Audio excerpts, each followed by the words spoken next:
Hello everyone and welcome to the Immortals 1v1 Showdown presented by Progressive. I am Phreak. I'm gonna guess correctly. I did not. That is Kobe. Good try, NT Phreak. Good attempt. Yeah. I'm excited today because guess what? We're starting off with a banger matchup. Ablazeolive and General Sniper. General Sniper, currently rank 1 player in all of North America. Just broke 1700 LP again today. So congrats, my friend. Just this morning. That's great. That's hype. And they've been talking in the pregame lobby because obviously they were here on time as you know, functional gamers, and they've been chatting back and forth. I was trying to egg them on, you know. Ablazeolive, famously someone who played Tahm Kench in the LCS. I asked him to play the champion, and so they went back and forth a little bit. He's like, Sniper, just beat me in the mirror, and then I won't have to play it again because I'll have to hop off because I can't win the matchup. He's like, no, I have friends in real life. I don't want to play Tahm Kench, and I thought that was a good comeback. Yeah, he also begged him not to play Tahm Kench, so we'll see if Ablaze will actually play something else or if it's going to be so much more frog. I mean, it's just so strong in 1v1, so I know you don't blame the players for playing it because winning is winning of the meta. Yeah, look, winning is winning. Obviously, you know, shy of cheating. I think that's kind of off the board, but Tahm Kench is allowed by the rules. There's no bans. It's blind pick. If you want to unclog the frog, it's you know, I think he's 5-1 so far in this tournament. Like Allorim's 4-0 on the champion. We know Ablazeolive won up against Pretty playing the champion. There's another win somewhere else down there. So yeah, I mean, hey, if he's good, he's good. Play it. I think Ablazeolive is actually 2-0 on the champion. The only one to lose with Tahm Kench was Pretty. Yeah. 5 fire least in, too strong. Exactly. Yeah, I went and jotted down all the results from back on day 1. 5 fire versus Revenge and Allorim versus Insanity is the winner's bracket here. Again, Allorim 4-0 on the Tahm Kench make his run. Insanity had a bit of a tougher road. I think he went 2-1 both times around, but obviously, again, well done to make that one happen. And then down here are the matches we've got. Ablazeolive versus General Sniper, gonna be fun one. Again, Tahm Kench, I think gonna be important. But his other brother in Viper is still alive up against Dardoch. And I gotta say, the fact that Dardoch like played junglers and won his 1v1s against Crims yesterday was pretty outstanding. And then he even played like Draven and was rolling out just whatever he felt like at the moment. So I'm most looking forward to, you know, Dardoch style matchups rather than the Tahm Kench lovers. It's kind of sad to me also. Allorim sent both of Viper's brothers to the lower bracket with back-to-back Tahm Kench victories. I was like, come on, man. And there's only 2 remaining. Obviously, Viper and General Sniper down here in the lower bracket. Sadly, my Sword Crimson is out. So we'll see if there is going to be some vengeance. These two will meet at the end of the lower bracket if they are going to battle off later on. So that may be the case. But otherwise, we're just waiting for the game to start between Ablazeolive and General Sniper. I know you mentioned briefly Riven would be a good pick here, honestly. So, we'll see if it comes through. I mean, that's what I want to see when I come to 1v1 tournaments. I want to see animation canceling. I want to see, mechanics on display. I don't want to see walking forward, tongue lash. Ooh, did he time his gray skin correctly? Yeah. Type of moments. Hey, listen, all right, Gray Health is a mechanically, it's actually, I would say, a very interesting ability. Now, yeah, the Q is really, really good in 1v1 because not only do you heal yourself, you damage them as a pretty high number. And you have the Tahm Kench lock-in, yes, but I will defend Gray Health as a very skill testing mechanic. The cooldown is really, really short. It's 3 seconds. And so, and you get more out of it if you shield versus if you let it heal you back up. So, if you can predict that, yes, I am in fact going to take more damage in this fight, they're going to stay engaged to me, I'm not going to waste any of the shield, so I should pop the Gray Health, because the later you wait, they're like, oh, you're at 1 HP, you pop the shield, I AFK, and now you lose lane. Because keep in mind, this is like ARAM rules. You cannot recall, you cannot shop, you cannot heal. If your first all-in goes poorly, you got to lifesteal your way back up. So, well, I don't care about anything you just said, except Riven was just locked in, baby. Let's get it. Yes. So we both get what we want, Phreak. The side of evil, you and Ablazeolive on the Tahm Kench versus General Sniper trying to do it for all of us. How dare you say the side of evil? Why have we decided the dark side? I don't know. What do you want? You can have it. The Twitch chat memes are all unbench the Kench, unload the Toad, right? All the classes I know are about playing more Tahm Kench. You can't just say this is now evil. I really just don't respect what you just said here. That's not okay. Well, yeah, let's go into some Riven combos then, because that's what I'm most excited for. What you look for, and we have so many top Riven players in this tournament, super exciting. But a lot of the basic ones, you can E cancel with everything basically. Yep. But the good ones are when you combo, you have to Q auto and get your autos weaved into the super long combos, as well as hiding R1 activation after E. So one of the big ones is E into R1 into W into Q, and then weaving in autos through those things. Those are the types of things where I want to see him chop this Tahm Kench up. And you're talking about Gray Health timing and using your thick skin appropriately. Yeah. Hopefully can save the R2 cooldown and stuff like that for time it right when the shield falls off or something like that. Maybe you can execute that way.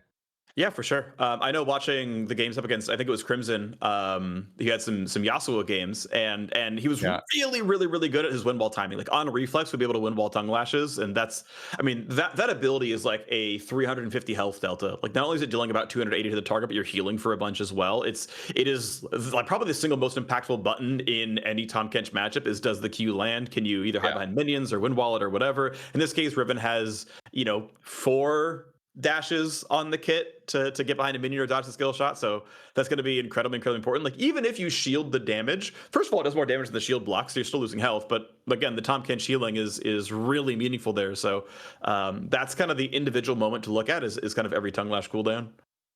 Yeah, Tahm Kench's going to try and play the war of attrition versus the Riven, who's looking for burst windows. Yep. I wonder what summoners too we're gonna look for here. Double combat summoners, probably. I think exhaust makes I'm thinking about it, right? Because Riven's cooldowns and durations are always long enough if you have to, you can wait at exhaust. Unless the exhaust is delayed a little bit, you can wait on Q2, right? And just burn that spell afterwards, or you can wait on your R, whatever. But if you can exhaust reactively to block R2, that's obviously pretty valuable. I think you're suppressed during Tahm Kench ult, so you can't exhaust him to prevent the spit damage. So he can just hold it long enough to just wait out exhaust. So Ignite's probably fine for the Q healing. And then I don't know what else you get on Riven. Barrier's kind of okay. Yeah, I guess you barrier a tongue lash and an auto maybe. Yeah, it's just health delta. Okay, so it is exhaust ignite. All right. Heal ignite on the side of Tahm Kench for Ablazeolive. Yeah, that's one that we've seen Allorim take pretty much the whole way through as well, because he's using it for movement speed sometimes to get into ult range, which is pretty valuable, but also just healing in general obviously is pretty solid. You're almost certainly running the bonus healing when low rune. I think it's revitalized, so that obviously makes some degree of sense. Hold on, let me get my social out here. I got a tweet. We got a tweet for the hype matchup. Rank Absolutely. 1 General Sniper versus Tahm Kench Picker Extraordinaire, LCS mid laner. Yeah, I'm doing the same thing as they're just kind of walking out into the base. So, you know, nothing too big going on. GLHF from General Sniper, capitalize the HF. That's interesting to me. All right, there we go.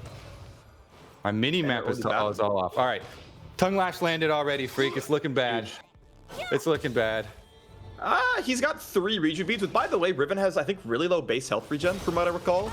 And because regen beads are percent based, you don't get that much. That was one of the levers they used to nerf her quite a while ago, taking down sustain for your lane. They wanted to make her more skill intensive, make her, you know, your trades rely more on your shield activation.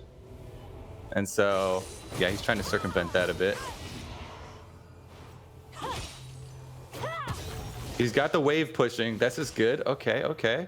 So one thing I've noticed, because one of the rules, by the way, is it always ends at 10 minutes, and highest CS at 10 minutes is who wins. I've never seen someone be like, I'm ahead CS. We're going to play it slow. We've never gone to the time limit. There's always been an all-in. Even when some player was like, okay, they're almost certainly going to win at 10 minutes if they just play the wave right, because they already have CS, and they never went for it. They went for the fight instead. Nobody wants to win off of 10-minute CS. Also, imagine playing Tahm Kench winning on CS. From experience with previous 1v1 tournaments, it feels like when it goes that late, it would end more probably by tower kills than it would by CS most of the time. Yeah, a lot of cases that tends to be true. Also, it's worth noting, yeah, CS is really, really irrelevant because you can't buy. So, like, if it doesn't go to 10 minutes, it really does not matter how many last hits you got, because you can never shop in this mode. Ooh, knock up. Nice dodge. Yeah, as long as you hold something, you're going to get away from that knock up every single time. Good sides up with the tongue lash as well. He's out of there.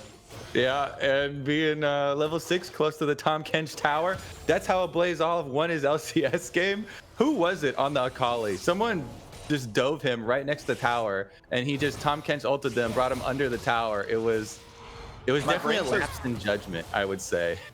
My brain says Poe, but I don't know why it says that. I don't think that was accurate. Okay, it was definitely not. It was. Okay, I feel like it was. Maybe it was Yusui or. That's a Yusui thing. Yeah, I would not be surprised if it was him. It was close though. It's definitely an Akali.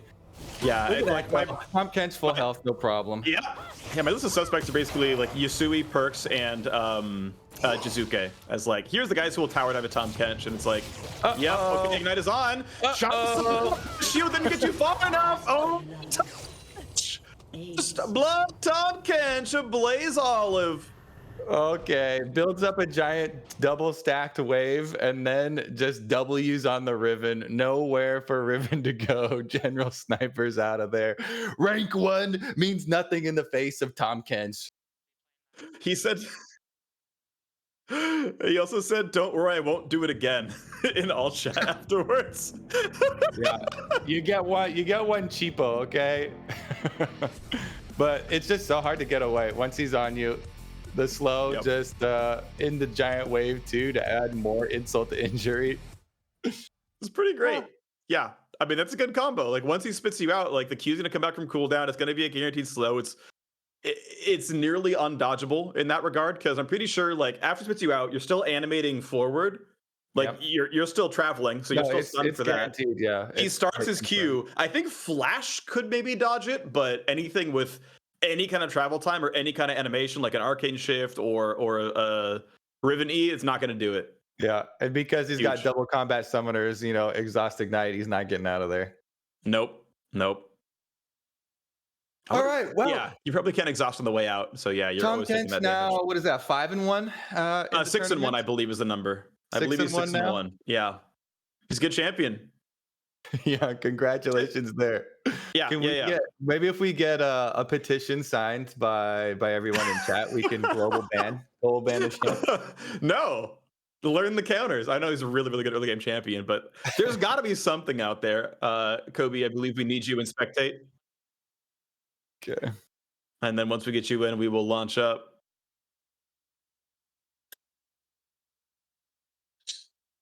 All right. So what are you thinking? Is it Fiora Riven? Are we bringing back the Riven and then are we playing? Well, Blaze said he's not Renekton? going to do Tahm Kench anymore. So Exactly. So I feel just optimistic, about this match, much more so than the previous one. I also feel like generally top laners will have better 1v1 champion pools than mid laners. Mm-hmm. So I'm excited to see what a Blaze pulls out when he's not going to do the TK. Yeah, I really feel like mid laners have played every oh, he's got the Bard. It's just insta lock. He's just ready to go. I love it. All right, shout out to his teammate Chime, baby. Yep. I am. Let's see what he taught him about it. Just slap him with the meeps. There you go. Yeah. I wonder how hard it is to grab chimes on this map. I'm pretty sure you get twice the uptick, but I wonder if you have any reasonable amount of scaling at all. And I guess they would have to, because they're clumped into a smaller area. It seems like it would be pretty easy to zoom around and grab a bunch. Yeah, I think the only journeys you can take are in the middle of the map because it kind of bows in a little bit. I'm saying you're super troll if you take Magical Journey. Even one rank. I feel like there's actually places to cast it. You can go through a turret. You can kite through your turret. Big, huge, big. So it's a CS win in the making. That's just how it's going to go. You can use it for your victory celebration, or you can use it to bait them in some way to go through your own turret while they're tower diving you. And then you stun them against the turret because they're locked into that animation. Oh my god! Yeah, it doesn't sound great. But maybe it's just it's the best marksman choice. Maybe it is. I know Bard has because he's a support champion. He has really high base armor. So he's generally going to be a lot tankier against the Pantheons and Tryndameres and Olafs of the world than an Ezreal or a Caitlyn. What? And if your DPS is good enough, I feel like Caitlyn would smash Bard. I feel like, especially with lethality Caitlyn now, I feel like that's got to be the best. No, I think Caitlyn would beat Bard. I'm just curious. Yeah, I mean Caitlyn has really, really good self peel tools. They're not good against Pantheon specifically. So if a Pantheon or a Riven is jumping on you, you can't 90 Cabernet backwards. If she's stunned or rooted, there's no distance gained. So you suddenly lose all of your tools if that's the case. So it's just so easy to gain wave control just pushing from straight up off the bat though. Yeah, that part I agree with. So I'm not sure if there's a way around that one. The Meeps don't have AoE for if you have several chimes in. I forget exactly when it gains the slow and when it gains the AoE, but it's not right away. I truly don't know the breakpoint. I just know it exists. So no easy wave control for Brad here for Ablazeolive. If we pitted lethality Caitlyn versus Tahm Kench, would the Caitlyn be able to focus on the wave and just push the wave? Because I feel like if Caitlyn's shooting into the Tahm Kench, then your minions are gonna die first, and you're not gonna be able to whittle through enough health on the TK. But maybe just by pushing you win. Yeah, I'm thinking about what happens when he dive bombs, because obviously the actual gameplay is he dive bombs the Caitlyn, and then she has to trap or net backwards. She can always guaranteed net trap. Response.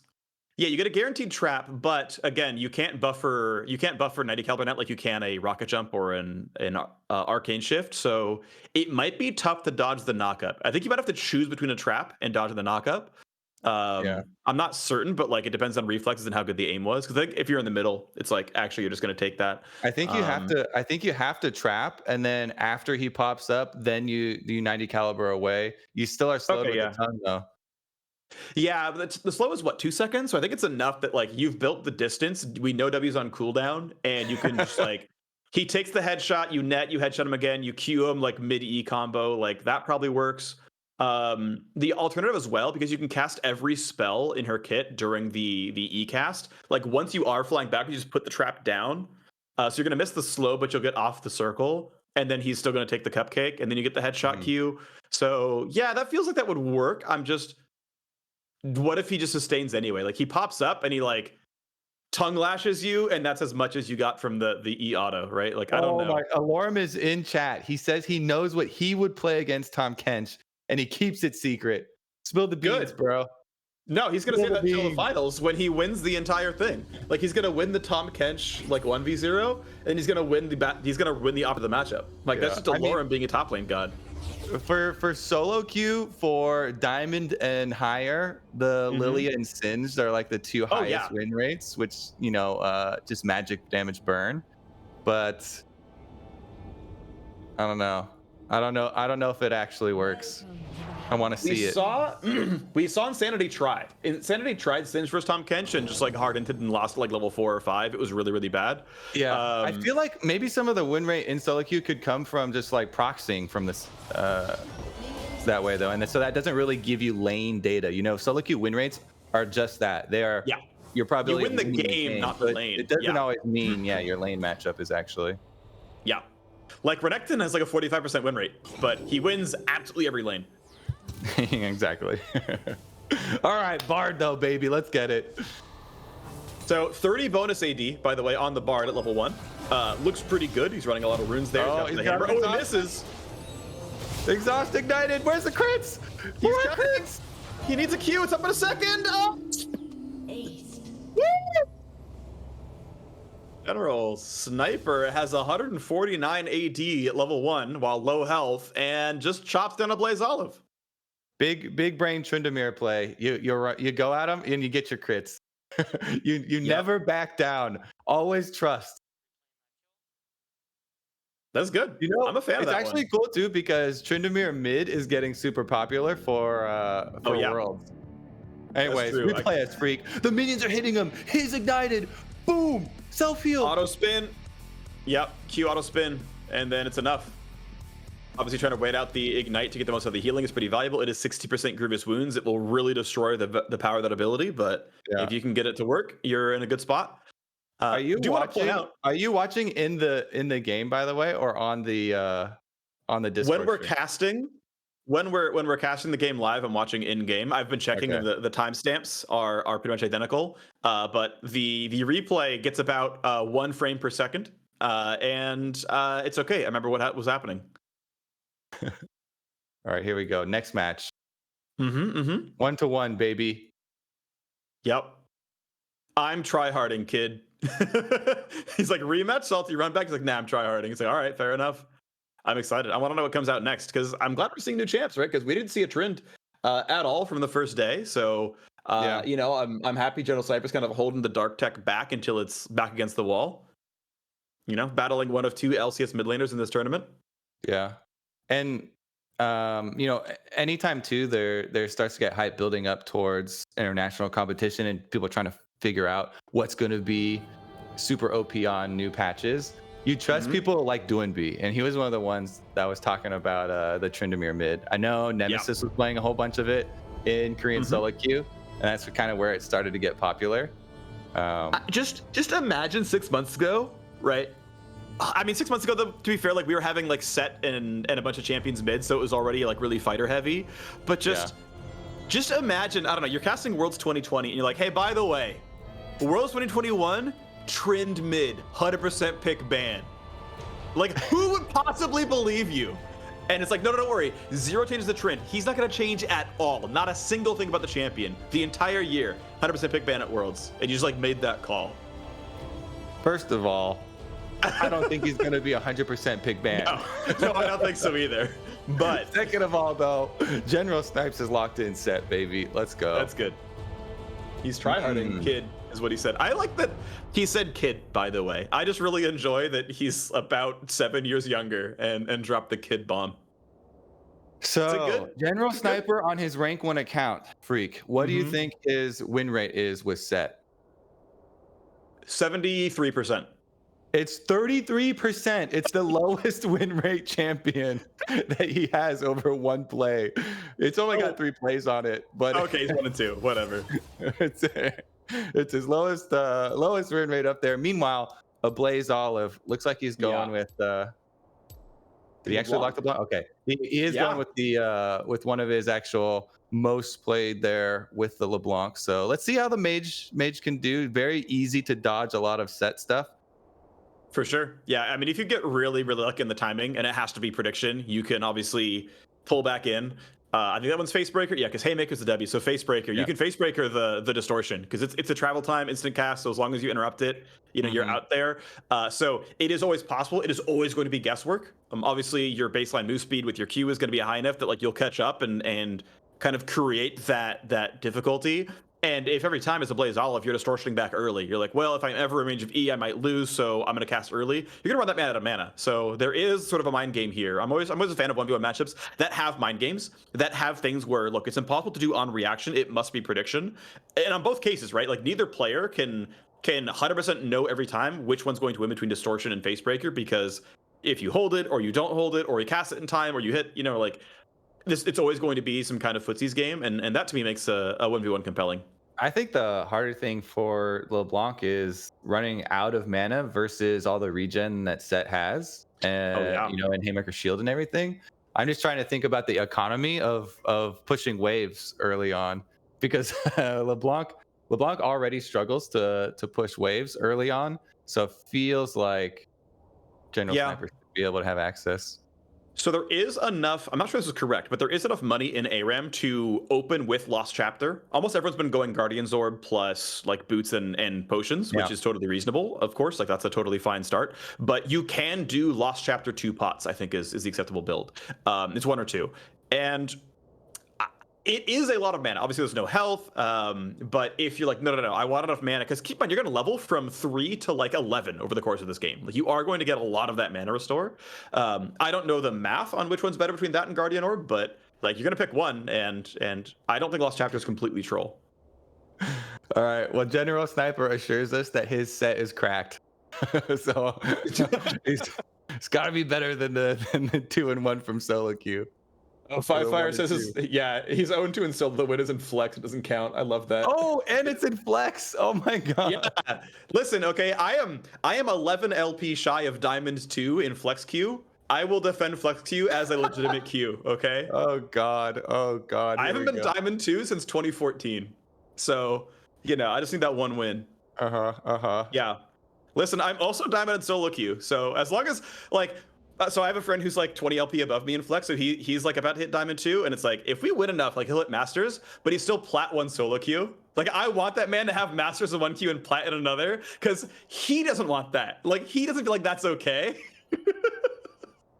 But he just hasn't hit those promos yet. He's like 80 LP Plat 1. He can't make it. Flex queue is for fun, baby. I actually didn't even know until a couple days ago that they lifted all the restrictions on flex queue. I've been asking for that for years, and they finally did it. Yeah, my flex queue squad, like a lot of us just stopped playing, so I hadn't tried flex queue in so long that I didn't know. It literally came out last season. Yeah, and so that's why we've been playing it so much. Because my friends group did a lot of normals, and that was fine. Play anybody. Yeah. This season we can plug and play anybody, which is a lot of fun. I've been really enjoying it. But the one thing that happens though, because you can queue with anyone, a large portion of the challenger ladder of flex queue is 5-man pre-made boosting squads, where there's 4 players in Iron 4 and 1 player who sometimes they're like Plat 4 and they're getting hard carried. Sometimes they're like Diamond 1 solo queue players just wanting a challenger border, and they are boosting squads. I don't care at all about I do, because I run into in flex queue, because flex queue rank doesn't matter, Phreak. I'm sorry. How dare you? I mean, to be fair, everything is for fun. It's a game you're playing on the internet. Like, I think having a shiny border and a cool icon is nice. I'm playing with my friends. I'm trying to win. Yeah. I'm not saying it has the same prestige as getting Diamond 2 in solo queue. It's not the same prestige as being a pro player. But like, now we're just getting very philosophical. Everything does matter in some way. Exactly. That's all I want to say. I'm not saying I'm suddenly great at League because I'm Diamond 3 in Flex. I'm just saying. Now play by play me some 1v1, okay, bro? Alrighty, here we go. General Sniper doing sit-ups in the brush. Want to point out, by the way, he's running the low APM version of just letting the animation play instead of spamming it himself. Ablazeolive misses the first chain. Halo Blades, by the way, it is AD LeBlanc. Takes the punch, only the physical damage side of it. Now, did he guess that it was physical damage? Yes, he is running an armor rune. I was almost going to say a seal, but that's been several years gone. Yeah. Now, has an initial damage. This is definitely the way better route to go for the LeBlanc, because you're going to have mana issues if you try to go AP anyway. So full AD here. Try and make use of the range. General Snipes has the vision, control of the bush, and it uses it to push him off the wave. Nice. I like this play though. Gets the distortion clone somewhere else because obviously the snap back is instant cast. So if you ever think you can predict the face breaker, you instant cast the W and you're almost always going to be fine with that one. Lands a lot of autos. Obviously is going Halo Blades. He's playing around the Halo Blades cooldown. You're seeing that on his feet, right? It's going to pop out every time it's available, and he's basically using that to say, okay, when I have Halo Blades, I'm going to auto 3 times, about 100 damage each, and that's the combo. Yeah, 2 potions left for both of them as well. I like the boots from General Sniper so he can position a bit better, but Ablaze has the push going, so he gets the level first as well, and he can get control of the runes. And General Sniper gonna be able to grab the heal, 49 health. Obviously not a ton, but it is more than 1 auto attack worth of healing back up. It's not a ton, but it is more than none. It is. It's you know, 2/3 of an auto attack, something around there. Did split his runes, by the way, 1 armor, 1 magic resist, so he's, you know, doing his very best. Wow, that was a bit wide, but he's trying to protect the juke. I get it. Flash Ignite for the Sett, by the way, is actually a really big deal. There we go. Here's the first flash done. Gonna get some decent damage here, and can obviously wait on his W, and then bam, nice chunk. I like that one. Yeah, max range W gets you out of the range of the Haymaker. Yeah, should be able to continue to harass him under the tower now, though. No flash, no big surprise play. Obviously, not gonna have a Hex Flash for this one, so should be easy for the LeBlanc. Keep him at tower. Yes. It's feeling pretty good. I could honestly just like close the scoreboard for now on my side because all you can track is potions, really. That's the only part that really matters. I'm gonna get the full screen going on. Nice stun, but able to distortion back. Yeah, really caught a minion, so it was a really short stun. Did he get it before the distortion landed? I don't. To knock him out of it? That might have been the case. I'm not sure if it blocked W damage, but because he didn't catch a minion, it was like really easy to W backwards. Yeah, I'm more concerned about actually blocking the distortion damage. You know, like how Syndra, you know, scatter the weaks it. Yeah, for sure. I think that's a really important part of the matchup. I'm curious what Ablazeolive was maxing. Might even be E. We're looking at it. No, it is W max. Okay, you're going for the cooldown there. There's an argument, I think, for E max, just because you're just doing single target damage. But I guess, you know, you do care about the wave control. Yeah, fair enough. I think because the cooldown goes down with rank and the damage scales really aggressively. Oh, go Haymaker every time on the distortion, but Ablazeolive, it doesn't even matter if he doesn't get the DPS there. He never will get hit on the backside with the true damage. Never is going to take anything off. Just keeps on whittling General Sniper down. Yep. What can Double he do? Chain, that's good damage. Ooh, that punch was late. It didn't block the second half of the empowered E. I feel like that's a...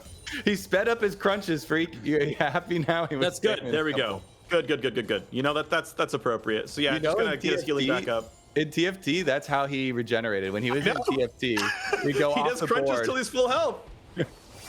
That man was a good carry. He did true damage to came back, so you'd send him in the front line, you'd give him a Guardian Angel or whatever, and he just carried your whole squad.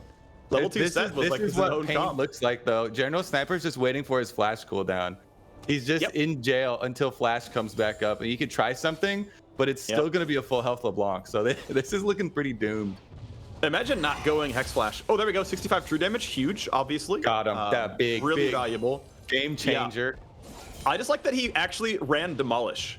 Like, imagine being in this game mode and being like, yes, I'm definitely running Demolish in this. I'm getting value out of Demolish in this 1v1. I'm not saying it's why he's losing, but just that was his thought process. Okay. How do you think that? How do you think that?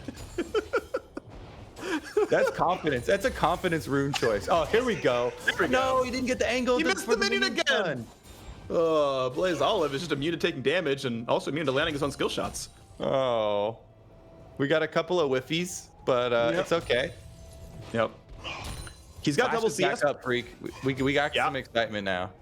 He needs a Ablazeolive to get up to his turret so he can flash stun and then dunk him into the turret and have him take a couple of shots there. Yeah. That's how you make the play happen. I think that's actually the only win. Okay, he's got the chain built up. Yeah, and now it's all gone. Like you gotta actually punch the chain though. You're taking a lot of damage. This boy is in danger. Go do some crunches. Do some crunches. He's got a health relic. Okay. There we go. All right, not bad. Maybe you wait for level 11 to rank 2 ultimate. I mean, this is actually not bad for that, considering how the wave is moving. Obviously, it's slow pushing towards Olive. Nice. Got the read, got the W backwards in time. General Sniper unable to make it happen. So yeah, theoretically, wait, Olive has more total XP with more minions to kill. So Sniper missed CS, like missed XP off of all the poke. So Ablazeolive is getting leveled first. That's rough. Yeah, a lot of them died when he went all the way back for the relic. For the rune heal, yeah. It was all the way out of experience range. Well, that's a rough one. There's 11 versus 10. Yeah, takes the ignite, goes for it. Nice chain, gets away from everything, dodges the punch, dumps up, exhaust, up to attack, first blood. Ablazeolive didn't even Tahm Kench to do it. GG. All right. You saw it here first, chat. Take that AD LeBlanc straight into solo queue, slam him in the 1v1, and then blame your team if you don't win. Yes.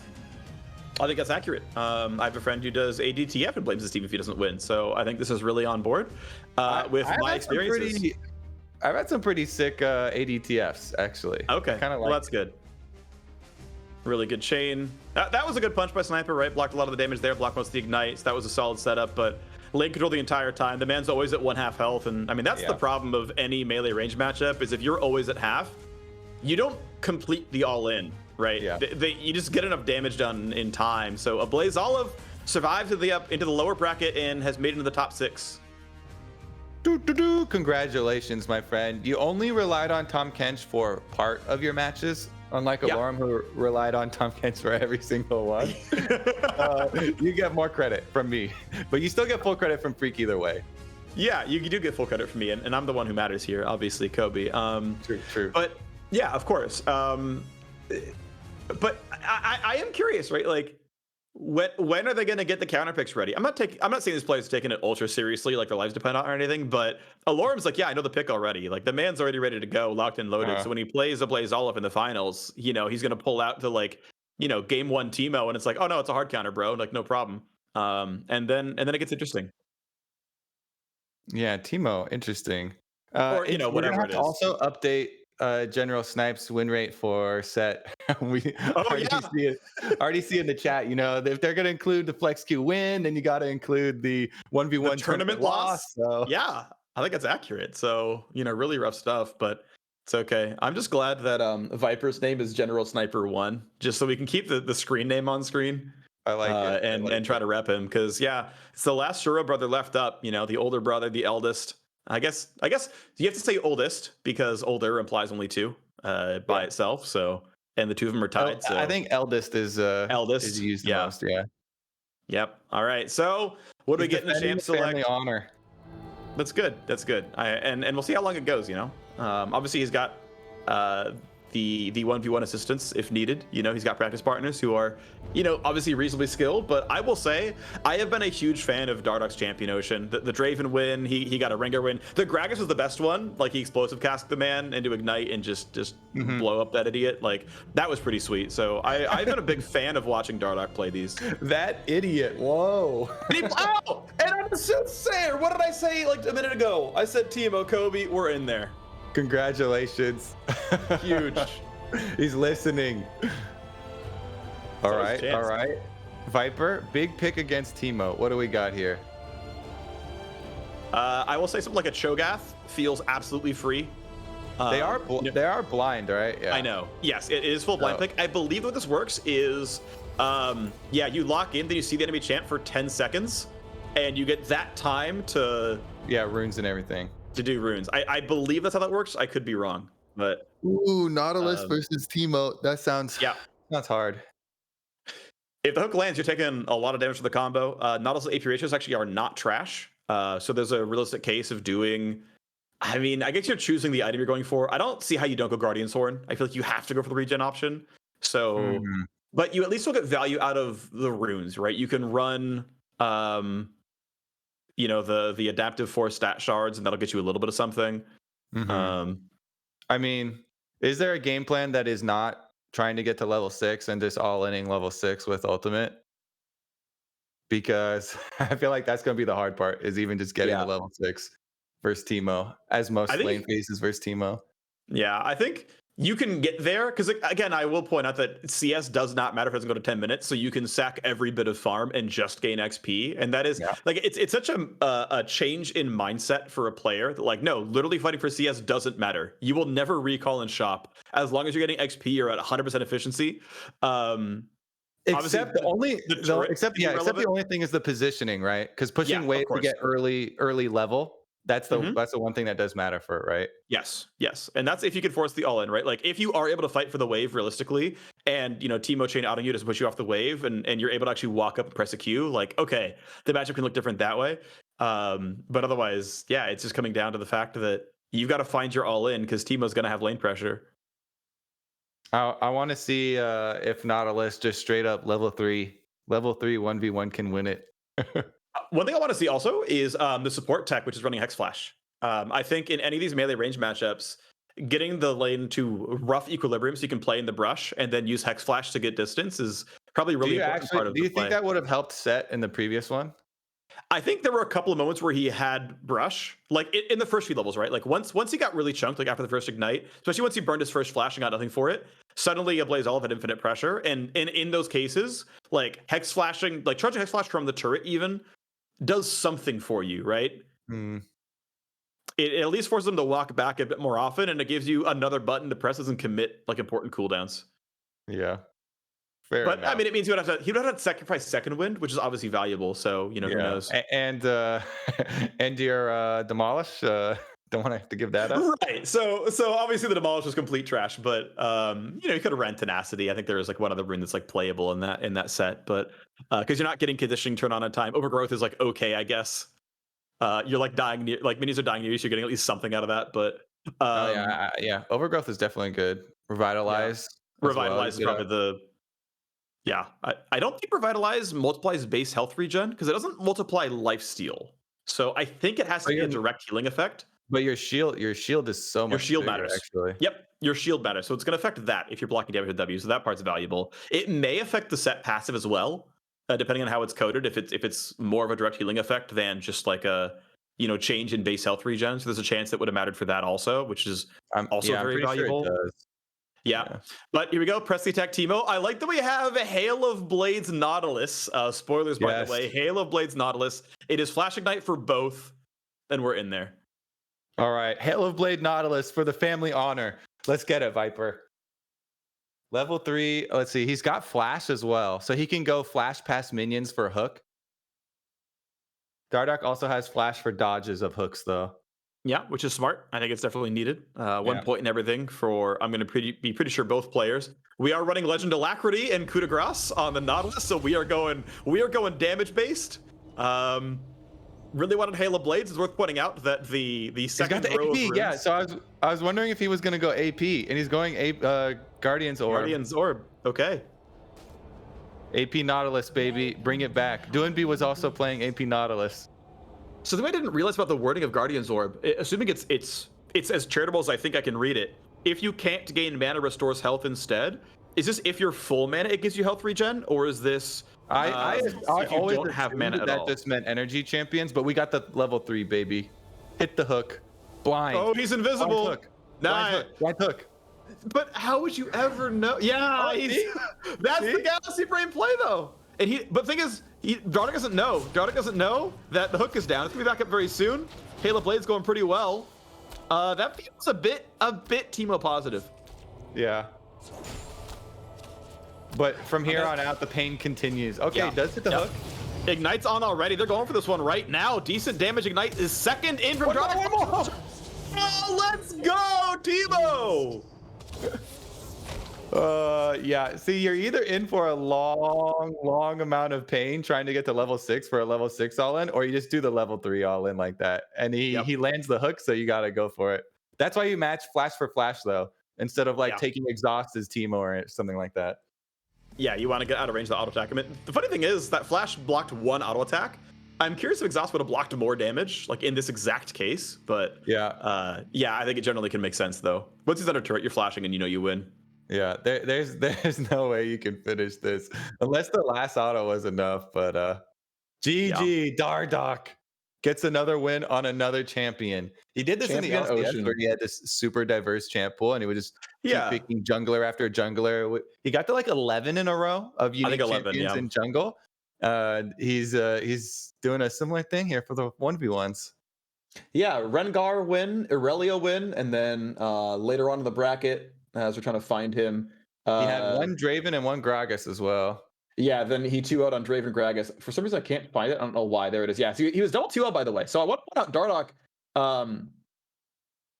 That doesn't sound right. No, sorry. He got 2-0'd by Revenge on Rengar and Fiora. He brought back the Rengar, and that was a loss. And then he tried to play Fiora Riven, and that one didn't work well either. I mean, Revenge, obviously a very, very good Riven player. It makes some sense over there. Revenge, I think, still continuing through the upper bracket. But yeah, Dardoch has only been a part of 2-0s. So if that's any indication, he's going to have another 2-0 here. He's only been a part of 2-0s. Yeah. No, difference No 3-game between series. winning of 2-0s or losing of 2-0s. Nope. Yeah.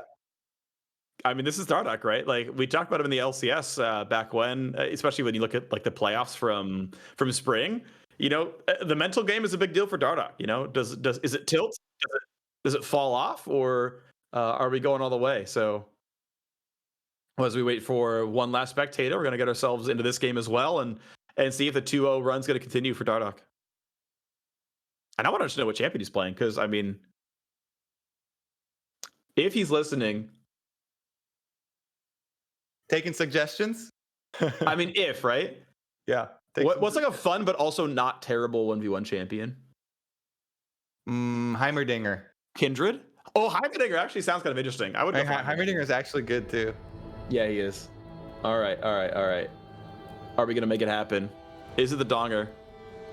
That would, by the way, slap Poppy. Poppy has like no agency in that matchup.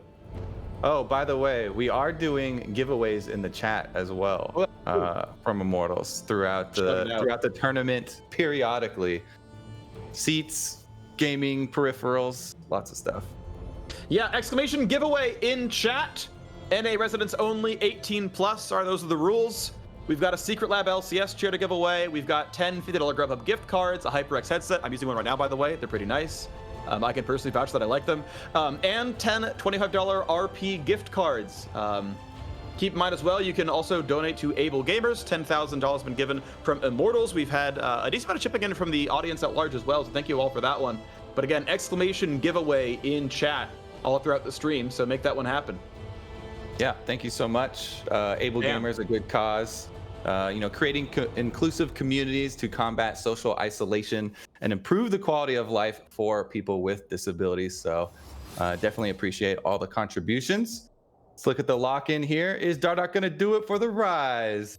Nice. Yeah. Okay. So no dashes to interrupt for Poppy. I feel like you're going to look really good on Ryze here.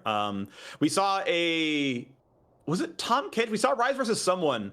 Actually, I have it written down, so I'm just going to look for it and try to find a green Ryze on my notebook, and then I will tell you which one he beat. Yeah, I mean, Poppy doesn't have a lot of options here. Why can't I find the Ryze matchup? Oh yeah, it was Viper beating Davemon, Ryze versus Pyke. The Davemon, the Pyke mid one trick. And yeah, Viper looked good on it.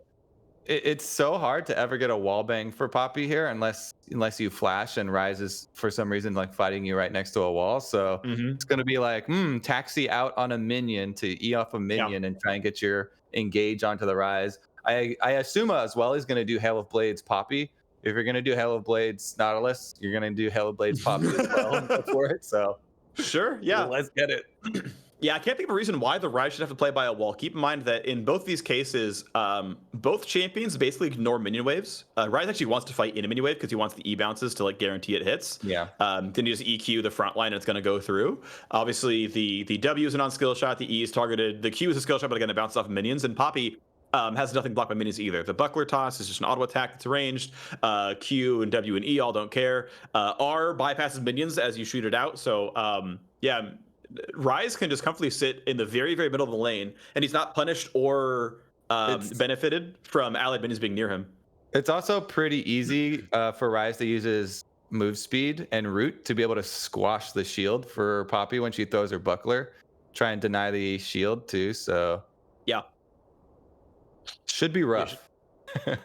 Yeah, it should be rough. Now we are on still 11.18. The patch notes that came out today, which have Ryze buffs, are not in this patch because the notes are out, but the patch is hitting tomorrow. So the quarter-second cooldown increase on the E, I believe it's an AP ratio nerf on the Q, actually a pretty meaningful one, are not in this patch. So neither are the Poppy passive buffs, right? So this matchup would look a little bit different if it was played tomorrow, but as it is, you're playing the live champions, and yeah, I gotta really favor Ryze here. I assume General Sniper is trying to think about like, okay, what's he playing next? Is it going to be some kind of a Caitlyn? Is it going to be, something that's going to be really tidy? Viper too.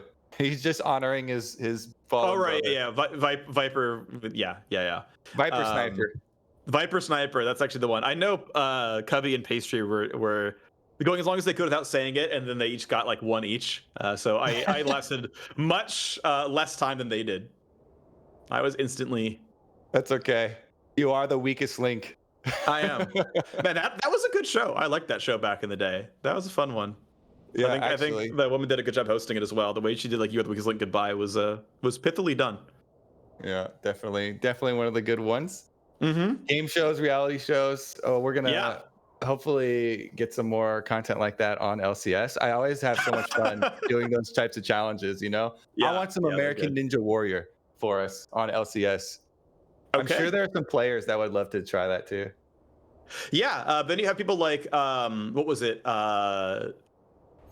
Double Lift, who cut his hand playing basketball, or was it Stixay or something?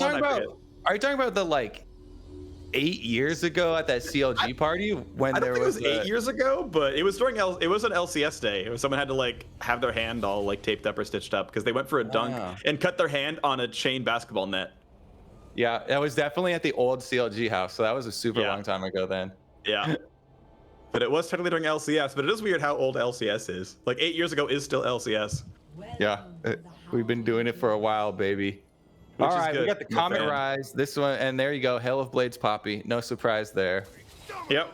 Guardian's Blades is the ability haste version of an attack damage item. I will say I'm not sure I like Ruby Crystal as the option. Again, keep in mind, you cannot recall. So Ruby Crystal is just a health potion that's just all up front at once. So General Sniper only has a single health potion instead of buying, I believe you can buy 5. So in a long form lane, it's going to have less health than if you just bought potions. Yeah, because this is not a burst game. So there's no drawback to spending all of the money on consumables rather than the full health, because I don't think for much more than past now will Poppy be at max health. Yeah. I will say, though, the one minor thing, and not that I think it's still the correct choice, is the passive buckler is a % health ratio. Nice combo. All right, we're fighting already. Yep, the tackle in. The first half of the Q is going to land. It looks okay, but the buckler does have a health ratio. I don't know how aggressive it is, but technically, if you are getting the health, if you're getting the shield from the bucklers. Flash Q, decent damage, looking good. Well, you can send him into a turret. That's a advantage. Yo, Viper! Let's go! Same game plan. Hell of Blades Ignite all in. Melee champion gets the hammer auto this time though. Let's go. The Q flash didn't even hit, but first half. Then Ryze walked back over it. Let's take another look. First half hits, right? Has to hit. Oh, second half hits. Okay. Yeah. Then he's rooted, and Dardoch's saying, haha. It's like you activated my trap card. Just in time. I mean, look how close that was, right? Turret shot in the air when he lands the killing blow. I do love it when they come down to just auto timings like this, They're like in the air. Ignites are burning.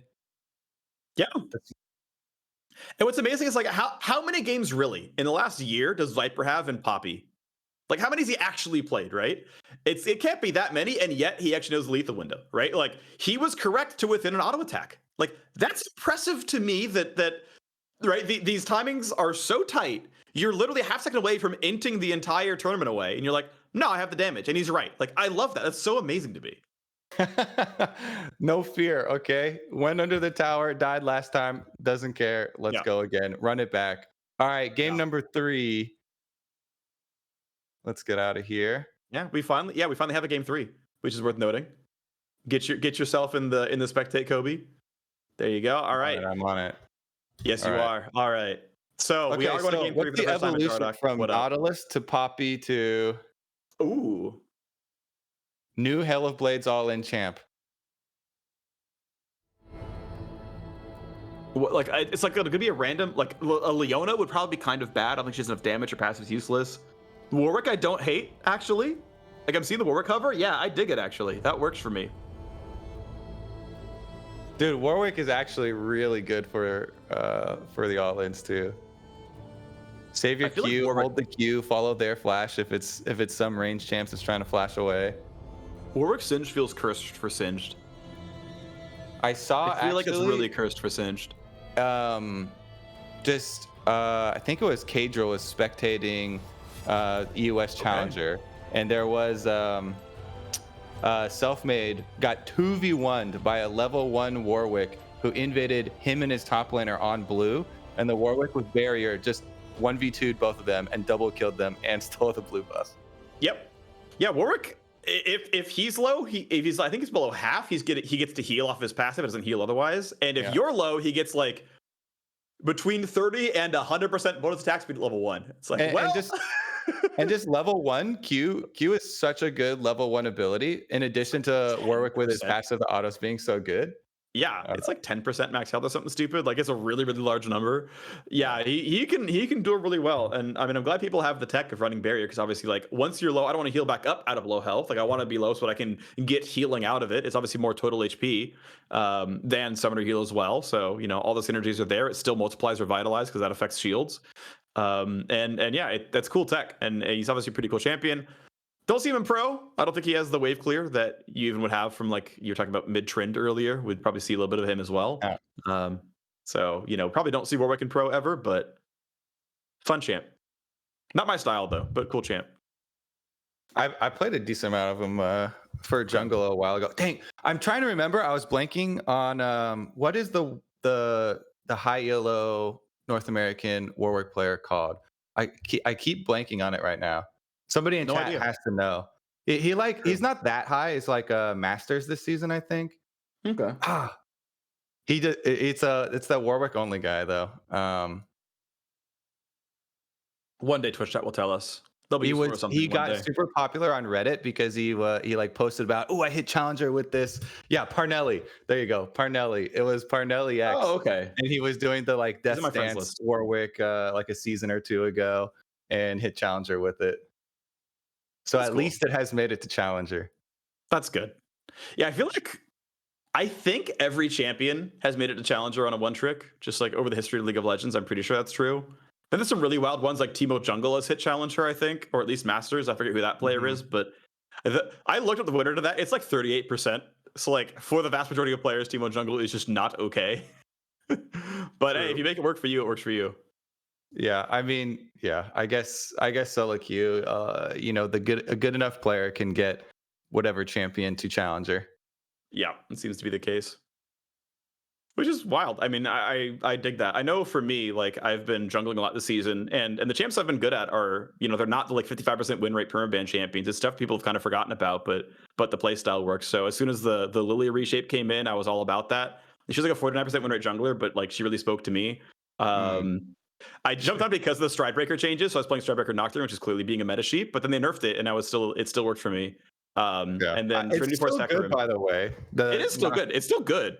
Yeah, Stridebreaker Nocturne's still good. Yeah, it's just not like ridiculously broken, right? Like it was like, which is what you need, right? Yeah. I jumped on because it was broken, right? I'm like, oh yeah, like I want some freelo. I'm just gonna play the most busted champion I possibly can.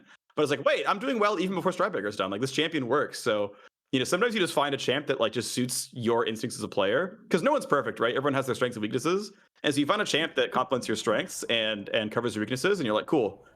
Like for the average player, it's not the best champion. For me, it's the best champion, and that's like really worth finding. For me, Warwick covered my weakness of not knowing where to go. So then you get this blood trail that says, "Hey, just go here." Map control or awareness. I love that. That's so great. Meanwhile, Singed leaves a trail telling you where not to go. So I kind of like this matchup. Mm-hmm. You know, all right. So we've got this rule in League: don't chase the Singed. We have tons of mana Warwick with Tear and a crafting potion. We've got Predator Singe so that he can for sure force the all-in when it's time. And the expected, orb. Shaken, not Interesting.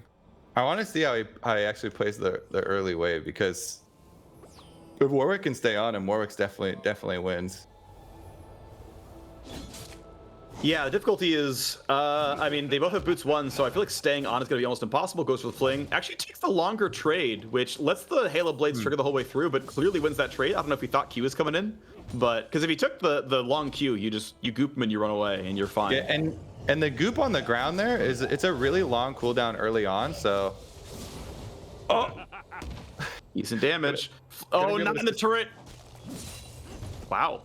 That was a good trade. Obviously, General Sniper has basically infinite mana, so he can spam Q forever.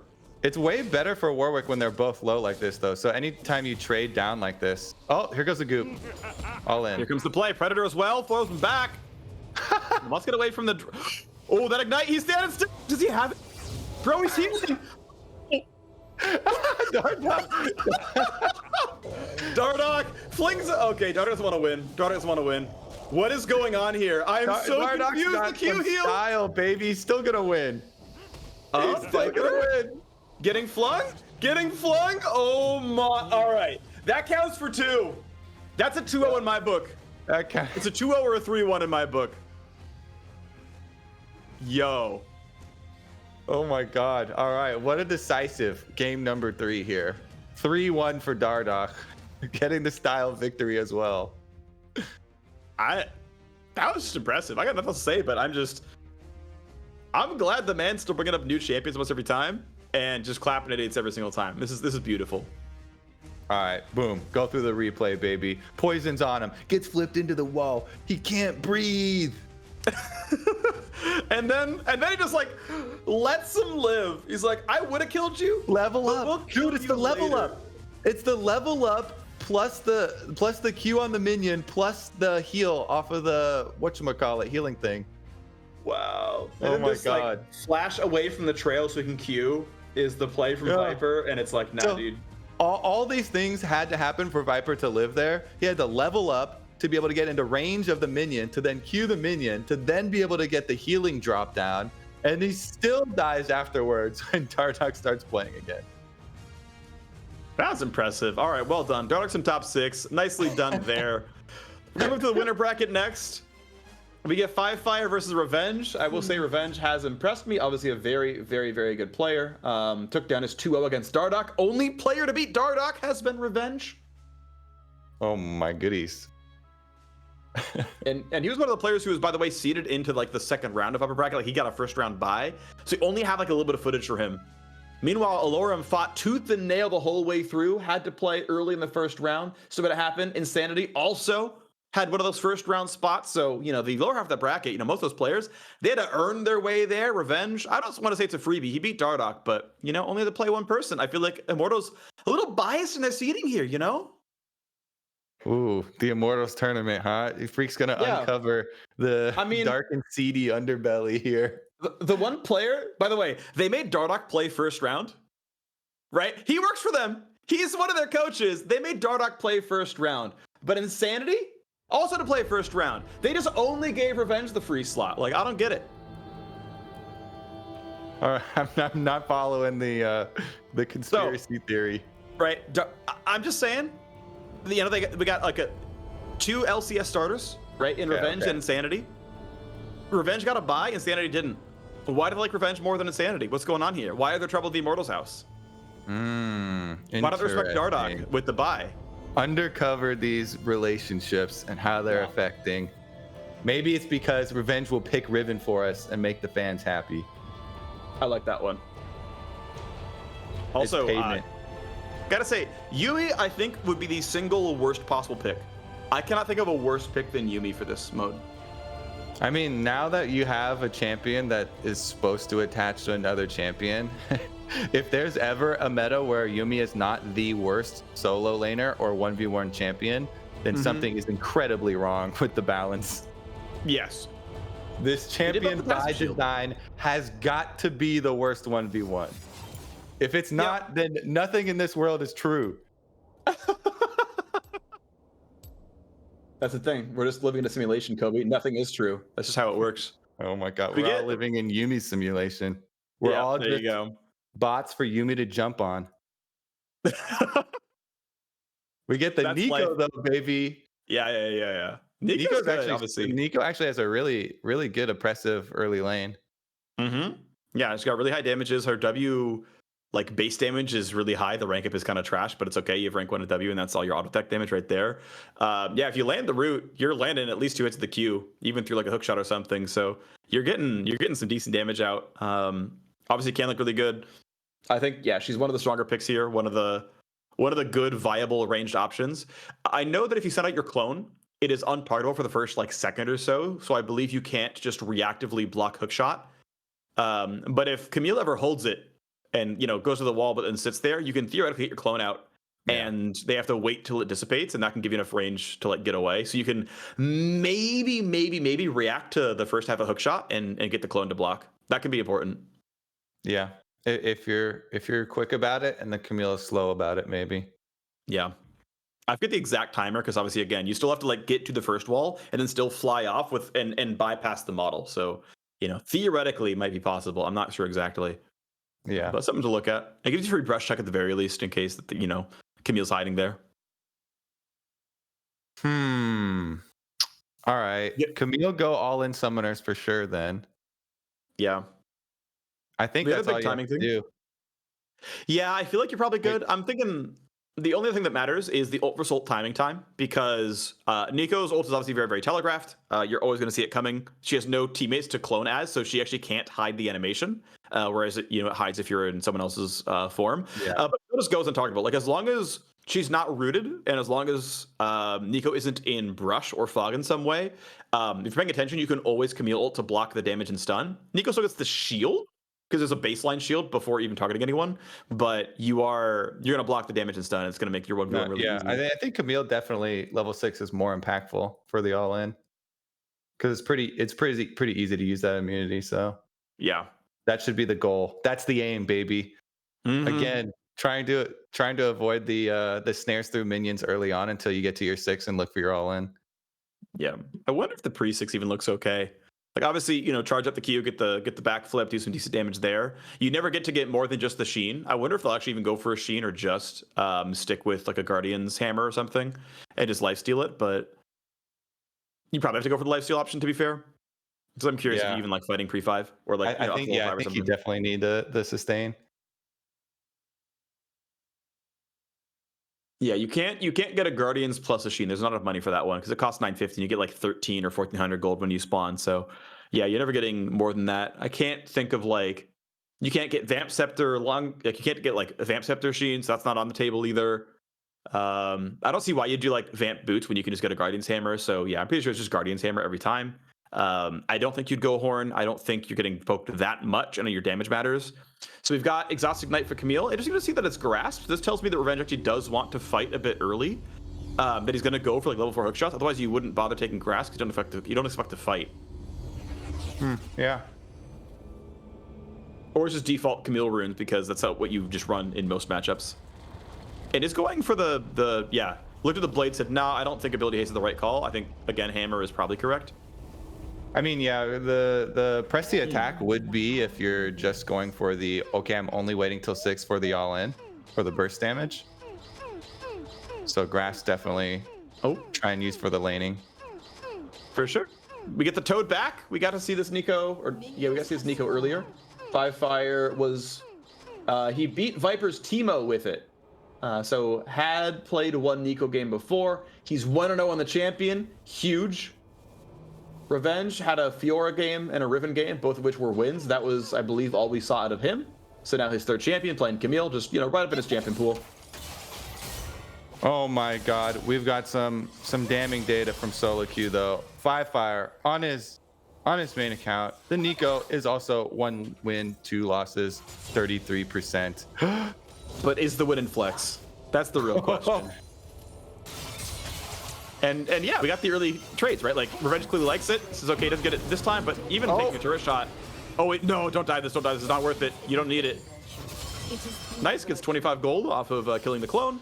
And 5Fire is not long for this world. It's okay, Scale, we go late. Can he stay in for the healing on the edge?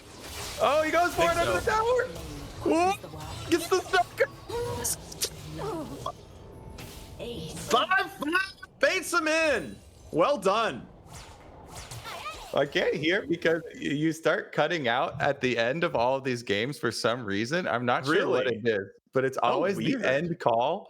It's something with the audio for me for Discord just turns into stuttering. But woo! Congratulations. Okay, All right, let's take a look that again. one. Yeah, he gets bullied under the turret so low from the all in and with ignite burning that then it comes down to this, trying to stay on the edge for the heal to drop, and Revenge goes for it under the tower. Does hit the sun, but the snare comes out right when the stun is coming in. And with the turnaround ignite there, Fire's gonna win. GG. Yeah. If it weren't for the ignite, I believe he would have lived on his way out of turret aggro and could have, kind of played the reset from there. But yeah. the passive shield was down because he attacked the Neeko clone when it got sent in. So that was a bit less health available because obviously the E and the Q all landed. And then just took a fight. And hey, it's best of 3. Revenge can obviously get his revenge by just winning it around the next time through. But he's got to try his hardest. Got to turn it back around. Yeah, I just like standing and being willing to take the hit for the incoming Q, knowing it'll line you up for your snare under tower, and just taking it because you have an ignite advantage. Yeah, it was a nice play. Obviously, a turret advantage there as well. And now Revenge back against the wall here. Now, worth noting, this is the upper bracket, so even if there's a loss, you can still make your run back through the lower side. But it would be nice to meet Allorim in the winners final and have your first shot at the Tahm Kench. I'm still saying it's Allorim, even though he hasn't played his match yet. You're just assuming. I'm just making the call right now. 2 more Tahm Kench wins. Yeah.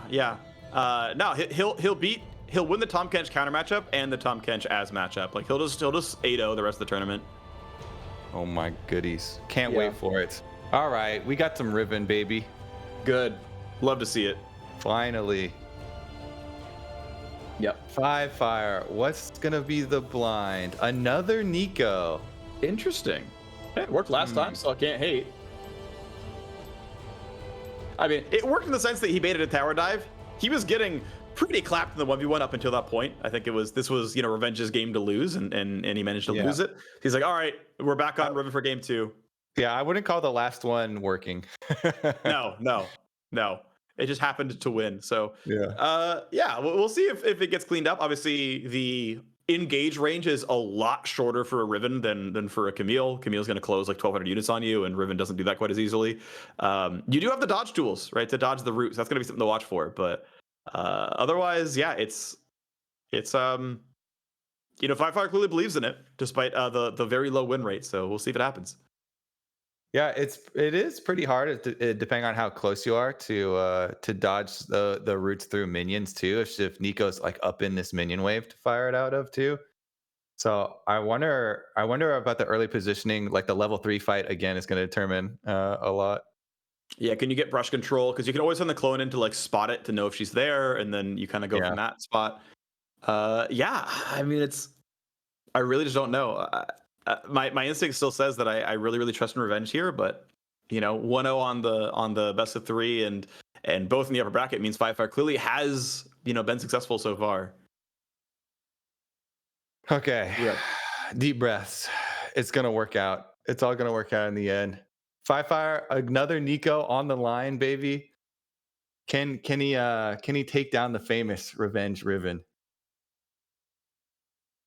Bets now, Phreak. Bets now. Bets in chat. Bets now? No, I'm gonna go for Revenge here. I think if you are a main of a solo lane champion and you're on it, I mean you have 5,000 games of the champ, like you are going to win that one.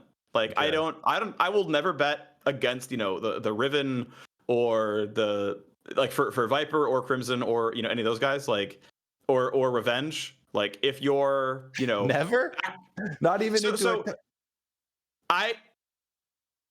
I think if they actually played the Riven, I would say I'll favor you over Allorim's Tahm Kench because I think you know the champion that well. I think you'll find the openings. Like to me, I feel like I'm seeing mechanical misplays on the Allorim Tahm Kench. I feel like I'm seeing Grayskin at wrong times sometimes. Like I was watching Tahm Kench Yasuo, and he's not gray healthing, he's not shielding the Q3 from Yasuo, But it's like, 250 or so health on the gray health. It's like, yeah, like block the tornado, block the ult. That's going to get you full value out of the shield. Like, it's coming. Like, he's not going to give up his Q3. He's not going to give up the tornado. And just pop it then, and your expected value is just higher there. And he never once did it. He's leaving openings for Yeah, later. I think he is. Trying to bait people. Maybe so. All right. Well, Phreak thinks it's going to go to a game 3 then.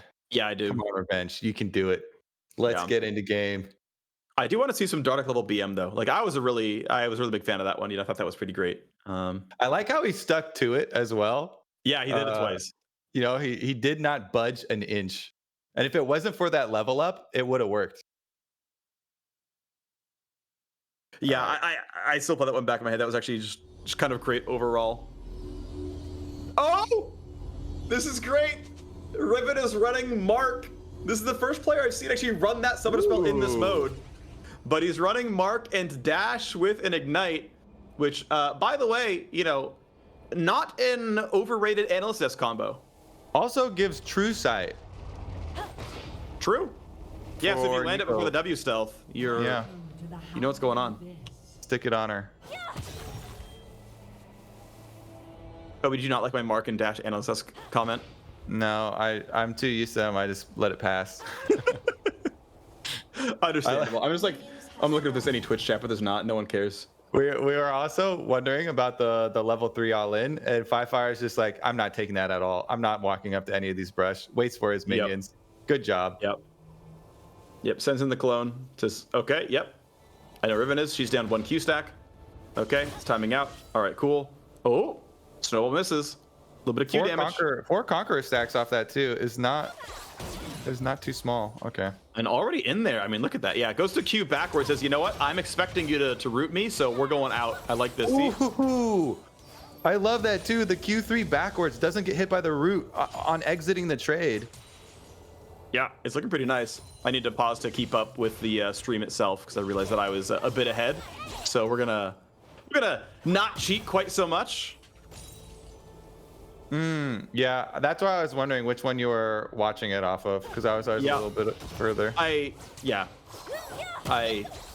normally am not too far apart, but here we go. Healing comes in. Revenge gonna grab that one, no problem. You can track CS, but it's pretty equal. Again, Revenge doesn't need to fight for last hits, but we'll try to fight for damage. But no, actually, Firefire able to play around kind of both halves. Able to get an auto on the way in, waits out the shield, gets an auto on the way out. So that's pretty nice. Lands the root, really good prediction. Lands the first half of Q, a little bit of stun, but you can't really go. Oh, you can't go to the turret. The exhaust. Last tick of Ignite takes him down. I was so sure that was a tragic dive, but no. Revenge ties it up. Let's go. Oh, your faith was well placed in the Revenge Riven, Phreak. The all-in under the tower in level 5. Didn't even wait for the level 6 for the burst. Hits the E, hits the snowball, excuse me. It goes in for the full one here. Snowball on, into the stun. Chases him down, even through exhaust. Last tick of Ignite. His Ignite ticks first. The auto plus the tower both register. He would Yeah, and he dies. The earlier tick. Purely Ignite. Wow, purely Ignite timing is impressive. That's a good call, Kobe. That's impressive stuff right there. Of note with Ignite, obviously the first tick is instant, and every tick afterwards is 1.25 seconds afterwards. So it is still 5 ticks over 5 seconds, but it's instant. And then 1 1/4, 2 1/2, 3 3/4, and then at 5. So in case you were curious, that's how Ignite deals its damage. The ticks are actually more than 1 second apart. Yeah, it actually does feel like a pretty long time. When you're waiting on the last one, especially, you're burning. Yeah. you're so close. You feel like you're gonna be able to live. Last one comes in, but that does mean we get pushed ahead to a game 3 tiebreaker here, baby. All right, Firefire, it's time to drop the Neeko. First game, you think? You kind of got it there. You won, but it was mostly due to baiting him in. Second game, just a little bit down there on the timing, but I would still want to see something different. I don't think he would want to do three in a row and go out like that. Yeah, so far he's played Akshan, Lucian, Lee Sin, Neeko, Sett, and then another Akshan game.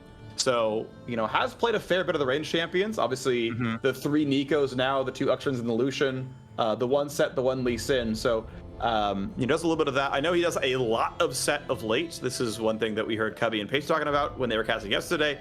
Sett going to be one of his signature picks here, but honestly, could go either way with it.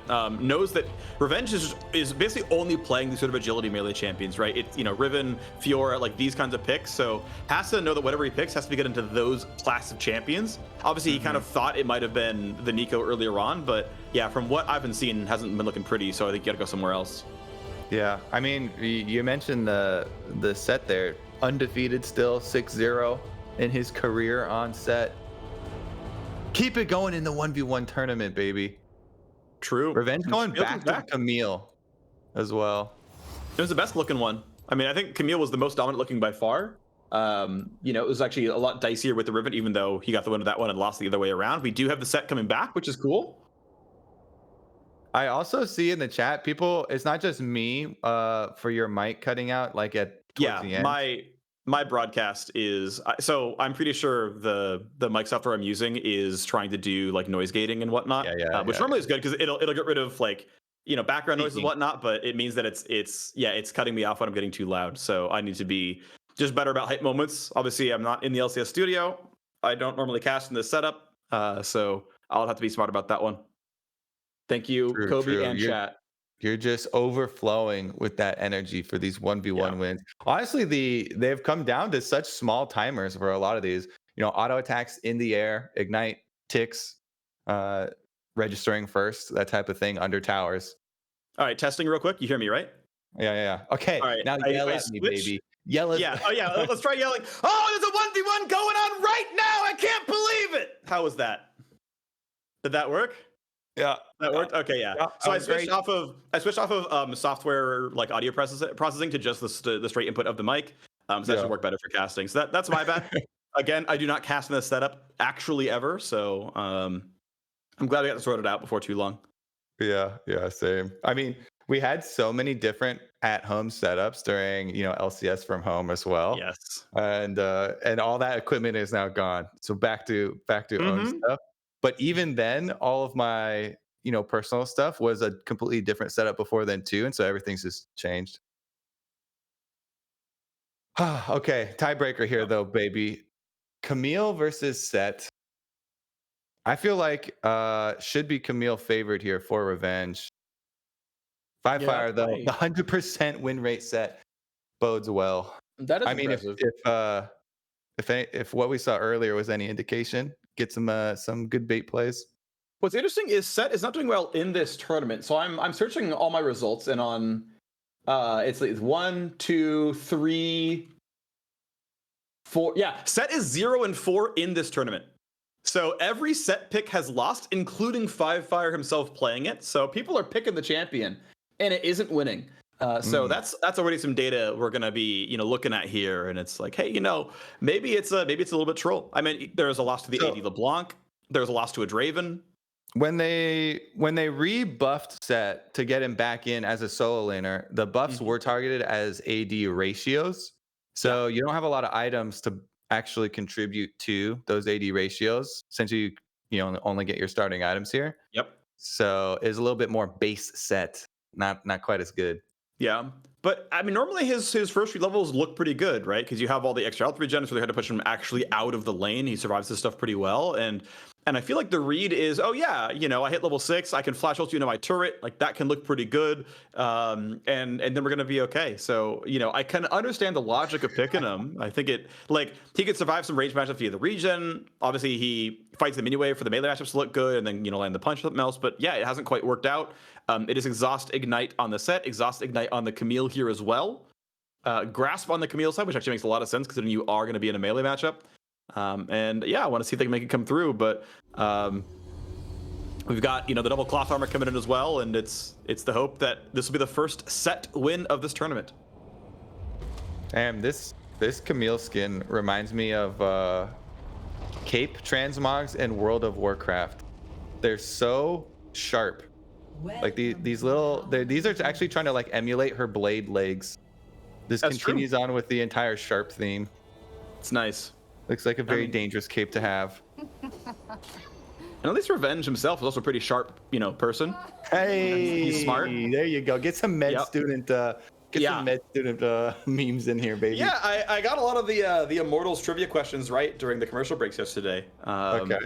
Yeah. Such as which Immortals player went to med school, and I'm like, oh, I know this one. It's Revenge. Yeah. What was the most difficult of those trivia questions? Because I didn't see any of them. Oh gosh, there's one where I thought the answer was actually just wrong. I'm not sure it actually was, but I was like, wait, I don't like any of these answers. I don't remember what it was though. I just remember there's one where I'm like, wait a second, I have nothing going on. One was like, what's the record for most kills in a solo queue game? And there was 25, 35, and I'm like, definitely not those. And it was 399, and I'm like, maybe that one? What the hell? It was 399 or 499. It was some absurd numbers. I'm like, holy moly, that's really, really high. Also, I'm glad we have some comic passes in chat about champion win rates. Thank you. Please keep that up. I like being relevant. There are two sides to every issue. You know what? I'm a fan. I also think it's funny. Firefire, in the first trade, he got a stun facebreaker into a haymaker and still loses out in the trade versus Camille. And Revenge gets to push the wave anyway and gets the W spam, hits him with the tip of the W, heals back up, grasp auto attacks, heals back up. He's doing such a good job of pushing the wave and sustaining off of it. Yeah, it's looking really good right now. Revenge and that W poke really does matter. It takes only one turret shot, but says, I want to land an empowered Q with grasp and then hook shot away from turret range, get away from a stun. Was able to do so. It's pretty much impossible to break a lot of Camille's first half of E. Careful though, Exhaust is on in time to block the ulti because he would have been stunned during it. Ults to immune the haymaker, and Revenge is through to the upper bracket final. GG! Revenge pulls it out with the Camille again. Nice dodge there, using the ultimate, dodges out, make sure you avoid the haymaker. He also, I believe, got the exhaust down before the Sett ultimate.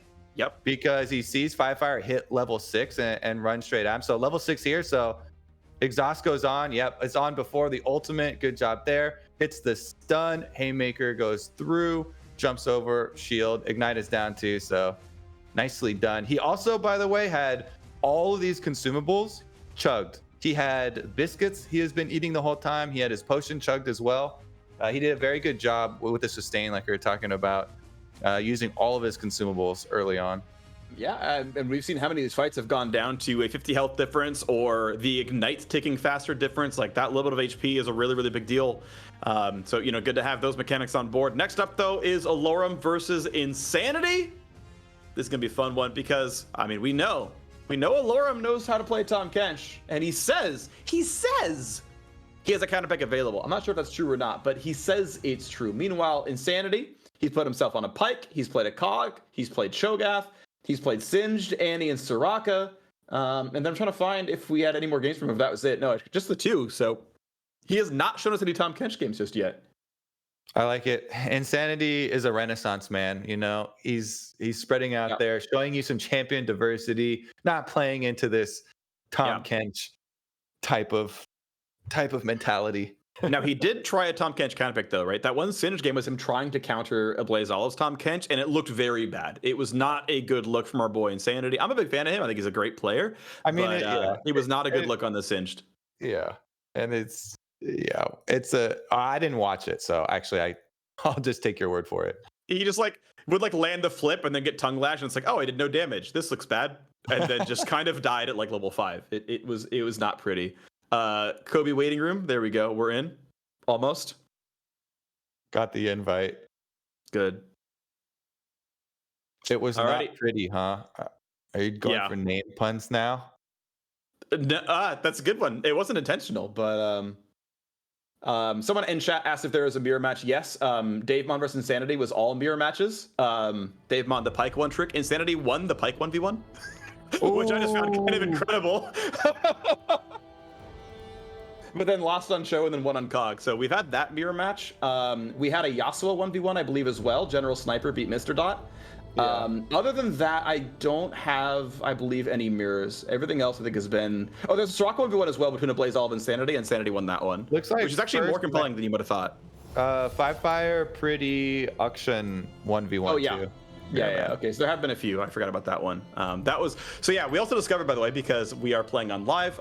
So Allorim is on Tahm Kench. Insanity is on Morgana. That one I feel like can work. That one feels decent. So maybe that one's actually good. If you just up? are you just like you're just fighting them in the wave and trying to W sustain as much as you can, or you're just your hands off and you're just trying to push? I think you can play down it to Tahm Kench. You can play this perma push where you max W, and then anytime he goes for the dive, you just self Black Shield and then just bind him when he pops up, and then he can truly never force a kill on you, I believe. I guess if he flash tongue lashes, you kind of care, but like it feels like you can just play perma push, and that I think is pretty safe. As far as the 1v1, I don't think Morgana can kill easily. Like the damage threat isn't quite that high. Because you have to play in such close ranges, like he's bound to land Tongue Lasher too, and that means he's gonna be pretty durable. And the damage comes out in really telegraphed ways. Like the stun is really obvious, so you can always Gray Health Shield, but maybe you just wear him down. Maybe you really just can't do that. Seems like a tall task, but I'm looking forward to it. Let's go, Insanity. I will always root against Tahm Kench. So Wow. anybody who is Tahm Kench's enemy is my enemy. Let's go, Morgana. I'm rooting for Kieran. That's Alorim's real name. I can call him that because we're friends, by the way. So super close, super close friends. Yeah. Meanwhile, Insanity and I share a first name. So we're both David, so we're also both really close. So realistically, these are both two of my best friends, and you and I have been casting. You and I have been casting LCS the longest, so you're also one of my best friends. So I don't know who I want to win here. Maybe even just you. I'm in there. Yeah. How big is this club of Phreak best friends? Is Captain Flowers in it? Because I saw him in chat. He does okay. I like Flowers. He's a friend, not a best. He's a friend. He's a friend. Okay. Yeah. He doesn't tell me great cast and day very often, so it's some points lost. But that's okay. That's a Riv special. Yeah, I didn't say but none for Flowers. Valorant. Yeah, I mean, at least the great cast of day is gonna live on. Like I keep that one alive because I think it's great. He did a great job casting last weekend, by the way. I thought he did a good job with the Valorant tournament. Yeah, definitely exciting as well to follow those ones. Yep. Sad we got 3-0 in the finals. Rip NA. Everyone kept telling me the Sentinels are the best team in the world, and they were looking at heading in, and then they lost a little bit to G2 in the group stage, which was in the rematch of the group stage. A seeding match. Yeah. And it meant that they drew the eventual finalists in Envy, which they got clapped, right? It was a 2-0, I believe. And then, off they went, and hey, Envy did a good job to Envy. Like, yay is incredible. And now, though, we've got League of Legends going on. We got those 3 minutes to fill every single time. And now we got ourselves a game. We've got Morgana versus Tahm Kench. Now, again, that is exhaust clarity. Yeah, this is perma push Morgana. He just wants to spam W. Yep. That's clarity only exists on this map. Doesn't exist in Summoner's Rift anymore. And Alorim's already instantly laughing in chat. Playing for 100 CS, by the way, is insanity. I believe it. I read this Reddit thread from 3 years ago. Honestly, I max W Morgana with tier. Yeah. Never run out of mana here. What's the cooldown on clarity? Okay, we haven't seen this in a while. 1 minute or 141 seconds. Mine is in pure seconds. Yeah, I think the stuff on the side always is. Like in-game tooltips, like on your stuff, will show minute seconds. But 2 minutes 20. 2 minutes 20, not horrible. You're gonna get like 4 of those off before the timer runs out. So that's a couple extra mana bars. Also got the tier in the orb. I will say the one Tahm Kench loss was 5 Fire beating Tahm Kench as Lee Sin when he played Pretty. So that is the one Tahm Kench loss we've seen. That's the counterpick via data. I'm not saying I trust it to be the accurate one. But here we go. We got some Morgana PvE. So, see, Kobe, Insanity said he's going for the CS win. Are you still rooting for him over Tahm Kench? Because Allorim at least gets kills. Yes. Wow. By any means necessary. Defeat him by any means necessary. Allorim, though, gets the walk up early on. Tongue Lash number 1 does land. We're going to soil on a couple minions. Again, actual last hits don't matter because you can never spend the gold. You just need the XP. Nice bind. Is he? Yeah, he is W maxed. It is 2 points W. So he really is going for the most minion damage possible. And Allorim is mostly going to land Qs to heal, I feel like. He's going to play for the wave. And obviously, early level Morgana doesn't have the best wave clear just yet. Lands the Tongue Lash. Shares the health relic. Yeah, not a big deal. Allorim walks into it too. Should be able to keep full health Tahm Kench. Now, Tahm Kench, so much of the... Because he doesn't have great wave clear, you know, with W not being ideal either. So much of it is how many auto attacks can he spare for the minion wave as he's walking up towards these trades. Oh, he goes for the all-in. And Insane has to walk forward to stay alive. Now, it does have Black Shield on the kit. Can cast it whenever he needs to. Ignite is on. Yo, is he playing for CS? He can't get in range. Black Shield, can it time out? Tongue Lash. Oh, baby, Allorim. The man cannot be stopped. Kieran Logue is 5-0 on Tahm Kench. Oh my god, Tahm Kench W's behind him and then walks at him and tongues him to death. GG.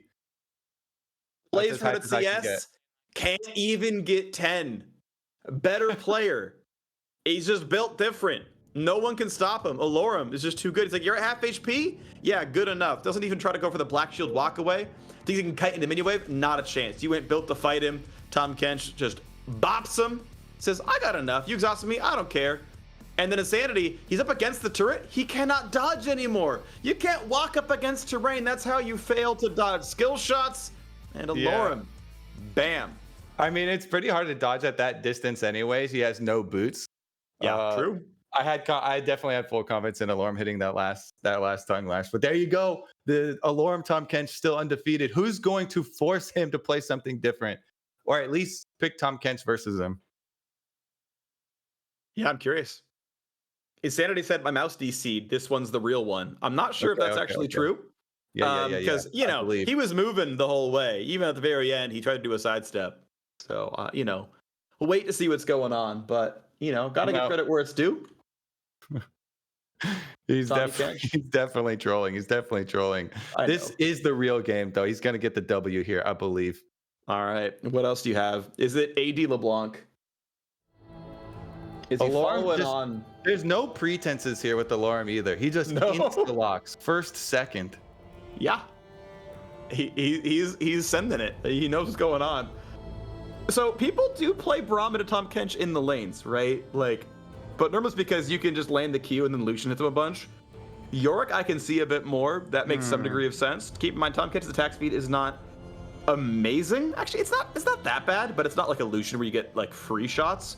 So you don't kill the ghouls incredibly quickly. I know Yorick has some really good matchups with someone like Cho'Gath, like people who can't dodge, like who can't dash frequently.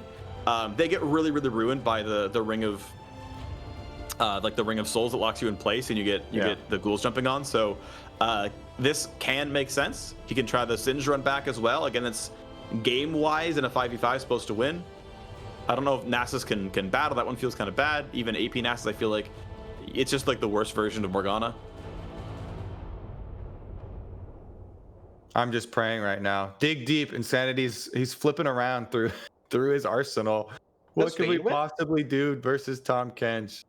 I wonder if Vayne wins this one. Maybe it doesn't. Like, but like that. I feel like not early because so much of this is going to be Tahm Kench early, and if Vayne tries to harass, it's going to get the minion aggro, and TK is then just W's behind, goes for the all in. All you have to do is hit one tongue. Okay, Malhazar.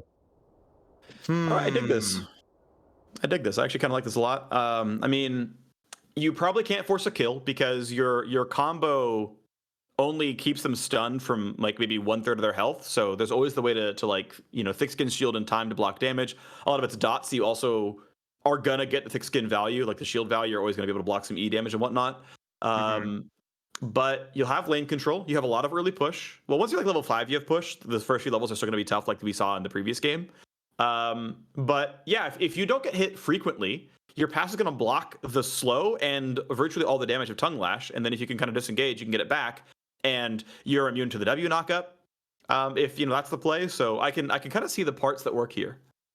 I feel like He gets off the passive with one tongue, and then next time it's up, he W's in and runs him down, just like every other champ he has. Yeah, I mean, that's what he's trying to do. It's just you're not quite as low on health when it comes through. It still might be really, really tough, but you can precast your Q so that he's silenced coming out of the W, so you can kind of guarantee there's no second tongue lash early. Again, if there's ever a tower dive, you just ult the man, and that's gonna be a lot of his health. It's gonna be 2-3 turret shots. It's gonna be 20% health, turning on thick skin, hoping it's enough to either finish the kill or get away. So there's some agency. And then if you get to level 9, because some of the games have really gone to like level 10, level 11. If you do live that long, you just have infinite wave clear, and you can kind of keep him pinned and get some turret damage. So like there's avenues, but yes, like Tahm Kench is clearly a very good brawler. Yeah. And again, so much of the dominance there is early. I feel like a lot of these game plans versus Tahm Kench do, like you're saying, kind of look to the future and try and extend the game a bit, get some levels. Yeah, and that can be just tough to get there, as you're kind of mentioning, right? Because again, he does brawl so well in the first few. You obviously can't drop XP. You're not really allowed to do that, so you have to be like around the minion wave. This is just very similar idea to the Morgana strategy into him. A little bit, yeah. Hopefully it'll be better in execution and practicality. I'm trying to think of other champions. Like, if you played Teemo, he would eventually find the blind tongue lash. You couldn't just stealth and brush forever. You could stealth not and brush. You could like walk, to like midway between the health relics and like press S. Try and remain invisible. I'm thinking of champions who's like, okay, if Tahm Kench falls off at 11, how can you get like if that's the statement, right? If that's what's going to happen, how do you get to 11 and win there, right? Because I know Tahm Kench, like for Summoner's Rift win rate data, is really, really, really early game skewed. Yeah. Right. So he causes 50-minute surrenders, he causes 20-minute surrenders, and then he falls off from there. But that's his strength, right? Is winning the game pre-11 roughly. So I already know who I want to interview though. So Allorim? Because we need to get him to spill the beans as far as what his strategy is against Tahm Kench, because he alluded to it. Yeah. And I don't know. I really want to see the actual efficacy of it though, because I feel like it's a bluff. So I gotta point out, correct me if I'm wrong, Spellbook has like a mandatory 6-minute cooldown, I think. Yeah, I think it's gonna be hard to get that keystone to do anything. Yeah. That means you get to switch 1, maybe 2 summoners over the course of the game. Allorim says, "Is this it?" Sandy says, "I'm the Shadow Prince." I'm like, that's good. And he's going for the tech that I thought was a possibility, which is the Lost Chapter 2 potion start. Yeah. And again, if it goes late enough, you can turn these items on. So I believe, I'm not sure if there are ARAM rules for things like commencing stopwatch, because stopwatch is a 14-minute turnover, which is later than this game mode goes, but it looks like it's much shorter in this game mode because it's already like 1/4 of the way through. Yeah, I think it's adjusted for Howling Abyss map. Still though, this is a 639 health Malhazar. Yeah, you have your shield, but tongue lash, all he needs to do is land one tongue lash to get that off, and then you can just go for the all in when you get the cooldown back. So yeah, I feel like this is gonna be a very, very similar to the Morgana one. Already the big difference though is that Malhazar pushing quicker. Yeah. Thank you, production, telling us that stopwatch activates at 4 minutes in this mode, so definitely pickable. I was gonna point out, I'm a huge fan of trash talking the 1v1s. Great silence, good play there by Insanity. Again, kite him away.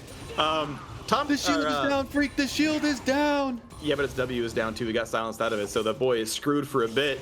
But at the beginning of the game, Allorim's like, I wish you picked more of this in 2020 Summer LCS. Just called Insanity. Says you got to be on Malhazar duty, bud. Wish you didn't get mid gap so often. That's good trash talk. Telling someone to pick Malhazar is good trash talk in today's world of League of Legends. Crown won a world championship playing Malhazar though, so I can't really hate.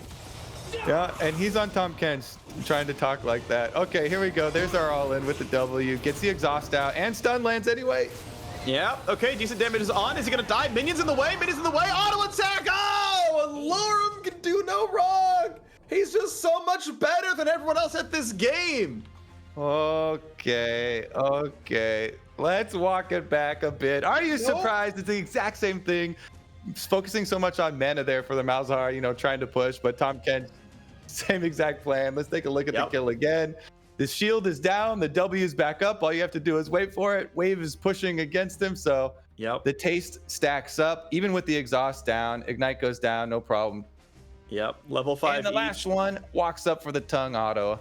And knows his damage, you know, knows the man's level 5. He can tire out without getting ulted. And even if he didn't finish that kill, if he was one auto off, the man can still probably walk away and live. He's going to have the thick skin back up, ready to go, and just live through it. So, gotta say, you know, pretty impressed. All right.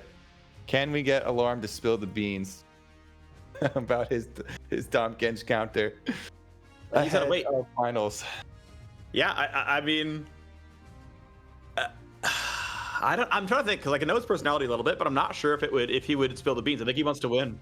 I feel like, you know, he just wants to win. So we know Revenge versus Allorim is the winner bracket final. Both those players, of course, have made top 3 as a result. Now we're going to look at the lower bracket side, and we got the run, you know? We got to figure out who's going to make it happen.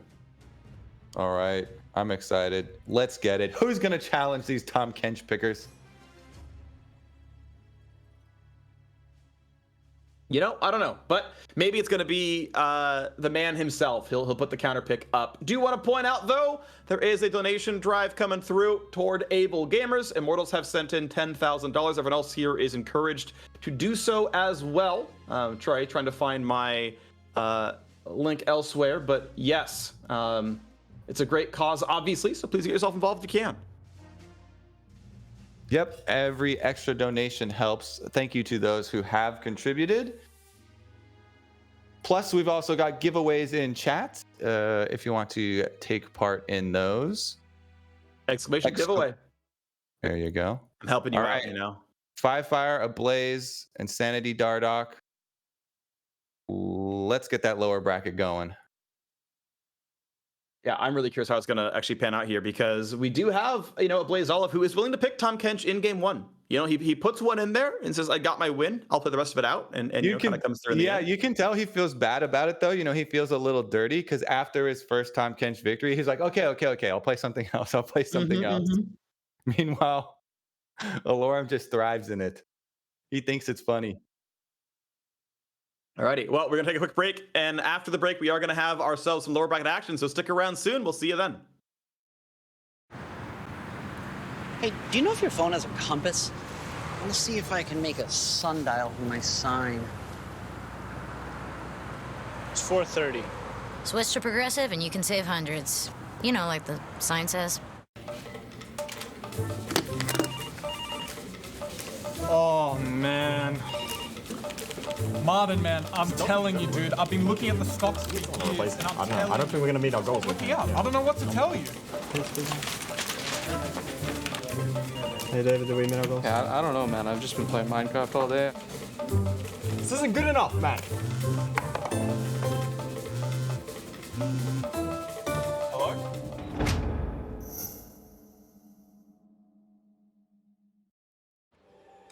When we agreed to be roommates, we said no romantic involvements. Son, your mother and I... My roommate wouldn't call me son. Apparently, we're not roommates. Not if you keep this up. Want to really be a rebel? Get off your parents' car insurance. Ladies and gentlemen, children of all ages, we welcome you to the introduction of the biggest and brightest and most insured organization in all of the world. That's right, we're here with Progressive Gaming. And who is Progressive Gaming? Well, let me tell you. It's Lie Eater. This guy right here has never been relegated. You want to talk impressive? His hobby is speedrunning, and he does that so fast that he has more time for more hobbies. Don't sleep on this guy. It's Drowsy Snail. This man is so cool, his PC runs with one fan, and if he has one fan, that fan is me. He's your density. He never complains about ping. And if there's one thing you should know about this guy, it's he can tie a cherry stem into a knot with his tongue. Who wrote this? Yeah, it says cherry stem with his tongue. You sure? Okay, yeah, thank you. No, it is impressive. Of course his plays are nuts. It's Chasing Acorn. A man of immense discipline and dexterity. He can do origami one-handed. He spells esports with a capital S, but not the one you're thinking of, Mysterious. And finally, finally, you have nothing to fear because he'll do it for you, Scared Crow. He presses Control-Alt-Delete at least twice a week. His top-tier plays belong in a museum because he's an amateur paleontologist. There you have it. These players have you covered. For Progressive Gaming, I'm Golden Boy. Now it's time to see what these fully insured gamers can do.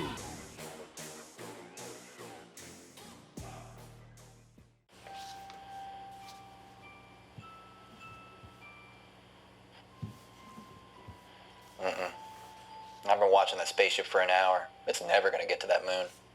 Act your age. Dump your parents' car insurance company. Hey guys, welcome to this insane gaming house. Over here, we have our nice little training area. Scarecrow is already in a game. Hope you're doing well. We have our nice little chill area where we do meditation and such. And as you can see, Fly Eater is already doing his meditation pose. Come on, let's go upstairs. This is our trophy / VOD review room. We always come up here just to admire the trophy and watch some games. So I'm gonna take you to my favorite room in the whole house. It's the streaming room. To our left, we've got a lovely view of the meditation area, so you can check it out. To my right, we've got the streaming area. Thanks for the sub, Chef Warzone. Yo, what are you listening to? Oh, it's... Can't you see me? Yeah, sorry. So now I'm gonna take you to my favorite place to relax and chill out. So as you can see, Scared Crow is just going for a quick swim. I love it up here. Oh, looks like I gotta go. It's time to practice. Time to practice. Thanks for coming to the Progressive Gaming facility. We're gonna win. Let's do this. Thanks for coming, guys.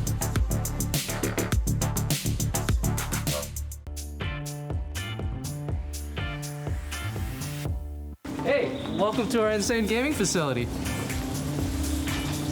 Come on in. Hey, Scared Crow. How nice of you to come out. Don't come in here. It's a mess. Okay. Something acorn? I haven't had anyone say drowsy snail. Tasting acorn, man. You have to step it up. Drowsy snail, dude, are you asleep?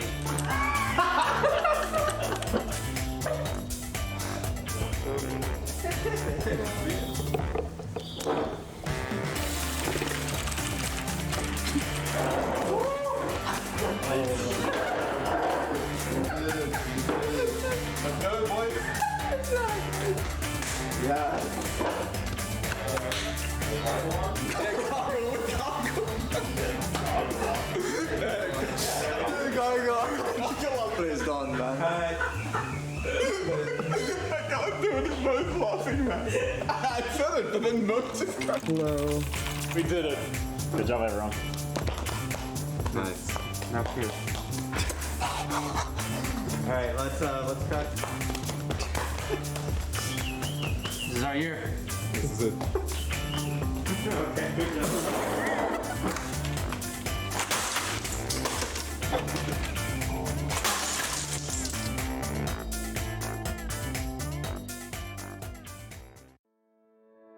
After experiencing difficulty with a standard mouse and keyboard, Connor needed a new way to access his computer and play games. After professional consultation, Able Gamers helped Connor get a customized keyboard with increased key size and easy-to-read font, as well as a really cool new, way more ergonomic mouse, courtesy of Logitech.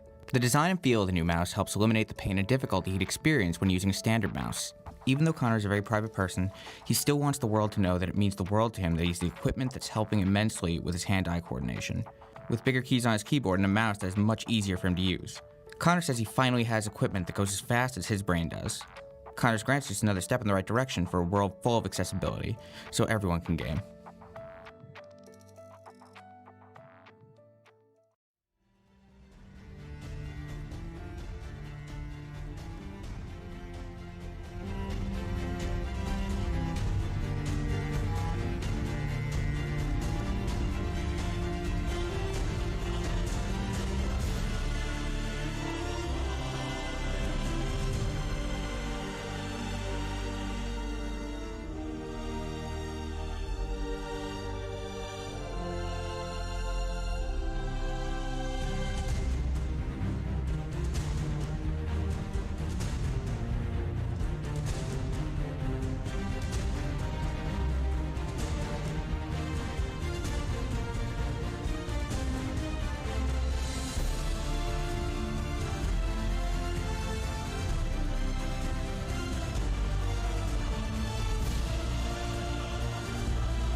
Hello and welcome back everyone to the Immortals 1v1 Showdown presented by Progressive. We are down to, I believe, our top 6 competitors. I will say Allorim is comfortably waiting in the winner bracket finals alongside Revenge. That's going to be hype because they've both been taking names the whole way through. We have a couple lower bracket matches to go through though to chop us down to 4 players left. Yep. Up first, baby, we got some mid laners going at it. Firefire and Ablazeolive. Phreak, right now, who's the better mid laner? Firefire and Ablazeolive, easily the Olive. I mean, to me, it's not close. LCS. He was in contention for a lot of the end of season rewards. You know, especially Rookie of the Split, pretty close there. Yeah, I think he was my number 1 for Rookie of the Split, or Rookie of the year, I should say. And I think he was my number 3 All-Pro mid laner. I realize both those can be quite contentious. He didn't win either of those awards, but I was really, really keen on Ablazeolive. I know we've seen Firefire at Scouting Ground several times. Sadly, he doesn't seem to have had quite that much competitive pickup. Like, I know he's running around and playing, but you know, I think, you know, he is still growing. So you know, hopefully we see him in the LCS and he's LCS ready in not too long. But yeah, right now out of the box, easily Ablazeolive for me. I play games a lot with Big T and Zig, who are both on No Org with Firefire. And they did win the previous Proving Grounds before. So he's got that trophy at least. True. You know, something to prove here versus Ablaze. 1v1s mean a lot for mid laner, you know, pride.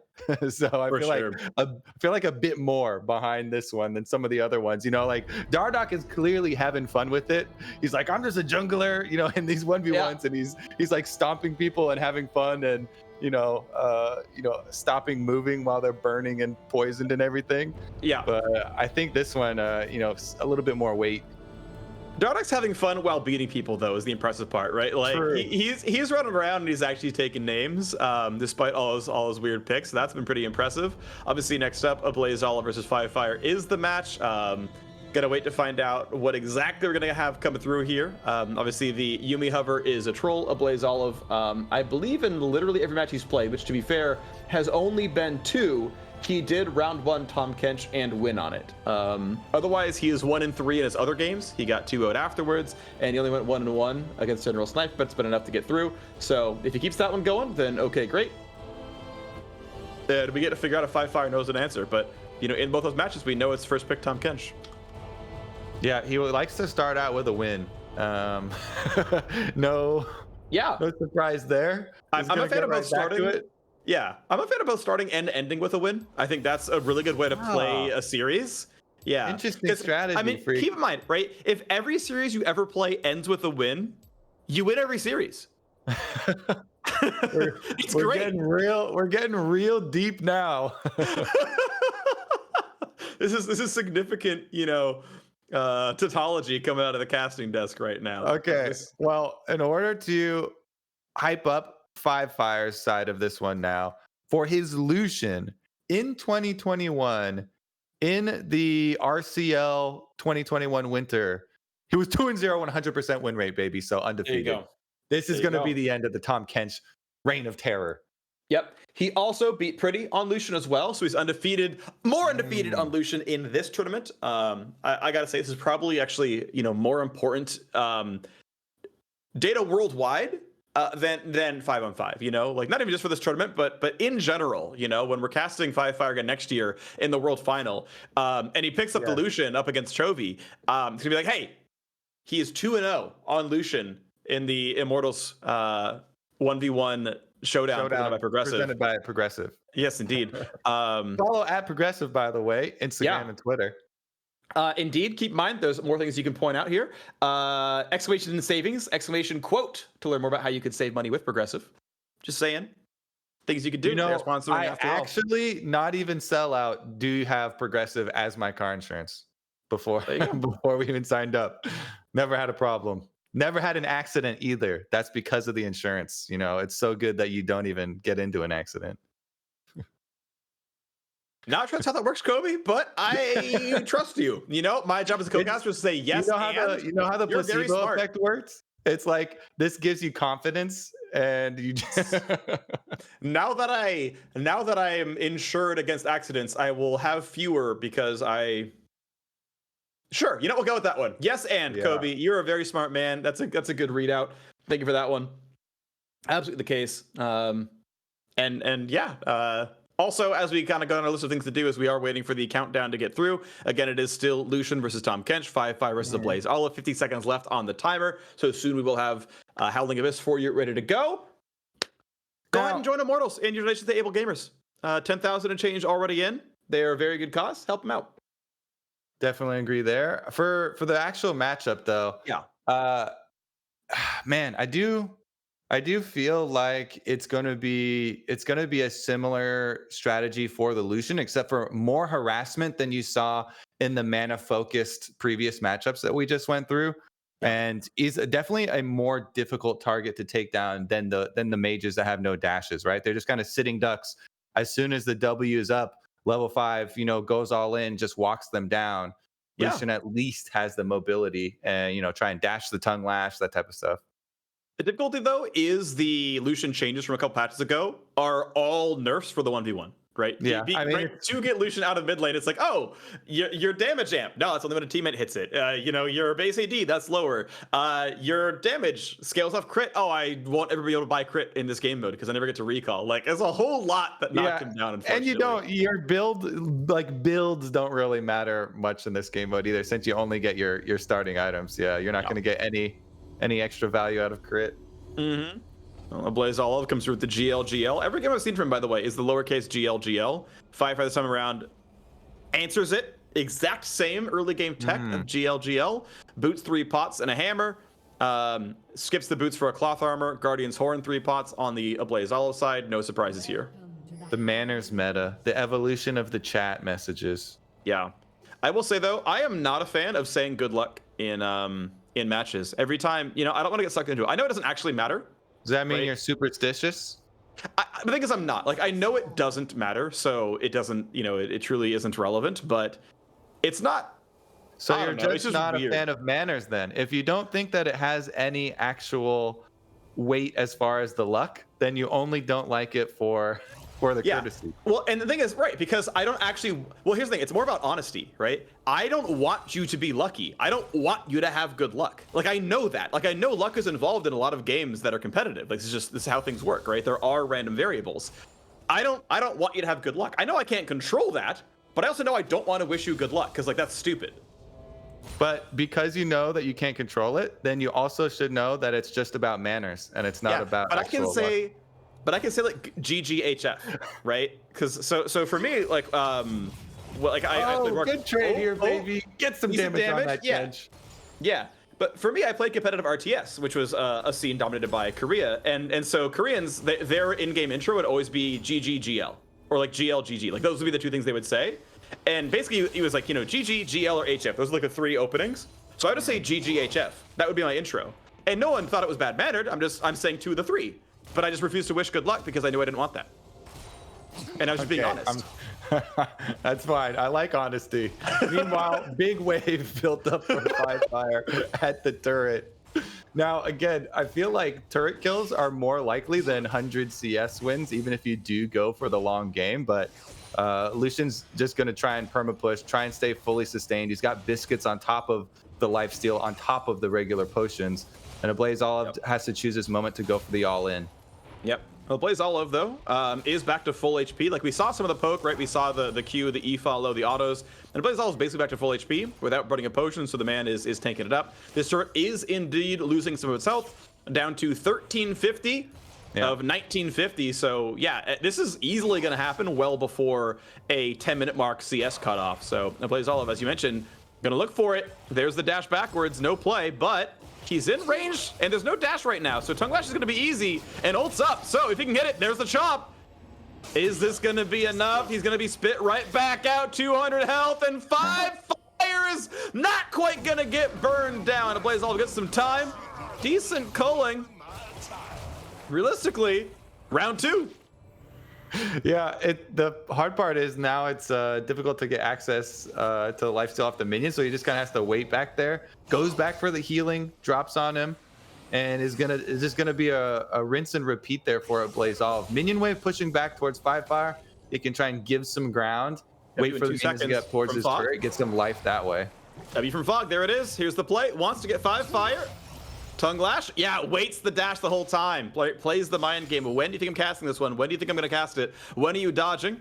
Lands the shot. It seemed like from his movement on the first all-in, he didn't think that Ablaze was going to continue the chase. And so after he had initially dodged out on the W, he kind of went back towards the minions. But then Ablaze just was like, okay, well, I run you down on Tahm Kench as normal. And it just seems like it's still going to be unavoidable. 50% health here for him. Still has 1 biscuit to eat, though. Yeah, and he has Time Warp Tonic, so it is going to be roughly, what, 5% of missing health instantly gained up, as long as you're not ignited during that one. You're going to receive the wave. Mini's doing decent damage to the turret, actually. Checking on that one, 1,500 to 1,335. So the turrets are actually a bit closer, now than about 1,450. So turrets have somewhat equalized, but 5 Fire able to be on the Relic for the second half of it for the Redemption heal. He's in a decent spot, and so we're going to have to look at round 2. Ult's coming back up pretty soon. Ignites and heal coming back up pretty soon. Those are going to be basically another all cooldown, all in about 30 seconds. All right, wave bouncing back. Ablazeolive, how much of it is going to let die here so he can gain some more room? His ignite comes back up pretty shortly. His heal is going to be a little bit more delayed. He can wait for that for some more move speed to help chase down as well. I like the little poke ult there. Yeah, it's a lot of turret damage. Shouldn't really care too much about any of the poke under turret, but mainly cares about keeping the health of the turret high. 5 Fire, no attacks on the turret this time. Gets a knock up. Ignite is on. There's 3 stacks. There's the ult. Somebody heal for a little bit of move speed. And is that enough? Because 5 Fire likely can't get past him. All right, there's the dash. He's got a double auto waiting. And I don't know how 5 Fire gets anywhere. Ablazeolive. Yeah. Lick, stick. Got him. I don't think you can win 100 CS pushing strategies versus Tahm Kench. Man, we've seen a lot of iterations. We're getting so much data on this, but like the mage is focusing on minion waves, not going to be able to do it. AD carry focusing on the minion wave. 5 Fire wasn't able to push up after the first time. Ablaze, this time around, yeah, he gets to walk away with 1 more auto attack, but since in this mode you can't go all the way back to Fountain, he never was able to fully heal back up. And so once the wave bounced back for round 2, W on repeat here. That one actually starting with the W hitting too is just... Yeah. I mean, he tried to dash over and guessed wrong. I mean, clearly, any misplay is 400 health. I'm not saying that, you get enough chances, you're going to eventually find the better side of it at some point. So, can't really haze 5 Fire for this one, but it was a good leading W from Ablazeolive. Yeah. To put it behind him, because he's going to wait until you get the visual under your feet to try and go for the dodge. So definitely well executed by him, but I just keep getting so frustrated by the Tahm Kench conundrum, because it's so difficult to go melee champ into him and stat check him. And yet all the strategies focused around pushing minion waves or pushing tower have not worked. I still think give the Caitlyn a try, but after seeing the Lucian here, I think Caitlyn would actually result in a similar way, and actually may even be worse. The dodging's worse results than the Lucian, because the only other advantage you would have would be trap, and your net is way slower than the dash, so it'd be a less effective dash. So yeah. Unless traps make the difference, like there's a chance the traps are really, really, really good, and that's going to work out. But obviously, it's been pretty good. Waiting for the last bit of spectators, and then we're going to get ourselves into the next game of this one. Ablazeolive obviously off to the 1-0, and yeah, I'm just kind of going through the list now and thinking like, okay, what's the champ going to be? Who can make it happen? So I'm thinking, because it is grasp and because Tongue Lash is a heal, grievous wounds is useful. So the idea of running a something like a Kled, where he has native grievous wounds in the kit. You land Q2, that's going to be 60% grievous wounds for a couple seconds. Like that can have some value. I'm thinking of other like really stat checking melee champions. Like I feel like a Darius could work in the sense that like I'm not sure, right? But like could work in the sense that maybe you can make that one happen. I still want to see more of the Lilia. We've seen I think one Lilia, and it lost really fast because I think they kind of misplayed it.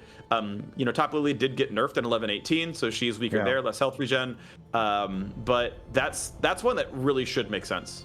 Yeah, the Kled I think is a pretty good call out. I like the Lilia too. Maybe maybe the Aatrox. Aatrox, at least solo queue data is decently up there as far as some of the matchups. And it's basically just trying to heal a bunch to yourself as well for a lot of these all-ins. But we'll have to save that talk until we get back to more Tahm Kench players, because if tradition holds true, Ablazeolive will not pick Tahm Kench again. He only uses it for the first win, and once he has that, he gets a little bit more diverse. Which is good to see. I want to see what he can make out of this one, because keep in mind, Ablazeolive is winless in Game 2 of the series. It feels like Game 2 is his time to come down and try something out. Sample size of 2, to be clear, but he is winless in game. I'm gonna pull back other stuff again. Watching old school competitive Korean StarCraft. They would have those data, right? They'd be like, oh yes, these players this guy is 2-0 against him on this map. And it's like, well, okay, sure, right? It's a lot more specific in that case, but if you're just saying it to say hey, by the way, this happened, not he's gonna win because data, that's fine, right? Yeah. I mean, stating data and drawing your conclusion are two different things. Yeah. Yes. Causation is the extra step that you don't want to go. We do have nerfed Renekton out here, though. Remember the super nerf on the empowered stun. Duration's a lot shorter now. So versus Bard, that actually might be meaningful here, because we already saw how oppressive Bard can actually be early on in the lane phase. Yeah, you just get Trynd all in, then it's enough. But if you can stick out of the range, keep in mind, Renekton dash, it's not telegraph so much, but he's still got to kind of go straight through your minion waves. So you're probably going to find the back half of Q landing a stun on somebody onto a random minion in line. So yeah, any 5 fire all in, you can probably reactively go for the Q and actually get your stun out. So could work for the Olive here. We'll see if Ablazeolive can make it happen, or if 5 fire continues the trend of winning game 2 against this man. I've seen so many people just jump off the board for Renekton too, and I saw the devs were talking about they wanted to give little buffs back. Do you know if those are slated for 11-19 or? Yeah, they're live. Well, not live, but they're in the patch notes. He has 15 more health level 1 and 5 to 7 more health scaling. So it's a bit more for the late game. But yeah, he goes to 2200 something health level 18. And they are lowering the animation time overall of both Ws. It's going from half second to 3/8 or something like that. So he's pretty meaningfully faster animation wise. Oh yeah, and those are all in 11-19. So yeah, those are live tomorrow morning. Tomorrow-ish, yeah. I think if you're in Korea, they're live right now. In Australia, they're live right now. But yeah, for our purposes, yeah, tomorrow morning. So that's probably gonna do a fair bit for him. Because you're guaranteeing the all-in kill less because the stun is lower on the empowered stun. Okay, sure, granted. That's all anyone ever used in the 1v1. So okay. Right, it was his best empower by far, so maybe give more choices. And then he just is a generically slightly better frontliner. It's okay, sure. I mean, to me, with the nerfs, I as a jungler, the biggest thing is how I timed my stuns off Renekton stuns, and it's just it's just a world of a difference. So much shorter now. Missing every jungler that's trying to combo with you, your Nidalee spears, your Elise cocoons, everything is going to miss. Because the unempowered stun was 0.75, right? And so it went from 0.75 becomes 0.75 becomes 1.5 to 0.75 becomes 1, I think is the change, right? So it's barely any more duration. Can still be worth it. It's still the most damage you're going to get out of, an empower. But yeah, that is going to change things around a fair bit. Yeah, I do like that they shortened the animation for his empowered stun, since you spend so much time self-stunning there, basically, if you're not getting the benefit.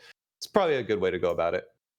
Yeah, I mean, that was always kind of weird, because if they had enough tenacity, it would feel weird. I know launch Riven, her W was a half-second stun and had a half-second animation. You could still cancel it with the E, so if you were already Riven main on day 1, you didn't actually have that time to worry about. But that was one of the hotfix buffs to Riven, was well, if you don't animation cancel, it's a quarter second after all. But those kind of things can matter a lot, though, for sure. All right, Astronaut versus Dinosaur. Who gets the last laugh? Astronauts, because unlike dinosaurs, astronauts still exist right now. So I feel at any point an astronaut could laugh, and there are no dinosaurs who could. So definitively the astronauts get the last laugh. It's looking like some sort of advanced dinosaur, though, with some augmented technology on it. So we'll see if Firefire can. It's a Jurassic Park dinosaur. They found some stuck in amber and brought him back. And outfitted him with some extra tech. We've got mecha, this mecha dinosaur kind of thing going on. Yeah, geez. Not too many surprises, honestly, for keystones or summer spells, or even inventory here. Ablazeolive with the extra cloth armor, with the all-in double combat summoners, is just expecting the all-in and gonna take it. Missing the stun, though. There's the empowered one available, and Renekton unsurprisingly wins himself the trade. Now got to go back into the minion wave. Of course, Ablazeolive can, eat some of his UFOs and get some health back when needed. All right. Stun. Yeah, little one on the wall here. Doesn't result in too much. Stood dash. Really good exhaust, though. Time just in time to block the empowered W damage from Firefire. Really, really huge deal there. Gets to walk back to a UFO for some healing. And I'm going to do chime counts a little bit here. We've just got the one meep. We're at 4 chimes till upgrade, so a while to go for this man. Nice damage, though, across right now. Yeah, it takes a lot of harassment going to try and stomp the healing there from the W. Ablazeolive happy to get the extra harassment in. One biscuit to 0 now potions left for Firefire, though. Yeah, the harassment, pretty good on both sides. To be fair, they had a similar number of potions overall. I believe with cloth, you can go for 3 pots off a 300 gold item. So they've both kind of chugged through that much. Again, you mentioned the biscuit difference. That's certainly going to be a little bit relevant. But the native healing for Renekton, nope. That was up for a long time, too. It was in fog forever. Yeah. That was a full one. Yep. All right, the level 6 comes in. Yep. And gets the aggressive exhaust out. Firefire. He's in turret range still. Forces the self-ult. Firefire, you're taking turret shots. You're taking turret shots. Fire just takes 3 turret shots, and Ablazeolive is gonna 2-0. Oh, Firefire had it. He had it, but he was just inside of range. He had to wait for the Bard ultimate to come off. The little golden sparkles come down, give you the timing. He goes in early. The extra tower shots turn the tables. Oh. Yeah. So it's some good fights. The mechanics were solid. Firefire, played most fights outside of turret range. Gets the big empowered stun and then kind of comes on his way out. Doesn't have to walk, so he takes a little bit of damage. And this one, again, also quite good. This is a very good exhaust look. He's Ablazeolive from losing all of his health, so Firefire's like, okay, I dash away. I got the cooldown good enough for me. Knows this wave is the level 6, so cues the wave, goes for the ult, bam, empowered stun. This time, summoner difference feels really good. Turret shot number 1, turret shot number 2, walks in for shot number 3 impatiently, and he's early on shot 4 as well. Like, yes, he heals up, but the damage comes in. Easily could have, had 1.5 turret shots late on that one. Okay, that does mean Ablazeolive is your winner. Gonna be able to move right up to the losers final and await the winner of Dardoch versus Insanity. Yep, so gonna wait for the winner of that one, and then the winner of that match plays the winner bracket loser of Tahm Kench versus Revenge. So still a bit more to go, but we are down to just 5 players as Ablazeolive moves up, and now we get to see what's going to come through. Dardoch has still had quite the champion ocean. Keep in mind, last time we saw him, Teemo, Ryze, Singed were the picks. His Singed completely clapped Warwick's Viper, or Viper's Warwick. That was pretty impressive. And Insanity, I want to see what comes through from him, because I'm looking at what he's played, and it's going to take me a second to get all of it. I like that Revenge is crowdsourcing who beats TK right now, trying to figure out from the chat. The first response was Yuumi. And then people are just, Allorim said Riven, by the way. Allorim said that was the pick. So, he could be lying. He could not be. Who knows? But, how convenient would that be? How convenient indeed. All right. Well, Insanity and Dardoch actually are some of the least likely to pick Tahm Kench in this tournament. So I think we get a fun one here. All right. Yeah, Insanity definitely has been running around picking some fun stuff as well. So I'm definitely excited for what comes through this one. Of course, Insanity got knocked down by the double Tahm Kench of Allorim. Looking at Dardoch's run through the tournament. This was back. Let me try to find the games yet again, because it's not. It's organized by match, but We got a Vel'koz Vel'koz from Inflock. Dardoch. Okay, let's see. And Insanity Binds. He has played a decent amount of mages. Maybe mage versus mage here. These are the two players who got knocked down by the two upper bracket finalists. Dardoch got 2-0'd by Revenge. Insanity got 2-0'd by Allorim just a little bit ago on this stream. And we get the champion Ocean continuing on. Yeah, you mentioned the Vel'koz. That one's exciting to me. I'm curious if Insanity, because again, he's also been down, right? He opted into the Pike 1v1 and then just kept playing mirrors the whole way through for his entire best of 3. And won that one, so that was impressive. So I'm curious, he's down to just play whatever and just kind of have some fun with it. That said, you can ghost the stream. Like, there's a tape delay on the games themselves, but not a delay on champ select. So if he wants to cheat, he can easily tallies against Vel'koz here. I'm just saying. Make sure to say Vel'koz, Vel'koz, Vel'koz a whole bunch at the beginning. You can also look, either way. I have had a lot of confidence in Dardoch throughout this tournament, but I don't know, not so much in the Vel'koz. Oh, but it's an Alistar from Insanity. All right, it's reminding me of the days of the AP Alistar. Do you remember the days of AP Alistar when it was actually a legit pick in mid? Season 1. Yeah, Season 1 AP Alistar. It was banned a ton at Worlds. Yeah, this bursty Alistar, even with Lichbane and stuff, one-shotting people. Just Malphite combos left and right from Alistar, basically. Yeah, all the skills were like roughly 1.0 AP ratios. So your WQ is a 2.0. Like the base damages were, approaching 300 there as well.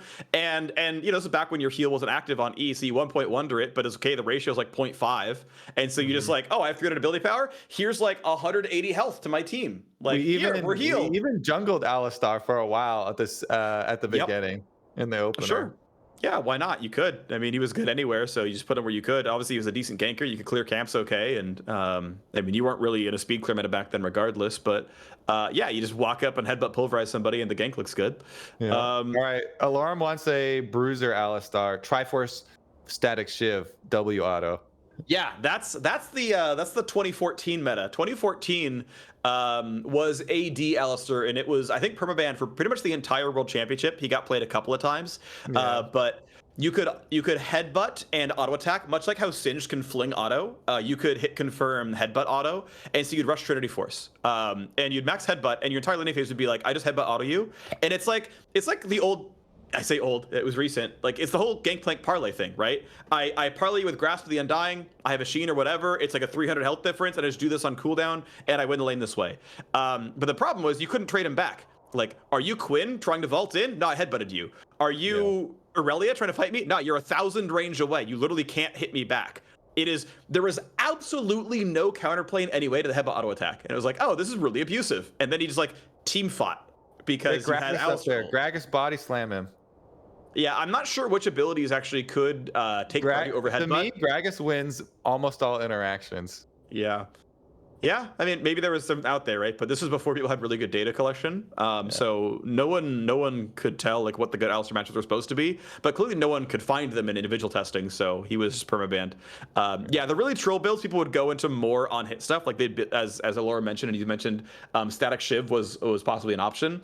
The correct builds didn't really do it. You just went Triforce into like Bruiser or tank items. But if you really wanted that auto attack to mean more, you could go Static Shiv. But like you'd buying that like 25 minutes. So you weren't doing 1v1 stuff anymore. Like you didn't need the like 80 lightning damage. It didn't do anything for you. So it was zap him real nice. Yeah, I mean, you did zap him, but it just wasn't actually good. But if you wanted the thing, you could do the thing.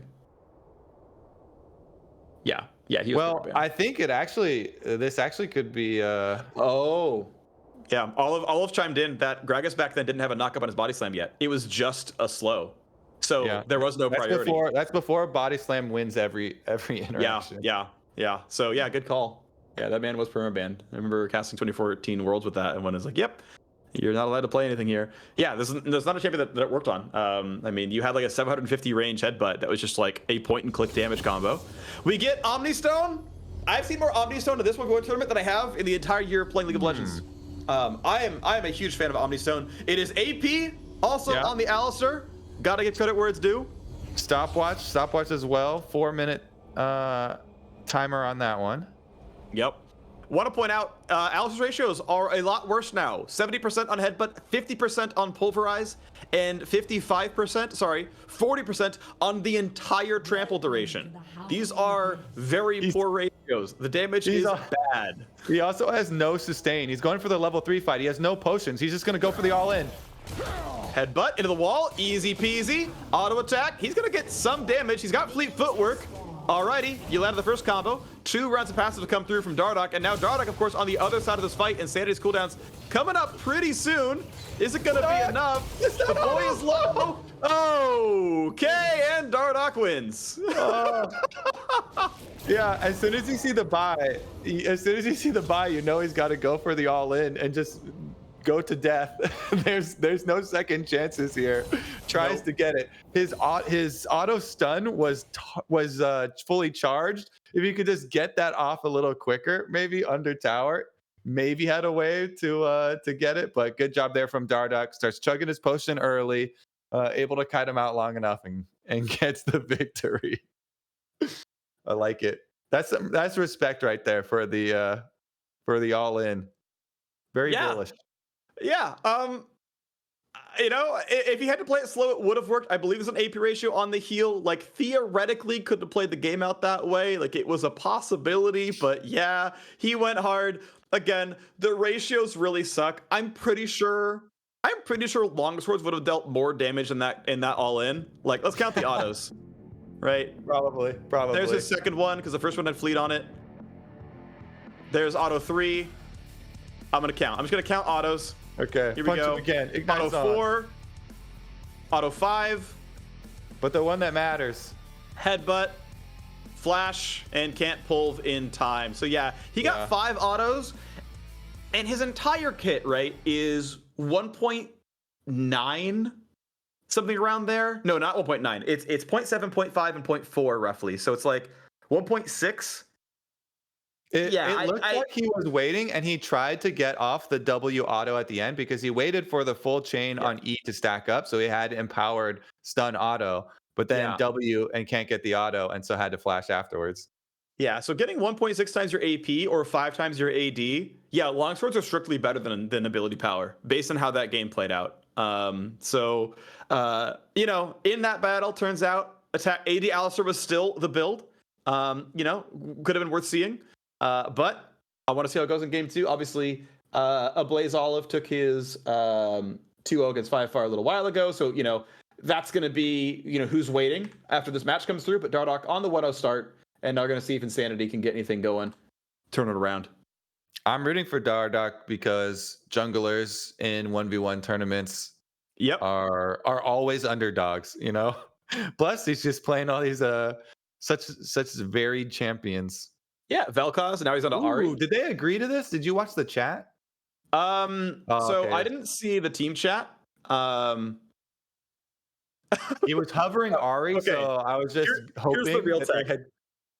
So the real tech is Insanity said, "Hey, friend me." So we're now. By the way, David and I are friends on League. I can call him that because we're friends. I thought you were already best friends. But we're friends on League as well. Okay. He asked me what to play, and I said Heimerdinger because we talked about that earlier, and I thought it was a good role. He's like, I'm gonna RNG 5 times. If I get Heimer, I'll lock it. He has not. So I think he's hitting random until he likes the champion he's got, and then goes, that's the pick. Okay. So he's on Taric. Right. Yeah. Supports. He just keeps with the supports. Okay. I think he's going home. Yeah. Now. I don't see a way for Taric to win this. Yeah. Oh, once he realized that Allorim was too good of a player, you know, once Kieran 2-0'd him on Tahm Kench, and he's like, you know what? If I can't win the whole thing, we're going out in a blaze of glory, and we're going to get 2-0 by Dardoch. And Dardoch's going to take his job next year, you know? He's going to come into the mid lane. Like, it's why he's playing Ahri and Vel'koz, to say, hey, look, you know, assistant coach? No. We're just going to come in and mid lane it.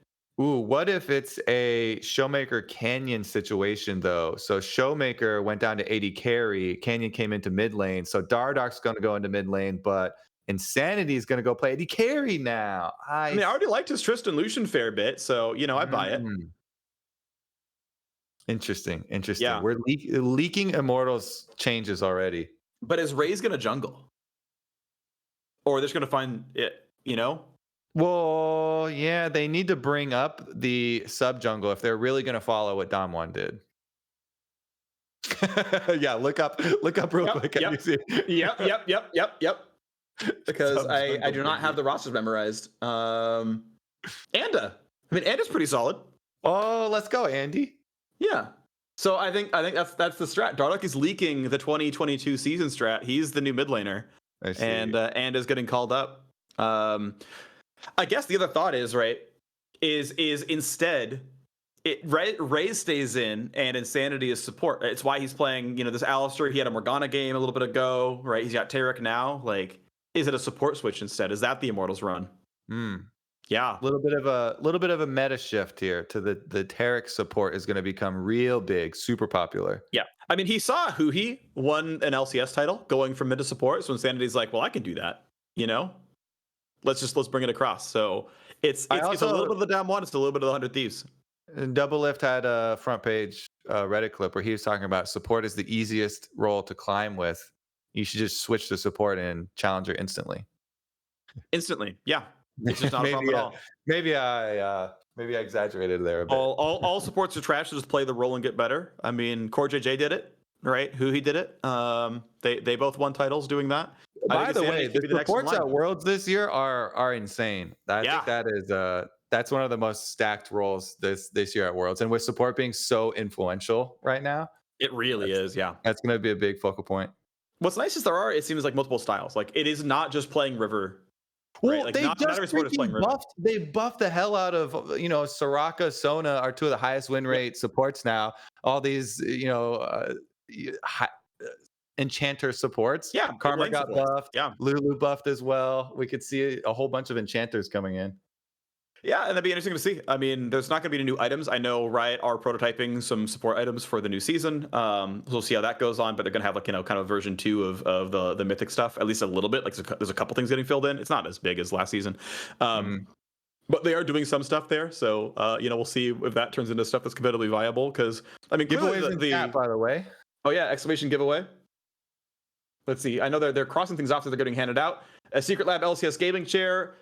10 $50 Grubhub gift cards, a HyperX headset, maybe the one I've got, not the exact one, in that I'm keeping this literal headset, but because someone responded in chat, we're getting free headset. I'm like, well, maybe this model. And 10 $25 RP gift cards.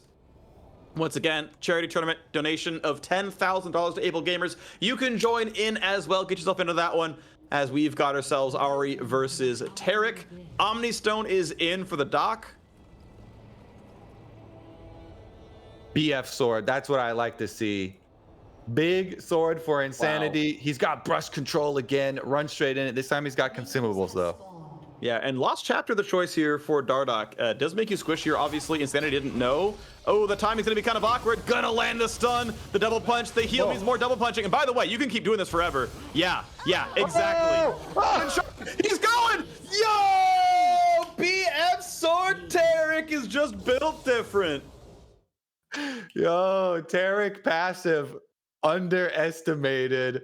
Let's see that one again. Insanity bloodthirsty support action till the end. Supportal combat at its finest. Walks right into the brush, lines up the stun, passive autos, going off, gets the heal for it, and follows with the flash. Love it.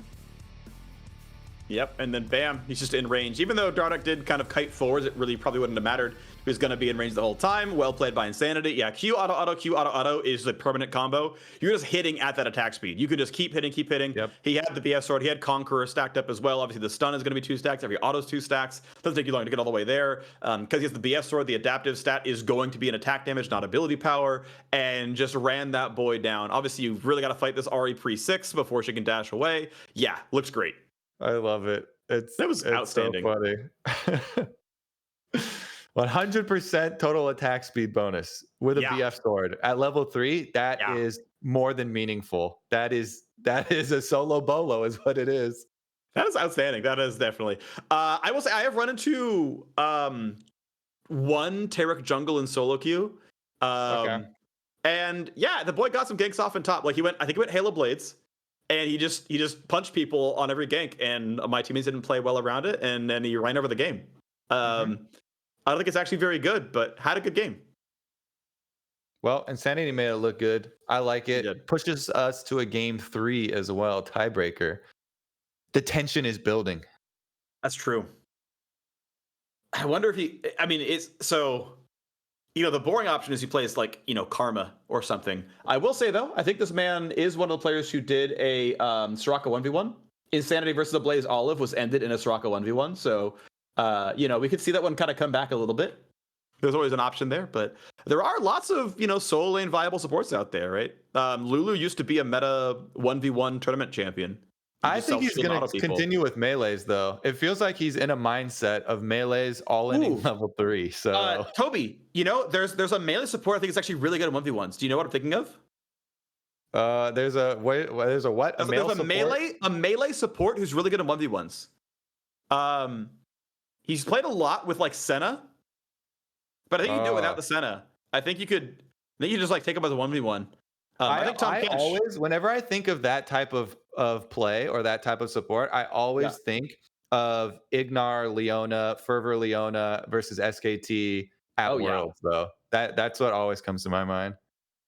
That was fun. I really enjoyed that. Yeah, that one was so insane because like the realization of so many people happened at the same time. We're like, he's got Fervor, and he's just auto attacking them to death in lane. Yep. All right. Well, it is not going to be another. It's the Nunu. Actually, AP Nunu support has been gaining some popularity with the AP buffs, and it's actually kind of annoying how much it roams with the snowball. Okay, yeah, I guess it's a roaming pick. I don't know if the ability power is going to be that useful, but yeah, makes your snowball hit harder, baby. Nunu has really, really, really, really aggressive ratios on his E. The damage of the snowball, the ratio on the snowball, and then the snap damage as well. All those ratios are very, very high. So thankfully, post 6, Janna just like presses R and kind of gets out of there, and there's not really an easy way back in for Insanity unless he flashes. But if he can somehow chase through, like despite a tornado, despite like Zephyr, that's a lot of damage on this Janna. So the lethal threat is there. Yeah, I feel like it's hard for him to get a good snowball on Janna, though. Like, Dardoch can just always save his tornado. Yeah, I think it's if he can either kind of scoop around it by trunding a little bit or being in range that even if he's knocked up, the snowball still hits. Because it will go a couple hundred units. You're so slow when you start the snowball. I feel like Dardoch, as soon as he sees him start the snowball, boom. Yeah, he's going to run off the screen, go into the brush, and then start snowballing down, and then... he's gonna run Predator, he's gonna get boots and he's gonna go for because it snapshots your initial move speed and then uses that to calculate the rest of the snowball move speed. So you get Predator kind of ramped up. It got buffed last patch, so it ramps up really fast. And I think the high end move speed is also higher. And then you just hope you can kind of zigzag the tornado and then just like send it. You definitely have to send it. Yeah. I could also see him going Mark Dash and then just like doing Mark Dash ult. And if he trades ult for ult with Janna, it's like kind of okay because he'll still get whatever damage was ramped up. I don't even know if like she can heal through all of it. Like it still might be like damage positive and maybe even cooldown positive. Mark Dash point blank ult. If she insta pops his ultimate, I think that's for sure Janna positive. She'll just full heal it. I just don't know how much damage you get for like a 0.4 second channel, right? Because it still has to react. You're not going to ult nothing. So yeah, it's like, oh, he is ulting. Okay, let's hit it. And yeah, then that's like pretty much instant cast. But I'm curious, like, because I don't know. I'm gonna look it up because I'm actually curious. What percentage of the damage you actually get from a very short pop? It's less than half, I know, but I think Janna for sure wins that one. Oh wow, it is actually 1% every 0.03 seconds. So yeah, it's like every frame, like literally every frame, is going to be 1% of the damage. So it's 6 damage a frame, basically is the math. And it's like, all right, how fast are you? Because it literally will tick up actually every frame of the game. Dardoch has pretty quick reactions. Yep, sure. That means we can flame him if he does it the wrong way. If you get 6 first, he has to Q, which means he has to like double tap it and has to travel. So that's going to be some more damage. But yeah, I didn't know it was full linear. But yeah, that means that there's really, really low damage if it's instant stunned. All right, I want to see it in action. Can he get sneaky with it? Can he actually pull off a snowball in the brush? Because even if you are in the brush, you can just aim a tornado through it, and you're going to hit him every time. That is how I play a lot of ARMs, is just walk in the brush, start the queue, and be like, all right, someone's taking damage. If not, I'm getting CS. If you Q-Max Janna, you have pretty much infinite wave control as well. You can play for the turret if you want to. Yeah, okay, so it's Ghost Ignite Predator. Yeah, so it's kind of what I thought. It's all the move speed stuff. Snowball, Ghost, and Omnistone again. I'm a fan of seeing more Omnistone. I think it's great. And yeah, it's AP Nunu, it's Hextech Alternator, so he's gonna try his best to find those picks, find the one shot. Good luck. We got some extra attack speed here for Janna as well for Dardoch. He's got his Mark Dash. Yeah, Guardian's Blade going for the haste because he wants to just get the Qs and the shields out. Mark Dash Janna. What's the strat here with the Mark Dash and Ghost? You beat He's gonna Snowball. try and knock him? I think you beat Snowball. Like, if he's Wing you and you mark him, you go up on the model, I think you're behind the Snowball. I think. Like, I mean, you know, none of us have played the interaction, but I'm pretty sure you actually bypass it. That's really strong. Nutty. Or he's gonna, you know, ult him into the turret. You know, like Mark Dash Q and then ult him into the turret.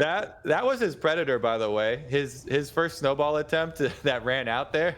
That was Predator on first one. Plus, look at that damage. Does hit this one? Dardoch just like didn't Q him. This is big damage here, by the way, as well. This is a lot. He's got to be careful, though. He's out of HP. Insanity chomps. And Dardoch's like, I'm chilling. He's got a shield. He's like not even autoing. He doesn't want to take turret damage. Oh, the Q didn't hit. What? He's just letting him live. Dardoch's like, yeah. Oh, this is so troll, dude. Wait. This is so troll. They're just let him win. He canceled his other auto by the brush, then just walks around in the circle, lets the minions do the damage, then the snowball does hit, therefore insanity, and we get the explosion that we've been waiting for. Yeah, all right. I mean, Insanity played it about as well as he could. I'm pretty sure Dardoch trolled. I don't think he queued once this entire game. Yeah, it was for sure. Okay, there was a queue right there. He queued right there. He didn't go. He dashed snowballed. To him. Yep. He waited for that one. Didn't have the last auto. Then the minions almost killed him. He was trying to do another one of the stand-and kills. Couldn't get out of range of that snowball. That turning radius has frustrated many a League of Legends player. Edge of the snowball gets him there, blows him up. So congratulations, Insanity. 2-1 victory. 2-1. All right, impressive stuff. He got the Taric win. He got the Nunu win. Lost Alistar was Vel'koz by just a little bit because he got him in a turret range. And we got ourselves a top 4. So we have the winner bracket final up next. I'm going to double check the run of show to make sure we're not running over anything. But the winner bracket final between Allorim and Revenge, that's going to be up. And then we get the Ablazeolive Insanity match, followed by the loser of Allorim. You know, just Revenge, we're calling it now, by the way. And then winner fights Allorim for the championship. And Tahm Kench is going to go 8-0 from Kieran Logue. All right. I'm actually going to agree with you. Yeah, you're finally on board? Yeah, I'm on board. Yeah. I don't think it can be stopped. We've seen too much. We've seen too much today. If you can't beat them, join them. I've been stat tracking like this entire tournament, and I'm like, okay, I'll write down champs that they're picked. I'm just writing in Tahm Kench twice. Like, it's just, he's picking it. We know it. Revenge, I'm just going to write in a Riven. You know, I'm going to be hopeful a little bit on this one as we get our last spectator in. And then Allorim Revenge. Here we go. Winner bracket final. The winner moves on to, of course, the grand final. It is going to be a full bracket reset, so you get 2 shots, the best of 3. Allorim won't need it, obviously. He's going to go undefeated the whole way through. But they've both said lowercase r in chat, so Champ Select is ready to go. Nice. Let's jump right into it. Mystery revealed. Tahm Kench versus Tahm Kench. Dun, dun, dun. That's the counter pick. That's his secret counter pick. He's like, oh, no, I know what beats Tahm Kench. Playing better Tahm Kench. Yeah. Imagine it comes down to mechanics. Who do you trust more for the TK mechanics? So I would say I think Revenge has overall better mechanics, but Tahm Kench specific mechanics, I'm gonna probably just say Allorim. He's got him on experience. Weren't you kind of burning him earlier for some of his thick skin usage? Yeah, but I'm not saying he's perfect. Like I would take Ablazeolive on Tahm Kench mechanics, right? You didn't talk to me about Ablazeolive, but against Revenge, I'll give him the shot. So Camille, gonna be the answer. We'll see how it goes. Okay, once again, back to his Camille. I'm really rooting for Revenge. All in here, baby. Come on, take down the evil empire. So looking at the matches we've seen of Tahm Kench so far, 5-Fire beat Pretty while playing Lee Sin against TK. So we have seen a fighter win. Did you watch that one, by the way? Yeah, it was really close. But basically, he just wore him down. That, you know, any kind of like Q auto combo, like he'd take the fight, he'd like W back to a minion, and then he'd heal back up, and then basically level 6, like he was at about a third, and just, you know, QRQ auto attack killed him from that point. So was able to kind of aggressively play and wear down the Tahm Kench, not letting him just health regen. It was like a, you know, solid aggressive play. But yeah, looking at the other Tahm Kench wins, it's like, okay, well, he beat Singed. Okay, that's something. Looking at his like had a Yasuo and a Lee Sin beat. So Allorim actually beat Crimson Lee Sin. So that match has been 1-1. Had a Yasuo win, even though Crimson I think played the win walls pretty well. That one was at least pretty close. It was actually like a really tight one there. So it feels like a lot of the melee champions actually make it, you know, somewhat difficult for him. Yeah, I mean, I'm expecting the kind of standard Camille with just grasp here, because Tahm Kench, you're gonna have to do a lot of work. It's not like, oh, we're going for a burst point that you would want to take press the attack or anything for. So yeah, it doesn't make sense to me. Should be normal opening for Revenge, and keep him at length with the end of the W hits. We were looking for every sweet spot W zone. Dodge out on as many keys as you can. Yeah, and it's like, how long's the fight going to be, right? Like, is it going to be long enough that you get a Q stun, which gives you 2 more attacks? You get 2 more autos. It's going to be, you know, a pretty big deal in the trade. Like, are you going to play a really short one where you charge up Q and then you're just doing, you know, stun, backflip, walk back W, and just, you know, take your trade? Like, if he's good, he tongue lashes me once. Do you just save your E for the W of Tahm Kench? Because if you have vision of Tahm Kench, you have plenty of time to E to a wall, and unless the mind games evolve to him like randomly Wing a spot like next to a wall, you're not going to ever get hit by a W then. So you could hold there and just, you know, play the W and Q dodging game. Yeah, because unless you're mind gaming where the W is aimed, if Allorim guesses right, you know, Revenge is not gonna have a way of walking out of that one. You could just instead, as you're mentioning, buffer the E and take the knock up and then just get out. I think the cast time is. Then travel time is otherwise a little bit too long and it's a little awkward. I think that's a decent way of going about it. But I feel like in the first 3 levels, though, the Camille is allowed to take the fight. Maybe that's wrong, but I feel like, you know, we looked at like the Neeko matchup and it's like, it's really brutal, right? I stun, I land on my stuff, I, you know, kite back with a W. And until Allorim has his ulti, I feel like you can kind of get away with that. Like there's just not enough going back towards you.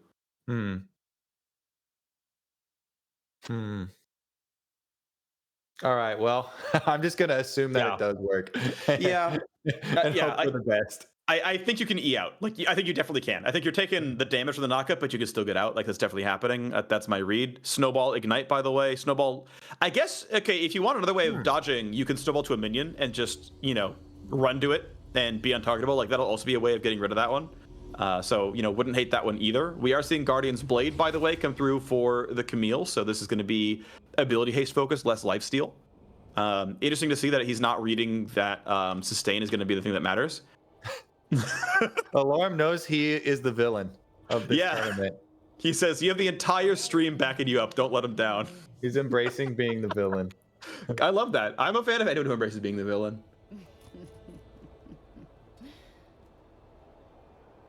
Good way to go about it. Standoff here. This is the first we haven't. I'm so used to our previous match where it's just everyone rush to the brush, go for the level 3 all in immediately.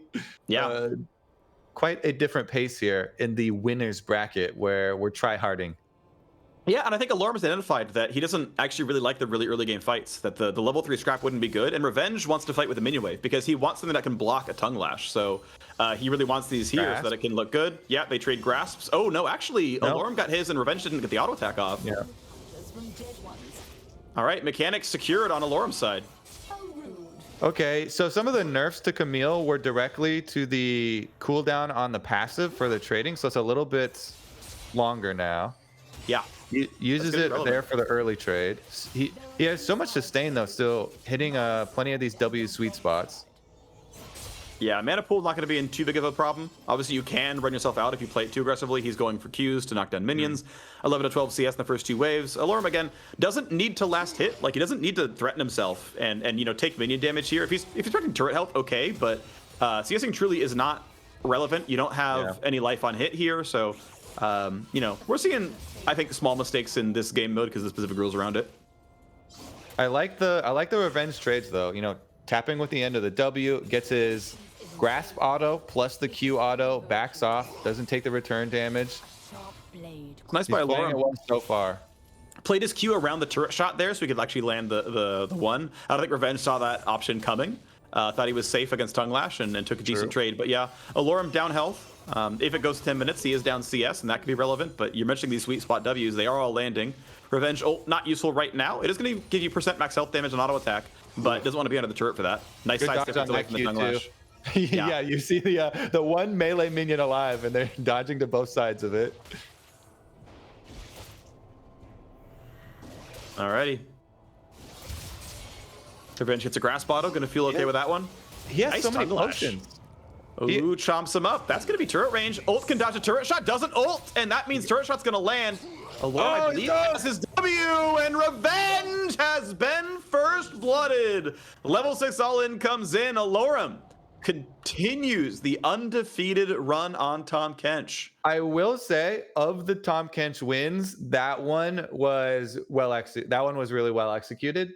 A lot of the other ones, I've just been like, face in hands. Okay, you double it at him and you just walk him down. But that one was actually quite nicely played. Ults him, gets him into the tower range, ignite on. Then even with the slow, still lands the full length Tongue Lash there as he's trying to dodge. And once you confirm the slow off your Tongue Lash, then cast W immediately to guarantee that the W hits, gets the kill. Yep. So good execution there from Allorim. He is 7-0.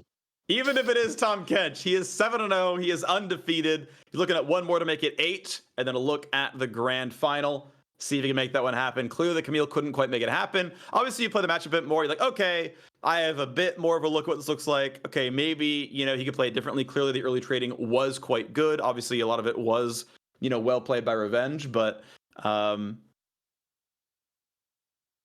Summoner's Rift, yeah. So we have to remake the lobby. Need a minute here before we get ourselves back into it. Yeah, he's like, let's take this to Summoner's Rift, okay, where we got minions do count and junglers are gonna yeah. I mean, to be fair though, Tahm Kench played that entire lane under his turret and at 2/3 health. He wasn't even diveable, like that's not even a jungle intervention one where he's playing it with no respect. Either way, we get the run back. I want to see what else happens. Yep. And now I'm curious. Yeah, I know Allorim said it was going to be Riven was the answer. I think Fiora can definitely do enough damage here. She can maybe sustain enough. Obviously, I liked the Fiora that I saw. I think we did have a Fiora Tahm Kench matchup earlier, and I liked what I saw out of it. It just didn't quite win, but you can always riposte the knockup into a stun and then go for a combo there. But I know it didn't win, but I'm trying to figure out who the players were for that one. Because I'm curious. Oh yeah, General Sniper lost to Allorim playing Fiora Tahm Kench. He tried Aurelia game 1, played Fiora game 2, couldn't make it happen, but I liked what I saw. It was one of the closest games I saw, so Revenge is going to play the Fiora in this matchup. All right, I like it. W the W, you're good to go.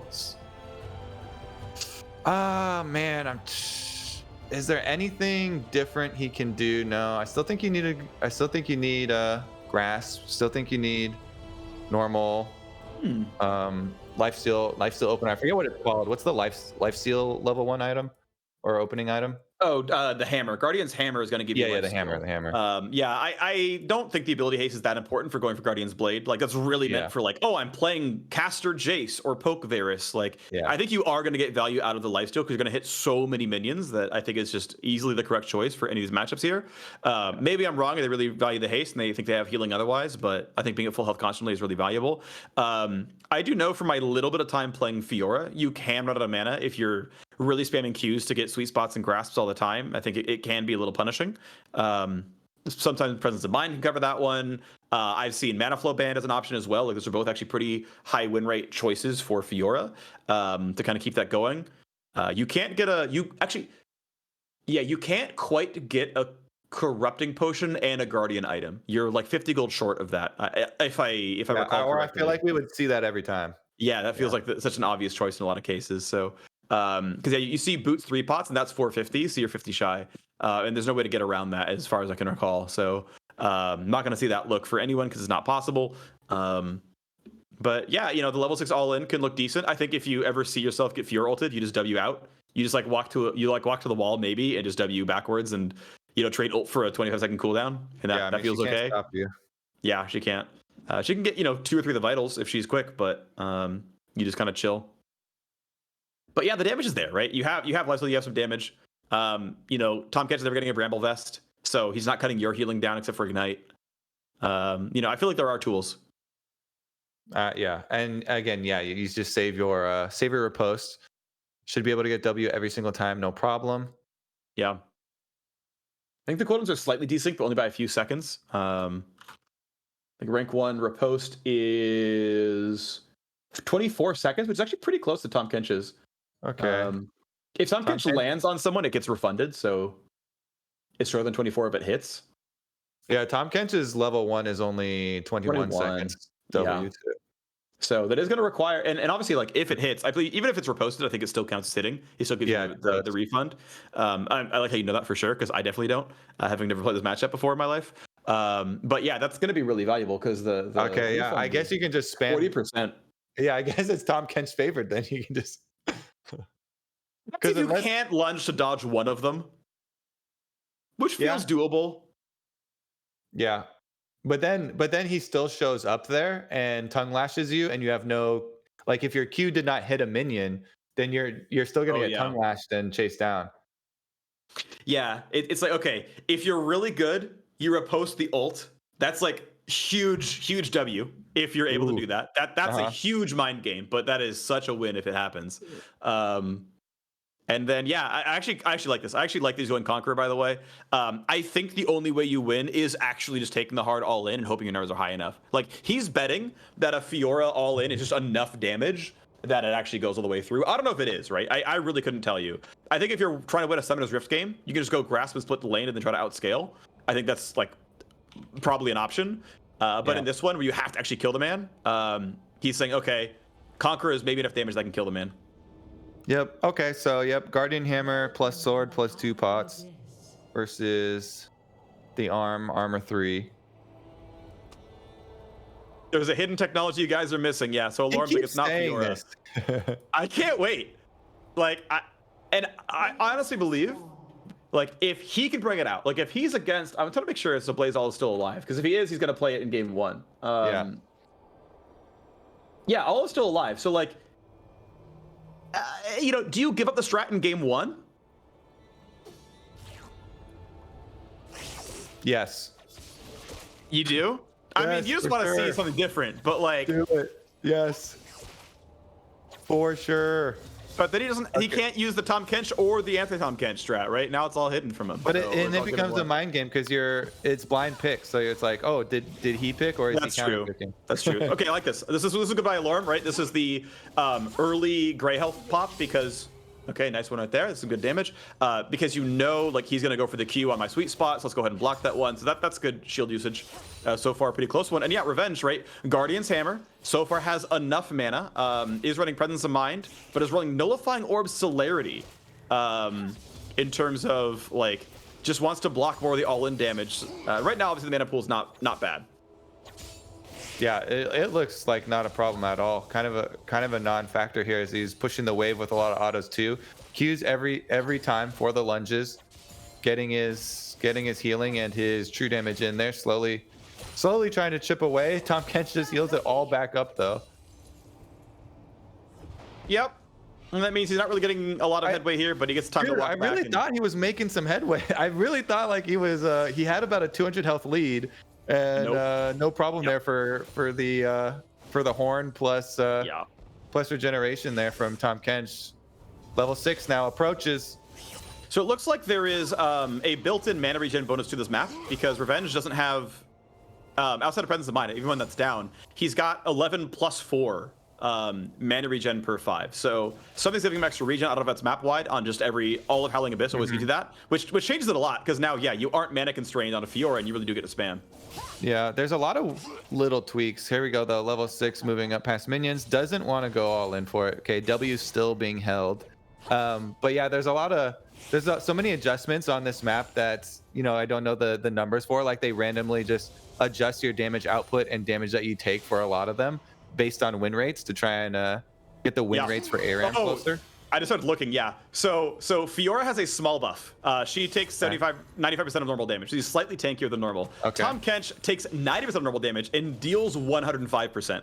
So Tahm Kench is one of the biggest, he's already one of the most dominant laners on Summoner's Rift, and he has an ARAM buff because his champion is trash in ARAM normally. So no wonder he's popping off. And those buffs, they put in for the win rates for ARAM. So that's winning the actual game with 5-on-5 for ARAM, not for 1-versus-1 battles like this. So it just completely throws the balance for 1-versus-1s out the window. See, that's the dark tech then, right? Like, go look at that patch notes and see, hey, which champions? Akali has huge buffs on ARAM because she's like so bad for most players. Nice timing. Yeah, plays around the riposte. Ignite is on. Revenge is running. He's gonna ult for move speed. Yeah, going for the Q play while Ignite is not gonna help him very much. But okay, he's gonna go for a little bit of this, but he won't get the healing aura. Man, it's doomed now. It's huge. It's so doomed now though. There's no comeback mechanics really for this mode. All right, the acquired taste. Yeah, he can't get any stuns. The minions are in the way, so decent damage from Revenge. And until Allorim is out of combat for 5 seconds, the healing won't kick in. So Revenge is not letting that kick through. Getting vitals as much as possible. Q would stun and goes for the sidestep. W might have been down for a moment. It is up right now though. And okay, just hitting minions. And again, has 10% lifesteal, right? That's a good riposte. They block some of the damage. And he's like, yeah, okay. My Q is down. My fight's not going to look good. Out I go. Yeah, and minion wave is pushing towards him too. Yep. A lot of range minions built up here, so that damage adds up. That Ignite. And okay, he's going to heal it all back up though, right? Like he's going to get out of range. He's going to let the healing kick in, and he's going to go back up to like half or more, and then gets a health relic. But Revenge, I mean, it was 10 to 90, and now it's like, okay, 30 to 70, but it got closer. It got closer. I mean, Revenge it was 7 before. Now he's got 10 ranged minions plus 2 cannons trying to help him, but he's so low. Good riposte.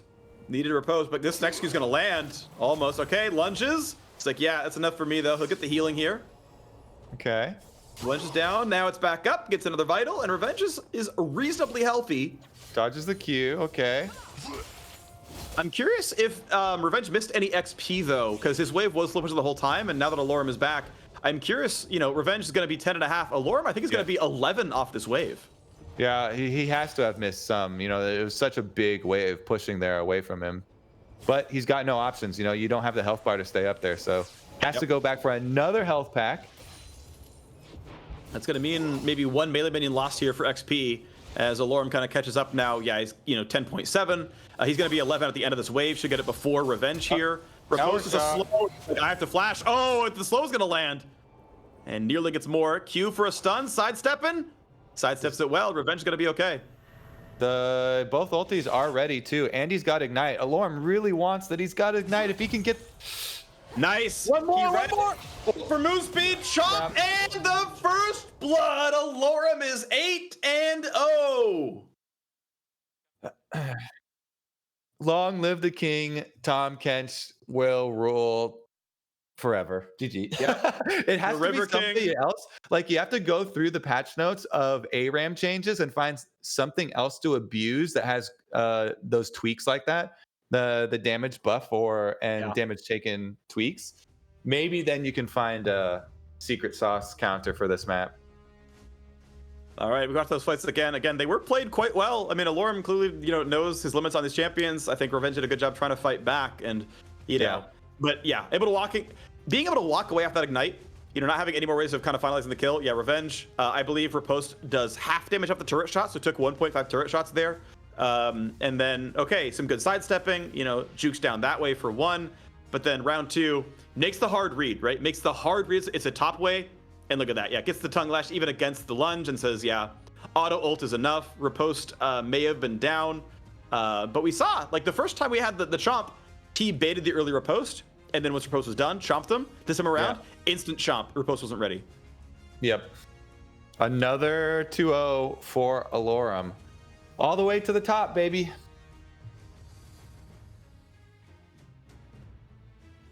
All right, keep in mind, we do have a donation drive going for Able Gamers. Please, if you can, go ahead and send in a donation. Able Gamers are creating opportunities to enable play in order to foster inclusive communities, combat social isolation, and improve the quality of life for people with disabilities. We are at $10,200 so far. Please keep that going as best you can. Thank you, everyone, so much for everything you've done so far. Plus, I think we still have some of the giveaways going. Giveaway, ! Giveaway in chat to participate for yourself. And let's keep it rolling. Next one up. Let me get in the lobby. Oh, we are going to have a break before we get into that. So the last few matches, the loser bracket semi, lower bracket final, and grand final are after the commercial break. So we'll see you in 15 minutes. Stick around. Oh, wow. You're doing great with that twirling. Dad, I'm spinning. Oh, you're right. But Tahm was high school. Yep.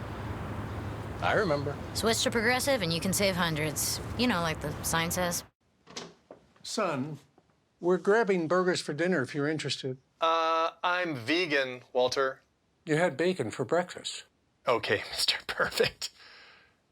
Want to really be a rebel? Get off your parents' car insurance. You guys see what they're posting about us on social media? They're thrashing us out there. Why don't you go check? Go check. At PC's rule. This team looks like they can't even turn on a computer. Well, that's why we hire managers. At Fable Lover is saying that chasing Acorn is really cool. Well, yeah. Jake79 says progressive gaming is going down. Yep, going down in the Hall of Fame. I'm about to spam chat for progressive gaming. Good. We need some more spammers, honestly. At cardio is good. I mean, I guess it's an esports team. True. I love being a social media influencer. It's great.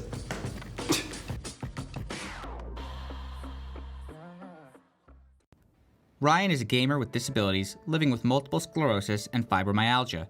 As an avid gamer, Ryan was big into playing games on his computer, but as the pain brought on by his MS and fibromyalgia started to really take its toll on him, playing games with traditional input methods became more and more difficult, especially when navigating with a traditional mouse and keyboard setup became harder and harder to control.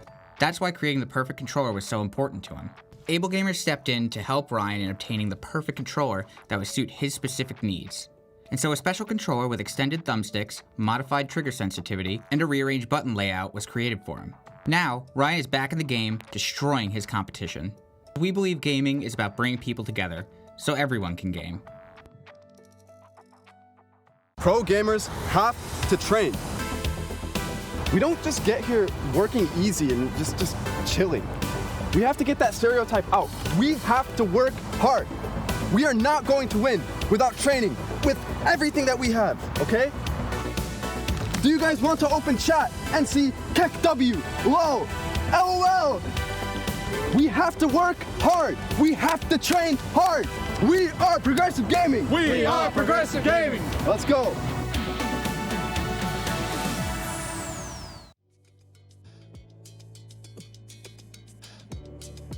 Okay, in 3, 2, 1, action. Next up we play against Andres. Scuttle crab for jungler. Swimming is just a really great way to stay active, and I love it up here. I think you might sleep there sometimes. Unless I say Gilhoto is green. That's even better. This game coming up is against Gilhoto's goons. And this is where density lives. It's a closet, but he says it's comfortable. It's pretty comfortable for a closet. Yeah, we've got Lie Eater's bedroom. Looks like he's up to reading a book. Are the best. We are Progressive Gaming. What? I don't know. I'm not saying. I really hope that we win the whole thing because I really want to save up to buy a hot tub and retire and become a streamer. It just sounds easier and more chill. So that's the goal. Why don't you just use your arm? This would be so good for Before this, I was gonna have an ASMR channel, but the microphone never came. Catch. Thanks, man. Yeah, no problem. Anyway, I'm gonna go take a nap. Got a nice bit of resting to do. I thought it was gonna be like I thought pro gaming was gonna be easy and I'll just like live in my basement, but I actually have to do stuff. My mom's basement. We are Progressive Gaming. Progressive gaming. This guy, you're just running. Kek W, lol, all these sad things. No!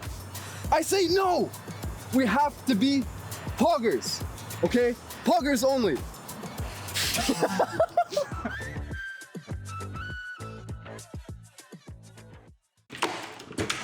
I can't believe we lost. We're in the lower bracket. Everybody calm down. It's fine. I agree. We only have one more game. We've only got one more shot.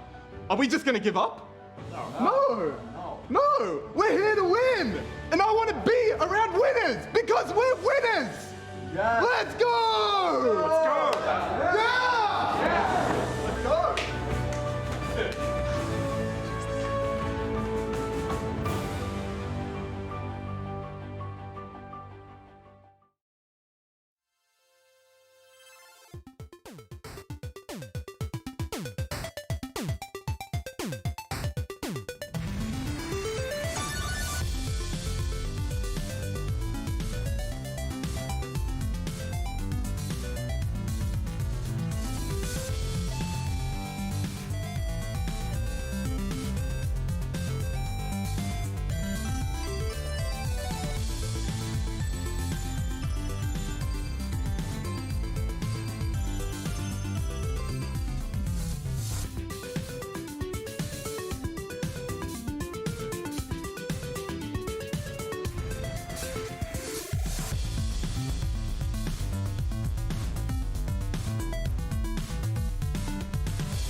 Hello and welcome back to the Immortals 1v1 Showdown presented by Progressive. We are down to the last few matches. Only 4 players are alive. And only one of them hasn't dropped a single game, and that is Allorim waiting up in the upper bracket with a Tahm Kench one trick on his resume. Right now, though, it is Ablazeolive versus Insanity. Battle of LCS mid laners. Now, we know Ablazeolive, he'll play TK in game 1, but then he branches out. He's made it so far this way. And I kind of want to see him get to play Allorim, because then we want to flush out this greatest mystery of our time where Allorim keeps baiting chat saying, I've got the secret technology. There is a counter to Tahm Kench. It exists. I know it. Nobody else knows it. Well, we got to flush it out of him. We got to see if it actually happens. And Ablaze is the one who has successfully run Tahm Kench in the first game of all of his matchups thus far. Let's see. We'll see if he picks it, continues that trend and picks it first game here versus Insanity. It has so far ensured him a win in the opener of every single set. Yeah, it has. There is only one Tahm Kench loss this entire tournament, and it goes to Pretty, who lost to 5 Fires Lee Sin. Just saying. Only one player's managed to lose, and that deserves, a little bit of flame. So we brought it out just really quickly, But we are ready to go into Champion Select. Ablazeolive and Insanity. I'm a big fan. Again, both these players, I think they're both really, really exceptional. If we keep going by trends, we expect the TK out of Ablazeolive. Meanwhile, Insanity, of course, he came through with that Nunu win, but Dardoch, I feel like, let him have it. So I'm not sure he should go back to it. I mean, I just like the strategy that Insanity has been going for. He's looking for some action. He played the Alistar into the Taric, into the Nunu. All these melee champs. He keeps looking for these early all-ins, level 3s. Makes it exciting for the fans. So hopefully we get some more of that. Oh, I guess it actually is going to be a repeat of the Nunu. Right. He's found one he likes. He's sticking to it. He's found his calling. The question is, what does Ablazeolive play into it? Obviously, Tahm Kench has been what he's going for. Although I will say that Pantheon, I think, lines up reasonably well. The snowball comes in, you just turn on the shield, you press E, you aim it forwards, you're going to block that damage. You can kind of trade back. You're channeling the spell or cast the spell anyway, so you're not losing anything from the knockup. You basically fully immune that ability, and then you can take your fight. I don't know how the rest of it goes. Obviously, Nunu's going to get his E off guaranteed. That can be painful. You don't have a way of playing around that one anymore. But taking the time to go down, and Pantheon is going to be locked in. And worth noting, there's always a chance that Ablazeolive's cheating. He's watched the stream, sees the lock-in, checks up his runes and goes, all right, counter pick secured. Why would you put that out there into the world, Phreak? Because I want to see the world burn. I'm rooting for the Tahm Kench. I'm going to call every player a cheater with no evidence. It's more fun this way. Yeah, you like to set things on fire, flame everywhere. Yeah. I like it. Mm-hmm. Now, we also, though, since this is game number 2 on this map for Insanity with the Nunu, last time around, his first snowball, he misjudged how long he can go with it because, he uses Predator and his Ghost. Now he's calibrated. So I expect first snowball out of Fog of War. He's got the perfect distance now. He's got the speed. He's calibrated, okay? That's good. Yeah, I think it's really valuable. I also want to point out that these players did play before. Game 1 was, of course, Ablazeolive Tahm Kench. Instead, he tried to kind of pick Singed. It did not work for him. And then it was Annie beat Karthus and Soraka beat Soraka. So, will say Insanity had the better run the first time around. Also, again, we have players, switching their things up, and the fact that we don't have the game 1 TK. So Pantheon is the option. And we're just kind of waiting for the time to tick down. We're about 2 minutes away from actually loading on to the game itself and showing you. My brain keeps saying Rift, but it's not Rift in this one. It's the Abyss. The one that howls. The howling abyss. Yeah. Yeah, indeed. Because the wind is always blowing. That's true. I want a yodeling abyss. A much happier abyss. Yeah. It could be a yodeling chasm instead of a howling abyss. How about that? I like that. And the music's just, some nice Dutch yodeling the whole way through. You have to get in there and some windmills. The rocks. You've got like a sculptor in there, basically sculpting musical instruments into the side of the chasm. Yeah. When the wind Yeah, blows you know, through. there's reed instruments, there's brass instruments. Let's get some stone instruments, you know. But Yeah. it's still a stone wind, I guess, instead of a woodwind. Because you can definitely make that one, you know, happen as long as it's going through at the right speed. The wind here. Have you ever encountered musical highway, where like you drive off the little ridges and it makes noise? I have not driven on one, I don't think, but I have seen videos of them. It's kind of fun. It's cute. I haven't even seen a video, so I have no idea what you're talking about. It's just some. Okay. You just So have you ever driven on a road where like there's these like sort of rectangular holes dug so that your car rumbles when you get towards the side of the road? Yeah, those are safety measures. Yeah, for yeah. If you're outside of the line, Yes. then it wakes you up for being asleep. Yeah. It is like those, but they're not outside the line, and they're specifically built out so that it will actually make you'll hear a note in your car, right? Like the rate at which your cars bump against it will actually make sounds. So you can drive along these, and they're actually inbounds. Like you kind of intentionally drive along them, and you follow it because it's a nice tune. It sounds pretty good, and it keeps you like on the line while like doing turns and whatnot. So it's a different way of incentivizing you into like having the right driving line. I like it. We need more incentives to stay inside the lines and not drive like an idiot. Yes. That's definitely accurate. I'm in full support. Yep. As many extra incentives as we can have, especially for people driving in LA. Yeah, that lines up with me. I like the hover over to the shopkeeper. Thank you. I'm glad there's different shopkeepers as well. The bottom one is the undead guy. The top one is not. Not. I don't remember like. Okay. No, I just. No, he's not a goblin rogue. He's just not undead. Yeah, no.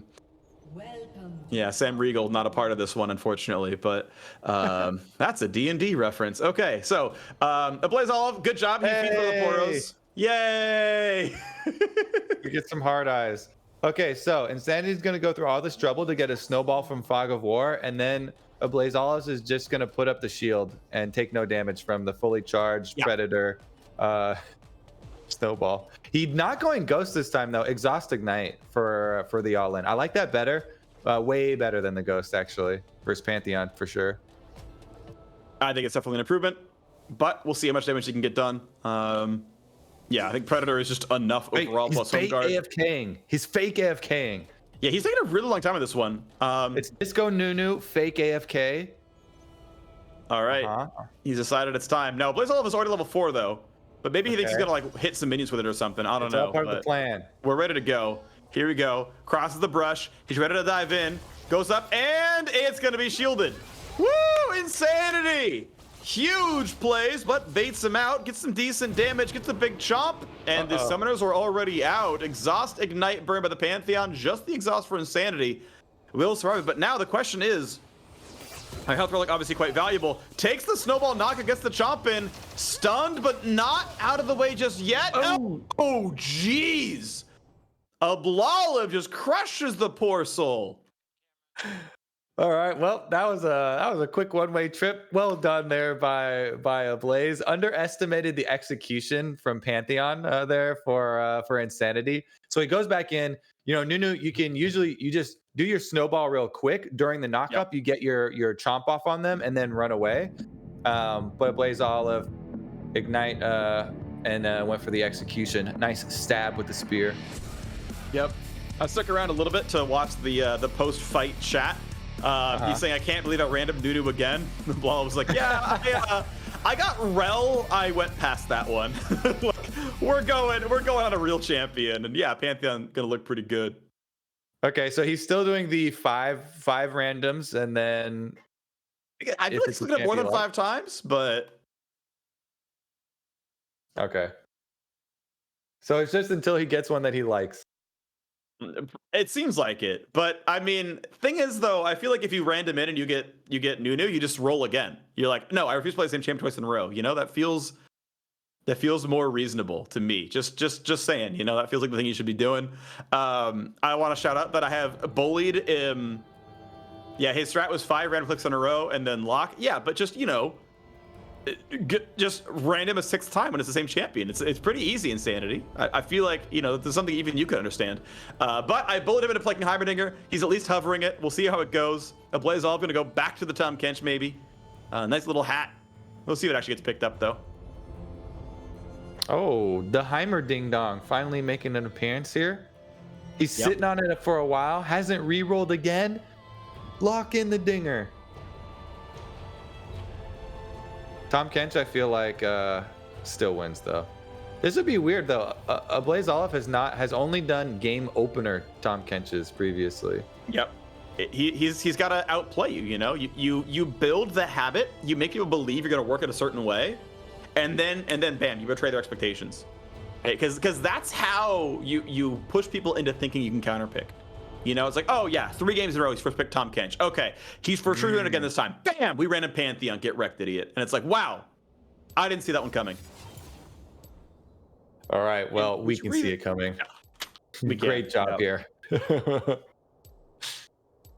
Yeah, but see, the other question is then, would you then assume Tahm Kench game 2? Because he's never done a Tahm Kench game 2. Like, if he doesn't pick a game 1, is he just done? Or is he going back? And you don't know. Like, you know it's in the pool. You know he can play it, but I mean, the mind games are just really severe here. Yeah, he's a rebel freak. No longer do the rules mean anything.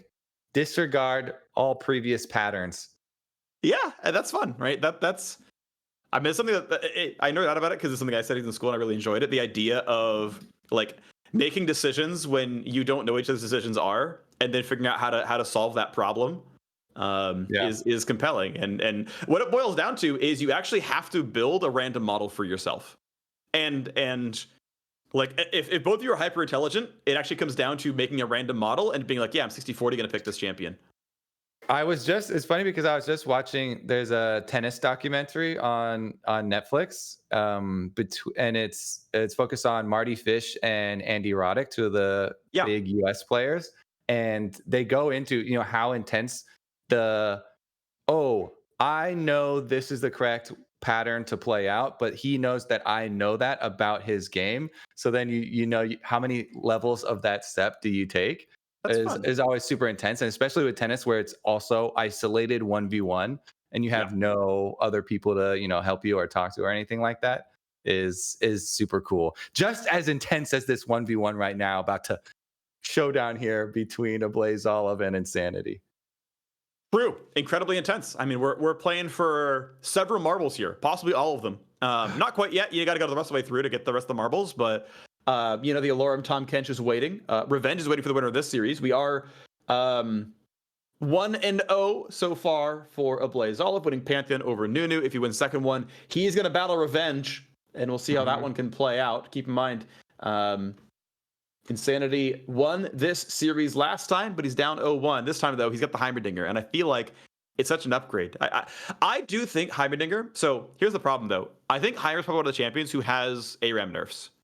I think he's a champion who does too well on this map and is nerfed because of it. Mm-hmm. So that's a weakness. You know, you really need the champions that have power added. Like Aurelion Sol, I think is like heavily buffed, but I don't know if he's a good 1v1 champion. Yeah, I mean, you need to go through the patch notes or just focus on champions that are not good at team fighting but are good at duels. Should be the way to go for, because those will also fall into the buffs since they don't win in ARAM a lot. But at least we get more data here. It's a new champion versus Tahm Kench. More testing grounds here to try and figure out what to do against Allorim. All the mages have lost so far, but once again, you can always put your turrets down and you know, play around Tahm Kench. You can put a turret down to block a Q. I mean, what's up? The Heimerdinger is going to have a similar game plan too, of focusing on pushing the waves to the turret. I feel like the only way Heimerdinger gets kills when the opponent tries to kill the Heimerdinger, instead of, you know, very rarely is it going to be like, oh, Heimerdinger actually poked you down under tower or was able to land the grenade for the empowered shot off of the turret and killed you that way. It's usually you trying to kill the Heimerdinger walking into, you know, minion waves and turrets and stuff like that. But let's see Insanity. Can he remain safe? Can he help you know, keep the pressure up, pushing the wave up to the turret? Maybe you win by turret destruction that way, is a way to take down TK. Yeah, just unfortunately for all those players, they've never been able to live long enough to have it happen. You know, turret could go down to maybe almost half, but it feels like they run out of time to keep the pressure going, and the threat of the level 6 Tahm Kench all in becomes too much. You know, like you just kind of turn the corner, go for the aggressive W and hit him. But yeah, if you can kite that man through your turrets, that's going to look pretty good. We are seeing Lost Chapter Heimerdinger, so once again, aggressively towards mana gain. You only get 2 potions doing it this way. If you did, for example, orb plus tier, you could get 1 potion. Auto Q, yeah, it takes 3 autos to kill a turret, so it's a bit slow going. Ablazeolive says, okay, I earned 10 gold, which means nothing. I got one of your turrets, and he heals back up to like 70%. Not the best play, to be honest. Yeah, that's gonna leave a mark. Regenning pretty quickly though, still down 250 or so health. As Insanity will get easy early push with the Heimerdinger. Again, he's gonna want to keep full pressure, constantly pushing in up to the turret, trying to get some chip turret damage as well. But Ablazeolive, usually TK around level 5, looking for the W all-ins versus Heimerdinger. I don't know. Is it too dangerous once Heimerdinger gets his ultimate to wait for your own as TK? I think it depends, because like, you know, if he's empowering the stun, you're not going to get more damage. The empowered turret, though, is like really absurd. It's just so good at winning the 1v1. Yeah. So, yeah, I wonder if he just like, he lives in his nest, you know, he you know, owns his club, he's got his bouncers, and you just aren't allowed to dance on the floor. Nice, doesn't go for the play, and nobody wants to see TK dance. So that's what we're getting at here. Nope, he's just gonna waddle around and, you know, knock down minions. Again, truly CSing almost never matters. We have yet to see a game go to 10 minutes here. But, you know, obviously sometimes you care about lane pressure. Obviously, if Heimerdinger ever autos lands a spell, that's going to pull turret aggro, and Ablazeolive getting dropped to temporarily half HP. So it does not have the pressure. He's doing well so far. Okay, W does come out. Stun, everything lands, and it's like, yeah, what are you doing about this? And, you know, pops the shield up. And Heimer just has all the tools, right? Okay, he landed. Cool, I stun you. Everyone shoots the ray gun, and he's got control. So the Heimer tech, so far, so good for Insanity. He is pretty heavily chunked out on his side too, though, and had to chug. He just chugged both potions, so he has both of them ticking at the same time here for the duration. He only got 300 damage on the turret on his last push, and he's not going to have any further consumables after this. So Ablazeolive will be able to play the sustain game a bit here and go for more all-ins. Yeah.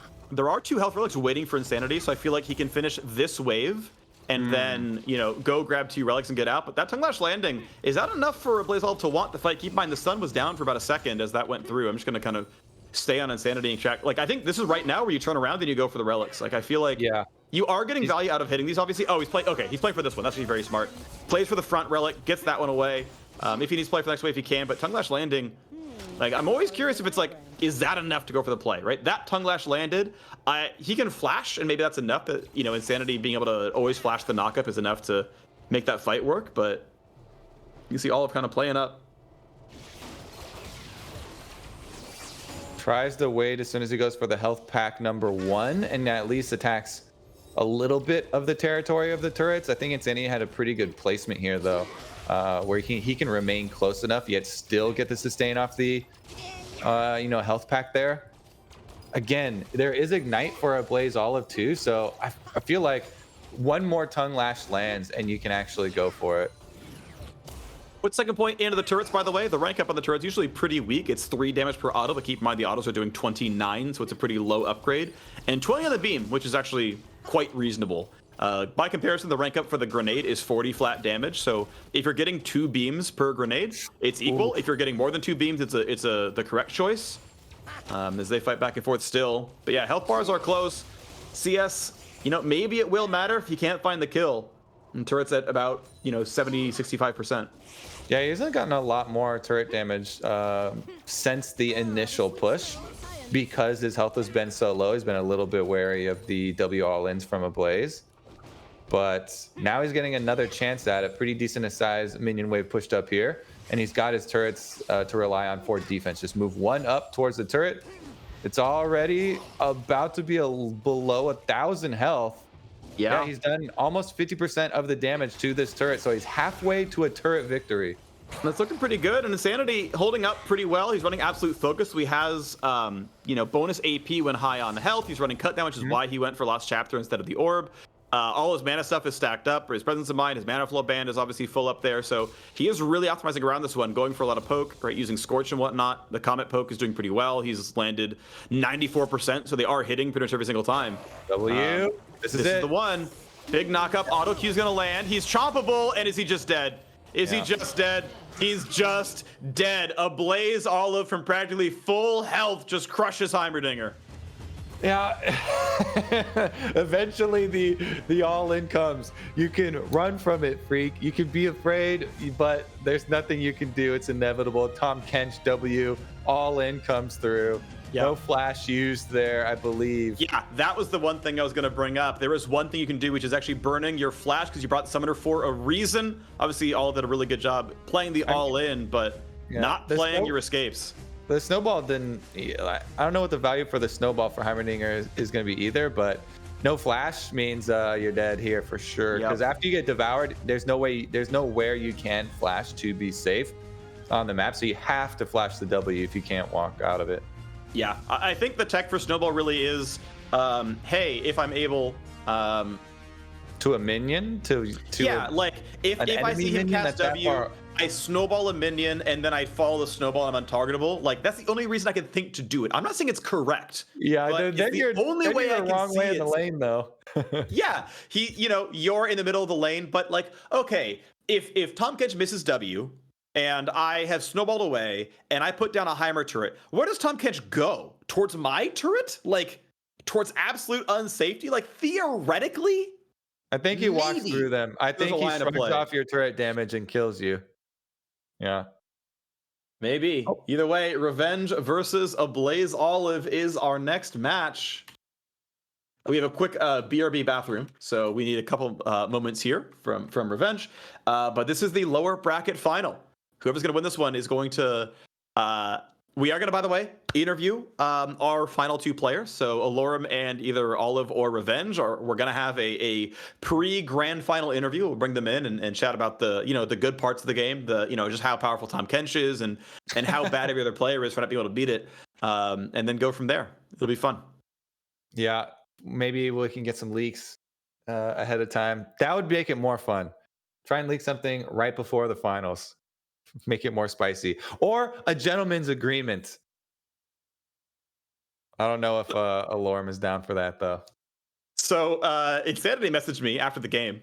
And he said, first line he said was Heimer sucks, which debatable. But then he said, I could have killed him at 6. So how bad is Heimer when he could have just killed the guy at 6 and didn't take the play, right? So, bit of give, bit of take. I don't know. I'm glad I badged him into picking the champion. I'm glad I got to see it. I think it was one of the better looking plays, and I can still chalk it up to I was right. Insanity misplayed everything by not flashing the knockup and not going for the all in at 6. I can save face here and say it was the pilot's fault, not the architect. I don't know if architects make planes, but that's how we're going with this one. All right. Well, Heimerdinger still in the mix there for Phreak then for possible pool. I don't think it's gonna pop out here though. Revenge does not strike me as someone to join the Tahm Kench pickers. He's really doing his best to try and come up with the counter, try and come up with the answer. Yep. He's not going to join. And Camille didn't work. Fiora didn't work. Goes down the list of melee champions. Says, Illaoi's pretty absurd in 1v1s. Like she's good at drain tanking. Yeah, she's definitely very good versus tanks. Let me look up her ARAM adjustments though, because Illaoi's also pretty good at team fights. So I wouldn't think that she would have really favorable ARAM adjustments. Yeah, because you kind of just E-spam an ARAM, like you have a skill shot to throw out and get something out of. So switches it over. He's Garen. Switch over to Garen here in this one. Garen, from what I have seen, actually has a high ARAM win rate. Now, this could be that Riot overbuffed him for ARAM-specific changes, and he's at 54% because of that. Or he really could just be good. But you basically just brush camp. You full heal all the time, right? Just having a passive health regen passive is very good on ARAM where you can't heal otherwise. So he may just be good in this mode. He'll be full health between all the waves. Keep in mind, you level pretty fast. Garen's health regen ramps based on character level. So getting to 6 or 7 pretty quickly is going to do a lot to get his regen up. Silence is going to matter. If you can somehow, silence and spin into ult before you can get the thick skin off, like you can kill from a moderately high health pool. I can see Garen work here. Yeah, I'm definitely rooting for it. The silence windows are it's like 1.5. The Tahm Kench obviously is also going to be cognizant of the silence window to try and play around it. So that's probably the most dangerous thing you have to worry about. Yeah, and I think if you do take a bad fight, right, if a Tahm Kench Q misses and Garen gets his whole spin on you, and that's going to be a big health positive. Like, that's going to be him, trading up, and then he can walk out between cooldowns, and obviously that can look pretty good. If he ever does get the silence first, well, Tongue Lash is down, he's getting the entire spin. Obviously, using a well-timed W as well, much like it's important to Wind Wall or to, Riven Dodge or whatever, or Lunge. You get a ton of tenacity and you get a shield when you pop the W. Or it's either shield or damage reduction, I forget which one. But basically, it's like, yeah, if I tap W at the right time, I'm gonna burn off the slow really, really fast with all the really absurd tenacity for like the first half second of that. I'm gonna block the damage as well from either the DR or the shield, and then maybe that fight just looks okay. I've got some bad news for you, Phreak. Yeah. Garen is a 46.5% win rate currently in Diamond plus ARAM. Oh, okay. I don't care about Diamond plus ARAM though. Tahm Kench is almost 44%. Yeah. But that's okay. Rooting for the underdog here, baby. Demacia. Yes, and we can just look at the the actual map buffs and nerfs once we are onto this one, because it'll just be on the champion buff bar, so we can say for sure. Yeah. And I don't know, it'll be exciting. I do think there's some gameplay here. I think Garen is feels like a kind of champion that can match up against TK, especially if he has ARAM buffs, which will feel pretty good. One thing I've been told from Twitch chat is that Alawi has a -5 or 10% damage nerf because she is on the strong side for ARAM. So again, the E spam seems to be pretty good. So yeah, she'd be a weaker choice. All right, let's check on the Garen then, baby. What can he do? Let's see those Riven mechanics to work on the spin to win.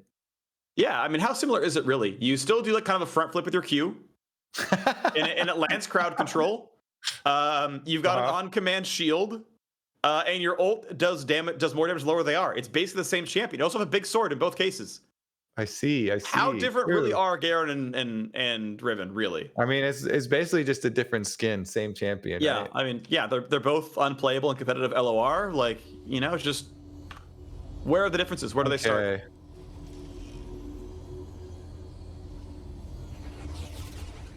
AoE damage against minions, 75%. Yeah, everyone always has that. Yeah, he has no changes. Garen has no changes. Specific changes. Yep. He just has the your weak at wave clear change, which literally every champion has.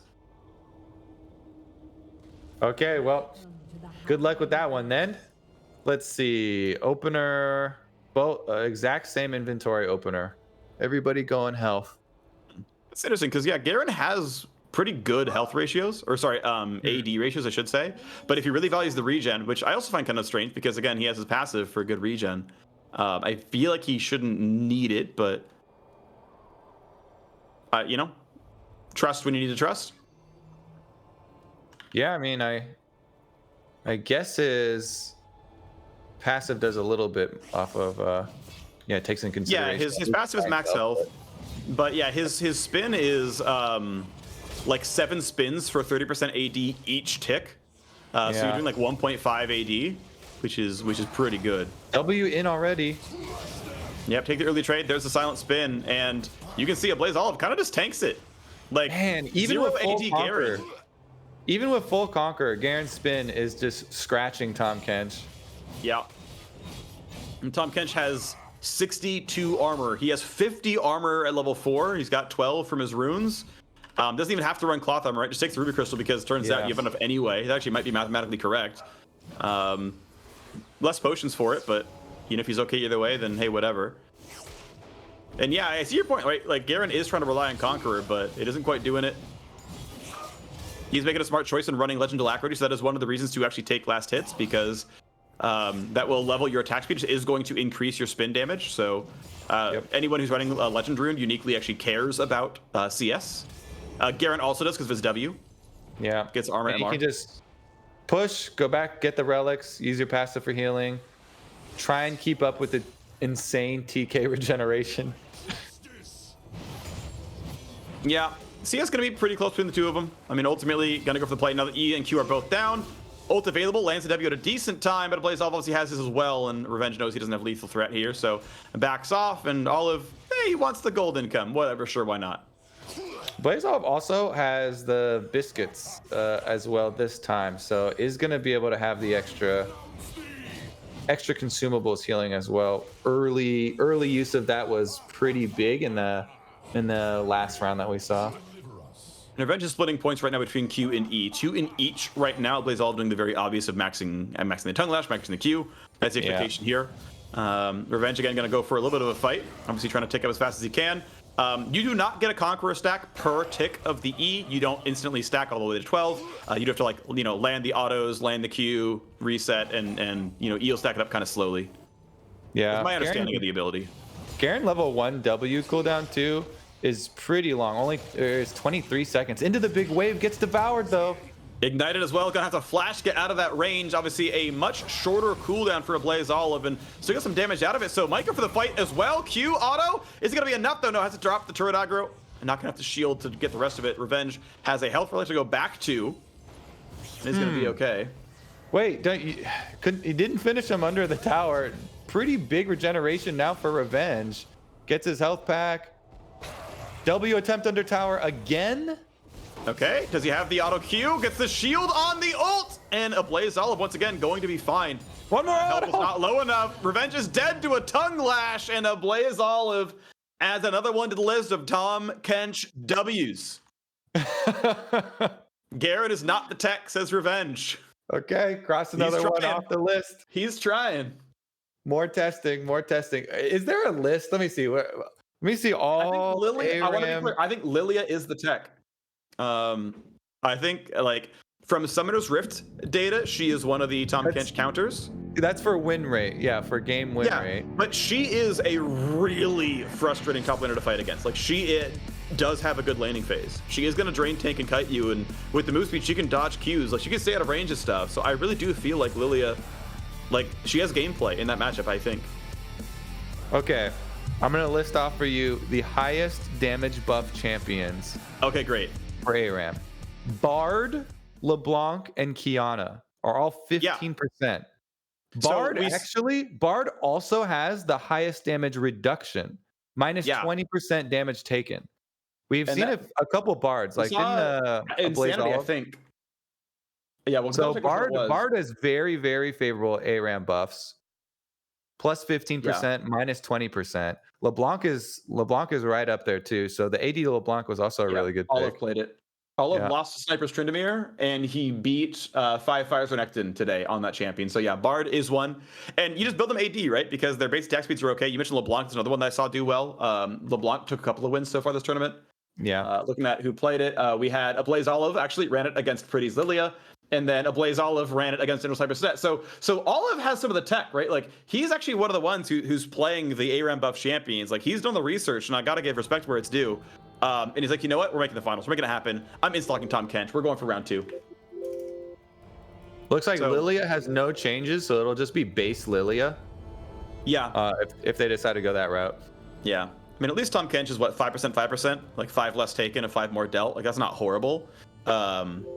And obviously, yeah, you can say that, okay, matchups change a little bit because Tahm Kench is stronger in this map. It can change, some of the SR deltas. But he's plus 5 minus 10.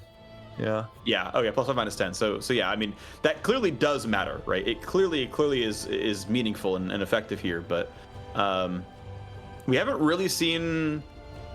I guess we have seen some escape marksmen, right? We did try, because I know we said actually Camille might not do it because one of the other marksmen just didn't make it work. Heimerdinger couldn't make it work. Yeah, Lucian just couldn't deal enough damage. So Revenge gonna go for a Karma here and say, okay, we're gonna try once again for range consistent damage. We have some kiting, we have survivability. Playing low health, Mantra W gonna be a big deal here. In general, it should be enough that Karma should survive. I would say most all-ins. Keep in mind Karma's changes. Her nerfs were making, helping teammates with E not as good. Well, no teammates there, so she can play selfishly instead. And it's more Q damage and, really solid E shielding. Yeah. I definitely think she's pretty strong right now, but I would definitely not bet on her over TK. So good luck, Revenge. Results have shown us that she's not the bet over Tahm, or most champions are not the bet over Tahm Kench. Everyone's chosen has pretty much failed here. So, because I feel like you need pretty much any champion is going to need items to be able to take down Tahm Kench, you know, percentage max health or healing reduction, or, you know, you have to try and craft your counter to Tahm Kench, and people not being able to buy, not being able to go back to base for this mode really benefits them. It does. And that's just the world we're in right now, you know, is if you can rely on base stats, if your stuff scales off of max health instead of, you know, bonus health or whatever, looking at, you know, Tahm Kench's stuff. I'm so sad that this is what this tournament has become, is the Tahm Kench tournament. I feel you. How do we take him down? What do we do to depose this evil overlord? But it makes the storyline good, right? Because if Allorim hasn't been lying to us the entire time, and he's like, haha, you idiots, it's this. And we're like, oh, no one thought of it. Allorim is our savior, right? Like, then it pays off. If Allorim's like, no, he's actually overpowered. No, there's no beating it. Then it's like, okay, well, we got one joke out of it. I really want to see, like, we have to squeeze the answer out of him. You know, whoever's playing him in the finals, please just pick Tahm Kench over and over and force him to talk. Yep. Use the Tahm Kench to destroy the Tahm Kench, you know, is you know, maybe an option, but I really do hope there's tech out there. I know someone a little bit ago asked if Vayne has been played in the matchup. She has not. I haven't seen a Vayne at all in this tournament. We still have kind of the read that she might need items to be successful. That you need to stack up enough attack speed. Like maybe you can like do Zeal boots and a health potion, but that feels probably wrong. That you just don't have enough going on.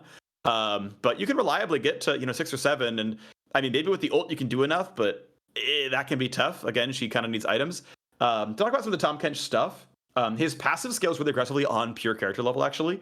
So that makes something pretty easy. He's got an extra ability that scales really aggressively on level. Even though the bonus damage is bonus HP, so we can't get any more. Like, that is one thing you can't purchase any more of. But you know, it doesn't really matter. You're kind of a one skill wonder, and so maxing Q is just going to get you a lot of the way there. And so, you know, he lines up with how this game mode works. I'm collecting more data here. Come on. Okay. Oh no, there's not a sort by bad or good specific matchups for the ARAM map, like there is for Summoner's Rift. Damn it! I wanted more data. Yeah, all right, we have to go off Summoner's Rift data then. Yep. That's all we have. 30 days, Diamond Plus. And if someone got nerfed about from that time, just kind of keep it in mind. It's pretty much the run. Okay, Revenge, here we go. Karma, what can we do? Boots and the orb starts. Guardian's Orb. Plenty of sustain. Comet. Makes sense. Yeah, okay. Yep, Biscuits and Time Warp. And the pretty standard AP stuff. Yeah, Comet, Mana Flow. Is running Celerity instead of Absolute Focus. So is, you know, really relying on the shield move speed to be valuable. Instead of, you know, just having extra AP for damage and poke. Ablazeolive is going to brush camp here to start this one out. And we got ourselves a mini wave. Is it going to be the 2-0? Is the Kench going to ride the way into the final? Are we in for a collision of Kenches? I like that one. Yeah, how can we do the plural of Tahm Kench? I think it's just still Kench. Kench just sounds like one of those where... Yeah. A Kench of Toms. Yeah, Kench would also be plural of Kench. Oh, like fish. Yeah. And sheep, I think. I'm sure there's others, but not that I can think of. I think just stop with fish. You had it there. That was a perfect one. European world champion. Dude, look at these autos. They actually do 0. Yeah. Well, our boy Kench has 50 armor, so you're taking 1/3 less damage, and her base AD is 61. Okay. Karma does have a very small ARAM buff, though. Receives 95% of normal damage, so you know, very, very slightly. Can feel a little bit comfortable here in that she's not going to die too fast. But all right, we'll take it. But yeah, dealing 90% damage to Tahm Kench is obviously quite meaningful, considering his entire game plan is drain tanking. Yeah. All right. So once we get to the stage where Ablaze starts trying to W in onto Revenge, I think the move speed is just enough. You're just gonna have enough move speed with boots plus plus the speed up shield for Karma. Oh, he used it early. He used it early. That's a knock-up. That's an odd one, a tongue lash. Not 6, though. That's, I think, part of why he spammed when he did. Ablazeolive now not in range. That tongue lash would have been a stun and possibly a kill. Able to sidestep it there from Revenge. Trying again, though. Doesn't get the knock-up. Doesn't get the tongue lash either. Good play by Revenge. Gets away from everything. Yeah, Boots definitely paying off here. I think the speed breakpoint is the biggest thing. When he uses shield speed early, then Ablaze immediately goes for the W while it's down. But Revenge is even able to walk out of the second W without it with just the boots. You can see they end up at pretty similar health totals right now as they traded back and forth. Revenge spent as much mana as he could. Goes for what looked like the empowered W and gets a bit of health back for that. But yeah, rank 1 W, not that much damage out of the Tahm Kench. Yeah, it's not doing a whole lot. Q spam though on minion wave. He keeps trying to push it up. Should be able to get inside the healing pack, no problem for this one. But again, you're not going to make any headway on Ablaze. You have a little bit of a minion lead, which has not mattered at all for any of these games. And almost no tower damage too. Yeah, no tower damage right now, but it is worth noting that Karma is a champion who does really scale well off her first ability. The cooldown on the Q goes from 9 to 5, so really substantial cooldown gain. Base damage goes from 70 to 270, so almost 4x. Those are both really, really aggressive scalers. So, you know, Revenge getting to 9 is going to be quite a power spike. Now, it still might not be enough to beat Ablazeolive, but Revenge still has, you know, a lot of positive growth to go. And maybe it can be enough. Gonna look at this one. Knockup gonna be dodged yet again. Gets the root. Gonna be queued, but always remains out of the way. Ablazeolive cannot finalize these kills. Is gonna find a tongue lash, but out of range. Yet Revenge can basically always choose not to die as long as he doesn't get knocked up. He is slowly getting whittled down off these all-ins, though. Ablaze regenerates so quickly right afterwards.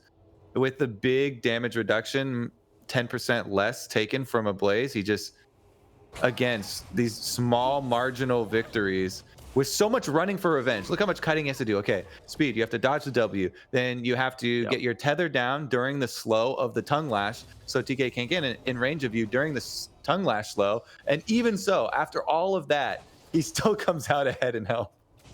Yep, Thick Skin is basically storing up half of the damage taken, and then half of that gets turned into healing if you let it all tick all the way down. So you basically take 1/4 less damage just from the E regen. That's not even counting the runes, with obviously Second Wind and Revitalize multiplying those numbers. And yeah, Ablazeolive just remains healthy. Revenge, yeah, sure does have bonus regen because that's how the map works. Everyone gets, I think, 1/3 bonus base mana regen, but cannot push through. We might see him win on CS. Like it's not the exciting version, but that is at least happening. Ablazeolive, yeah, forcing the flash out. He knows if that was a Q into an ult, that was a death. So now Revenge. He can mantra W to heal. Mantra's up in 15 seconds. As long as he doesn't get knocked up, he can make that play happen, but he needs to land spells in the meantime to get that cooldown back.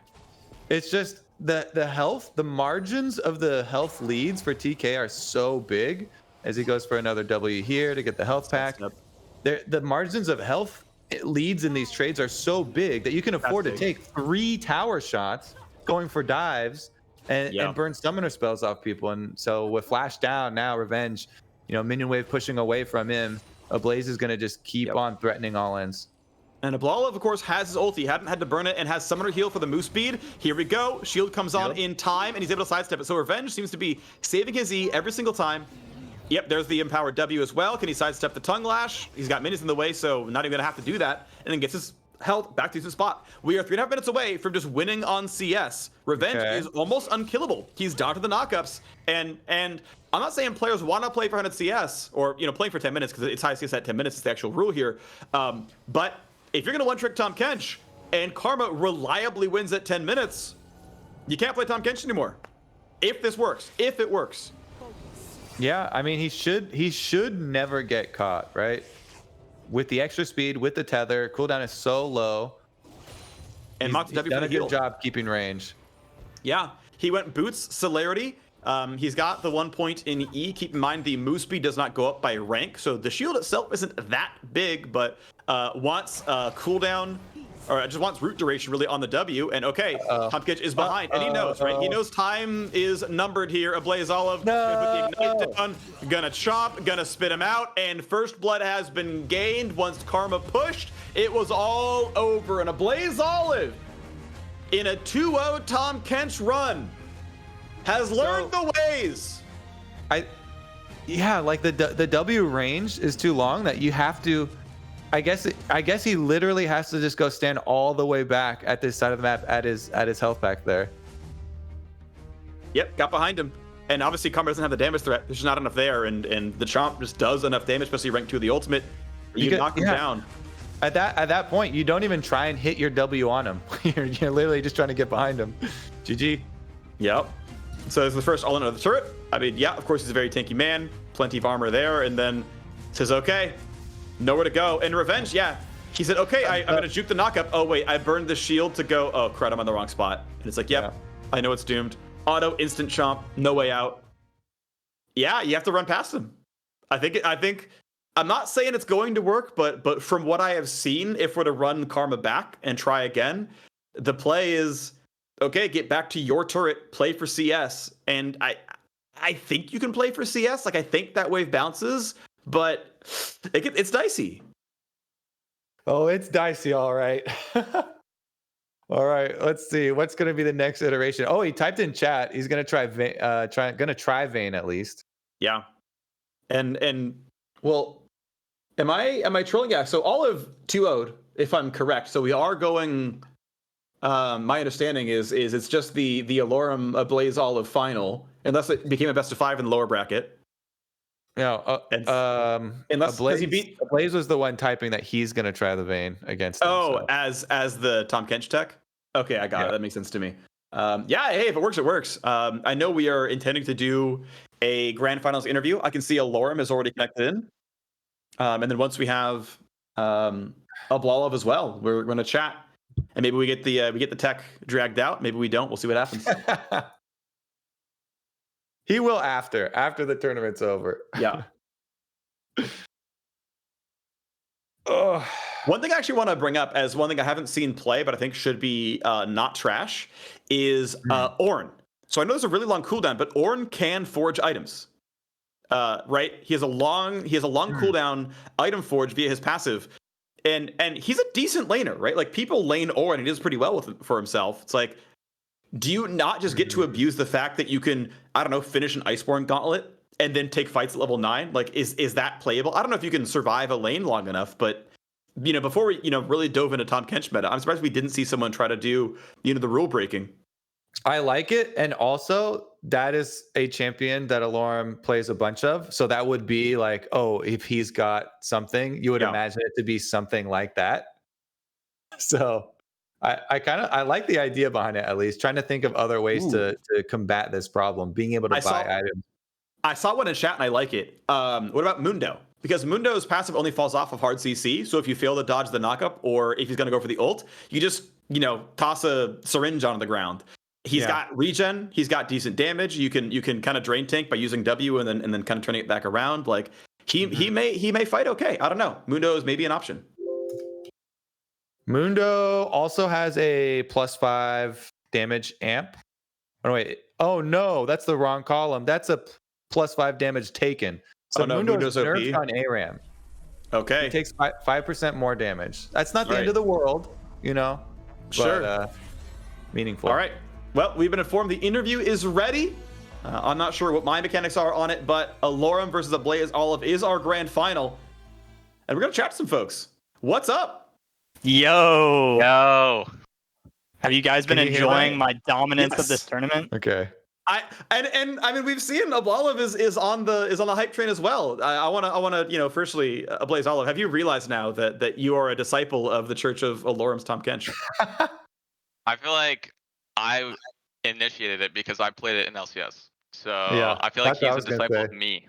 I've been playing TK since release, since the very beginning of the champion, and I won't hear any of that. I've been playing tank since before you were born. This is my champ. No, that's fair enough. True. But, I am surprised. Yeah. I really want to try Vayne. I'm shocked nobody played it. I really think it's unplayable, but, we'll see. Yeah, see, I have something in the noggin that's going to beat TK, and no one has suggested it. So I know it's going to come as a surprise, and it's going to take you down if that's what you want to do. All right. Can I suggest game 1, Allorim, Tahm Kench, and Ablazeolive Vayne, and then game 2, Ablazeolive, Tahm Kench, and Allorim brings out the tech? Yeah, please. I am Can we just totally like willing to do that. I'm down. Can we hard I'm down. commit? Okay. Okay. I'm hard committing to that one. All right. Finally, I went some answers. Yes. And then That's game all 3 I is the want. I mirror want if we some get closure there. out of this tournament. It's Tahm Kench mirror. If Tahm Kench wins both times or loses both times, we're definitely TK mirror for game 3. See, people keep calling me shameless in chat, and everybody's so against me. But I just want to say, I've been playing amateur for the past year for no pay. I was in all the bottom in LCS and Academy, except for that one split Echo Fox. My shame left me years ago, so I have no problem picking TK every game in this tournament. You get your dubs, you get your name in lights. It's worth it there for Allorim. I see respect Kobe. it. I respect it. Kobe, I see you every game sitting there shaking your head when I come on, but I thrive off of the schadenfreude of other players. I thrive off of that. Yeah. I'm like eating that up. Yeah, but that's not schadenfreude, because schadenfreude would be you losing and them enjoying it, right? It's when you enjoy the displeasure of someone you dislike. Oh, like you might like the booze, right? It's when someone gets their comeuppance. Right, that's Schadenfreude. Okay. But I understand being the villain. I love it. I think that's great. I'm proud of you for that one. Be the villain. You definitely earned this one. Despite being the villain, I don't think I'm in a position. Oh, go ahead. Oh yeah, well, so because we haven't talked about it, you had a couple of runs at playing random. I feel like, right? You random a Pantheon against Insanity. Like, tell me about your champ pool choices, because we know what Allorim picks. Like, I want to know your thought process.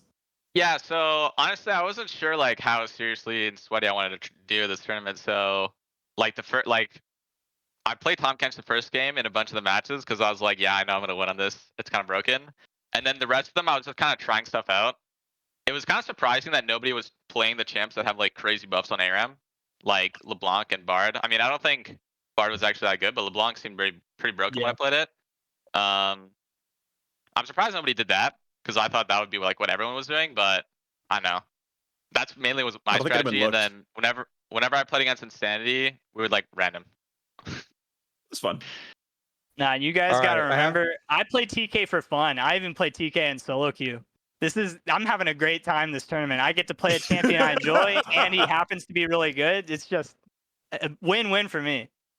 And he's got ARAM buffs. We need that picture, the meme of the dude in the hot tub, just in his lane, thriving, moisturized. That's Allorim right now when he's playing Tahm Kench. Yeah, I've got one more guess though.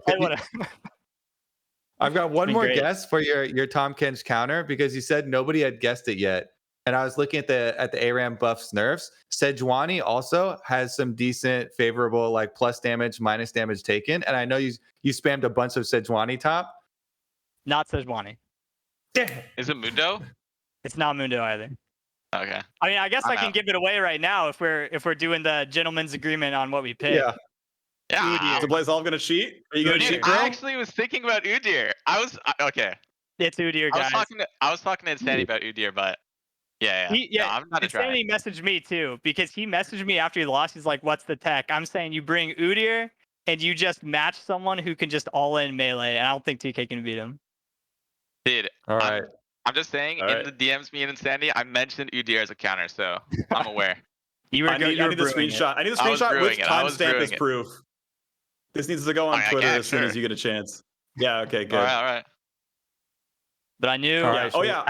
Also, by the way, it is a reset, right? It is. You know, Allorim. I'm not expecting anything but a swift 2-0. I've been saying that from the very start. But you know, if you happen to lose this series, there's a run back. I'm just saying, all these guys, you know, I haven't been playing competitive or LCS Academy competitive for over a year. I've got gray hairs and everything. Like, these guys over here think they can just win, but I'm holding the gates. Hold the gates what, strong. to prove Hold the gates strong. Should we get in there then and actually test these out? To prove that I have no hands and I can win the game on only Tahm Kench in 1v1 on ARAM. The most important place to win. Yes. World's coming up soon, but you know, we'll talk about that Dem 1 100 Thieves final and be like, hey, but by the way, you know, let's think back to Allorim, you know, winning. Did you check out Immortals charity 1v1 tournament? Yeah, exactly. I'm pretty sure Toby and everyone in Worlds is stopping scrims to watch this. They're 'cause it's watching so my important. VOD. Exactly. Yeah. Yeah, the viewers are every Worlds team. Has it up and they're looking, to get ready for scrims. It's 3 a.m. in Germany. Nah, they're staying up for this one. No, they're watching this. They made sure to set an alarm so they could all watch together. Or Iceland, I guess, technically. All right. Well, good luck, have fun. I believe. I'm ready to go. I want to see it. I want to see the Vayne work. I want to see the Udyr work. I don't want to see the TK mirror. I want to see the Vayne win first. Yeah, that's what we decided already. So are we getting into the games? Let's go. I think so. Once we get full confirmation that you can click the OK button, I know Olive is the lobby host. Our observer is here, as far as I know. The whole time, or what's up? Nope, and they're gone. All right, well, we got rid of them, and I'm excited. I really am excited for this one because I don't want to say like he kept hyping it up, but we kept hyping it up because Allorim said there was tech, and I was like, all right, I want to see it. I like how nobody still guessed it, even with all these extra guesses flying around. Yeah. But he's got to prove it still. So game number 2, I'm most looking forward to.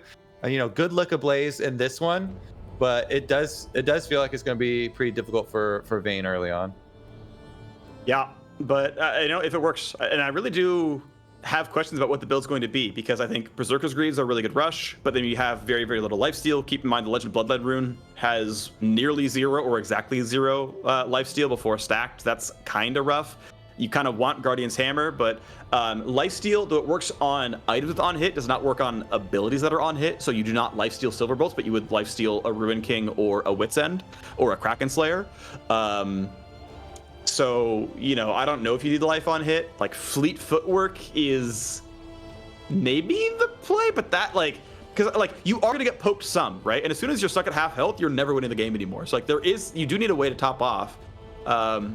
Vayne's all in with the ult, should be solid, but do you need more move speed or attack speed to make that happen? I don't know. I just don't see how she wins the repeated all-ins from TK. I mean, you're saving your tumble for the W every single time, but he's still going to be able to tongue lash you and get the slowdown on you. So I feel like it's going to be a similar story, but I'm rooting for the Vayne.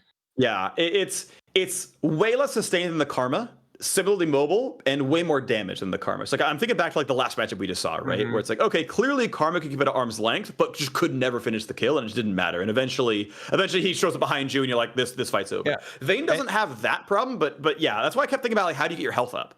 Because I think she can handle Vayne, some of the Vayne also can't keep TK in the fight, Yeah, he goes in the brush, and you're kind of unless he overcommits on you super far down and you have ultimate and you chase him all the way back and you get your kill that way, then maybe that's how you get your kill. But barring that, you don't have a way to force it, right?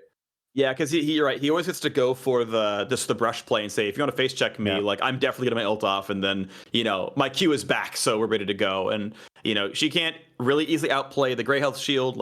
You can stun him, but he'll usually shield at the right time. So yeah, maybe there isn't enough agency. I don't know. But if you can dodge tongue lashes, 3 hit Silver Bolt is a lot of damage.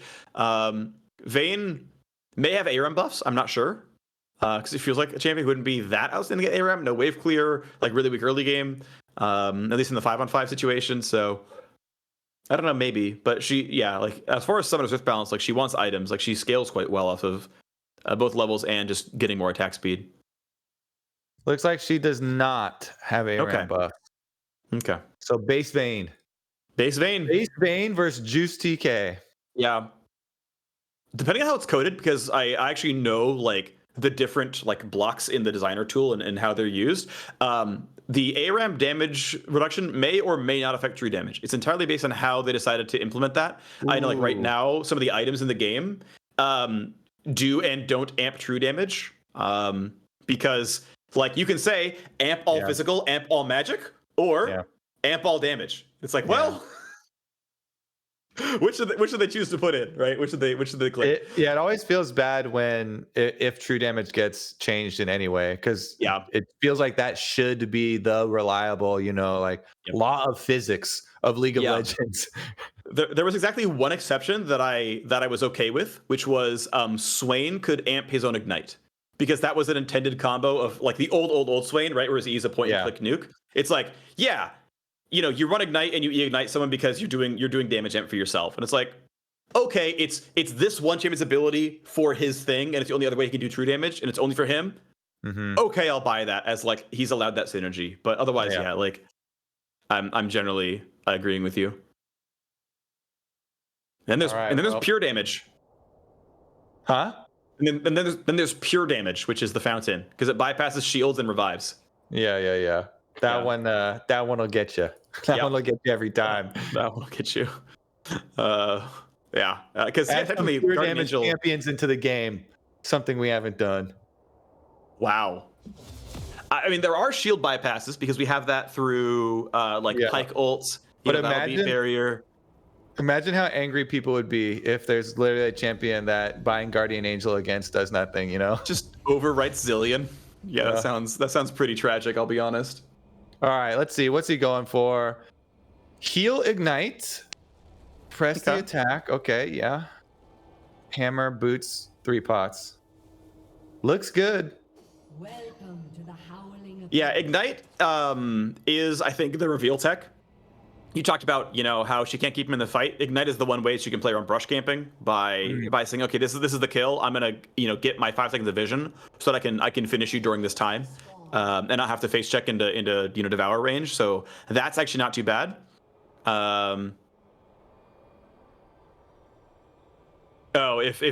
So we have chat. Sorry, so I was reading it. Ablazeolive says, actually, if you have Snowball, it's maybe unplayable. Saying that if Tahm Kench has Snowball, Vayne can't build enough distance.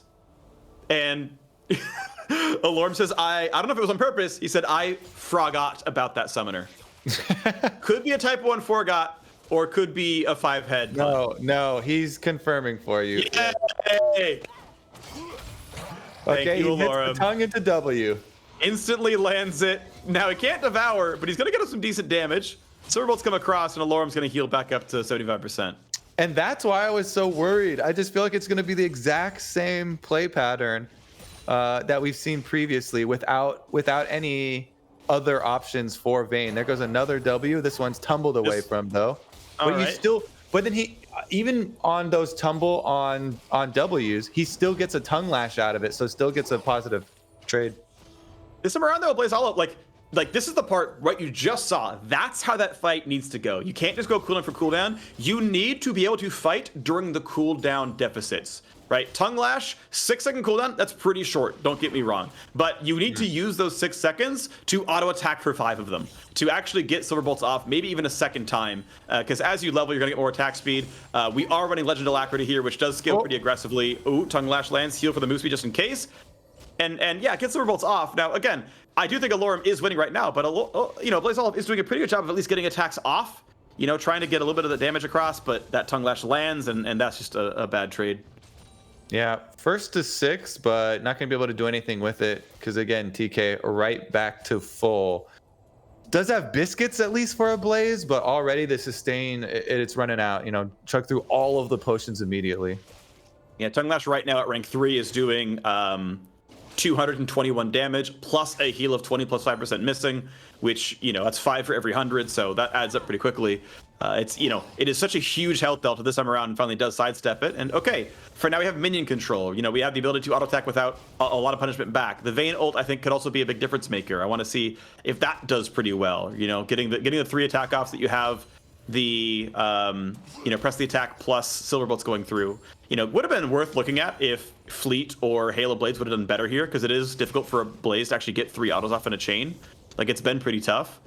So just like getting it a little bit more easily is maybe really valuable. Gonna try. Gonna get the knockout. This is gonna be really good damage. Yeah, ult comes across, buys some space, but Ignite is gonna be vision and gets chomped and gets spit out to his turret and gets shut down. There we go. FF comes across. And Allorim is 1 game away from an undefeated run through winning the Immortals 1v1 Showdown presented by Progressive. And more importantly, he has already agreed to not play Tahm Kench in this game. He's going to play the Udyr into Ablazeolive's Tahm Kench. So it'll be his first victory on not Tahm Kench if he wins it. Here's another look though. Again, the W all ends. This one was really, really well placed. because he places it in between Ablazeolive and the health pack, thinking he's going to go that way and tumble that way. So he gets the W hit without even having to hit the Tongue Lash first. Then he had Tongue Lash, Ignite, down, and so even the healing from the healing pack was cut. Ultimate's ready, so right into turret, just like that. That was a good game of cat and mouse for the last one. Very nicely placed, at least with the last Abyssal Voyage. Yep, and that seems how a lot of these matchups end up going. Is post 6, if you're the one pushing, he's gonna W behind you and just say, if you try to walk past me, I will land auto Q auto in time, and I'm chomping you into my turret with Summoner Heal. Like, that has been repeatedly something Allorim has been able to do. It's been well played. It's been good identification of those windows. But that has consistently been what he's able to get on. Just need a last spectator. And then we're ready to go for, what could be the very last game of this tournament. Allorim, I think he's 9-0 now on the Tahm Kench. Does he win the counter matchup? Or does he get egg on his face and he's like, yeah, I'm carried by Tahm Kench? I do have to say, for the first time for this whole tournament, I am now rooting for Allorim because he's playing against the Tahm Kench. And I am too. And secondly, that is actually quite baller to win this entire tournament and and then cap it off if he can actually win the counter matchup and win with Udyr and say, look, I did know the entire time. It was here. You can't play Udyr into it. Yeah, that is ultimate swag. Like, it really, really is, because it became obvious. Everyone knew, okay, this is a Tahm Kench one trick. This is always going to play. And a lot of very, very good players who play solo lanes, who actively play against Tahm Kench because he is meta, like, at least a little bit. And none of them found the matchup. And if Allorim has it, hey, that's exciting, right? That's really hype if it comes through. Keep in mind, Phoenix Udyr got nerfed pretty heavily. I'm expecting it to be Tiger, actually. Yeah, that's my expectation on this one. And yeah, I want to see if it comes in for him. That's hype if it does. So, I'm wondering too if he actually, like, is he just gonna keep it with the 1 point in turtle and actually spread for? You can go really high DPS with Tiger and Phoenix, or are you actually just going to 2 point? They're gonna funnel both abilities, because you don't need more bear stance, like you do on Summoner's Rift. So you have basically, comparing to Summoner's Rift Udyr, you have more points. You can use all of your extra bear stance points that you would be using for ganks for speed into more turtle stance, and just use that for further chase downs and further sustain wars. Yeah, I'm curious. My instinct, I didn't look up the rank up on W because it's not complete coverage, but it's not good. great. Okay. It's good. Yeah. No, it's pretty good. Yeah, so I'm looking in. So the base shield goes from 60 to plus 35 a point, and then nothing else scales, because the healing is based off character level. It's missing health character level, just scales up from there. And then keep in mind the cooldown doesn't change because none of them do. The mana cost is also character level, so you're getting for this point you're getting a 35 point shield. By comparison, every 6 seconds, right? Reduced by cooldown, I guess. But everything is every 6 seconds, right? So it's like, okay, if I put a point in W, I get 35 more shield. That's not bad. That's 35 health. After armor MR, which means it's more like 50 or 60. Like that's a number. That's not a bad number.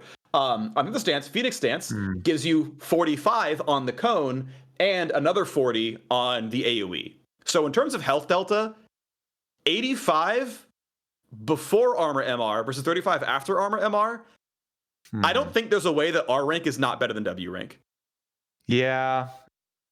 I don't think the health delta is ever enough. So you can use your Tiger for the attack speed, split Tiger and Phoenix, and just keep Turtle and both Bear at 1. Yeah.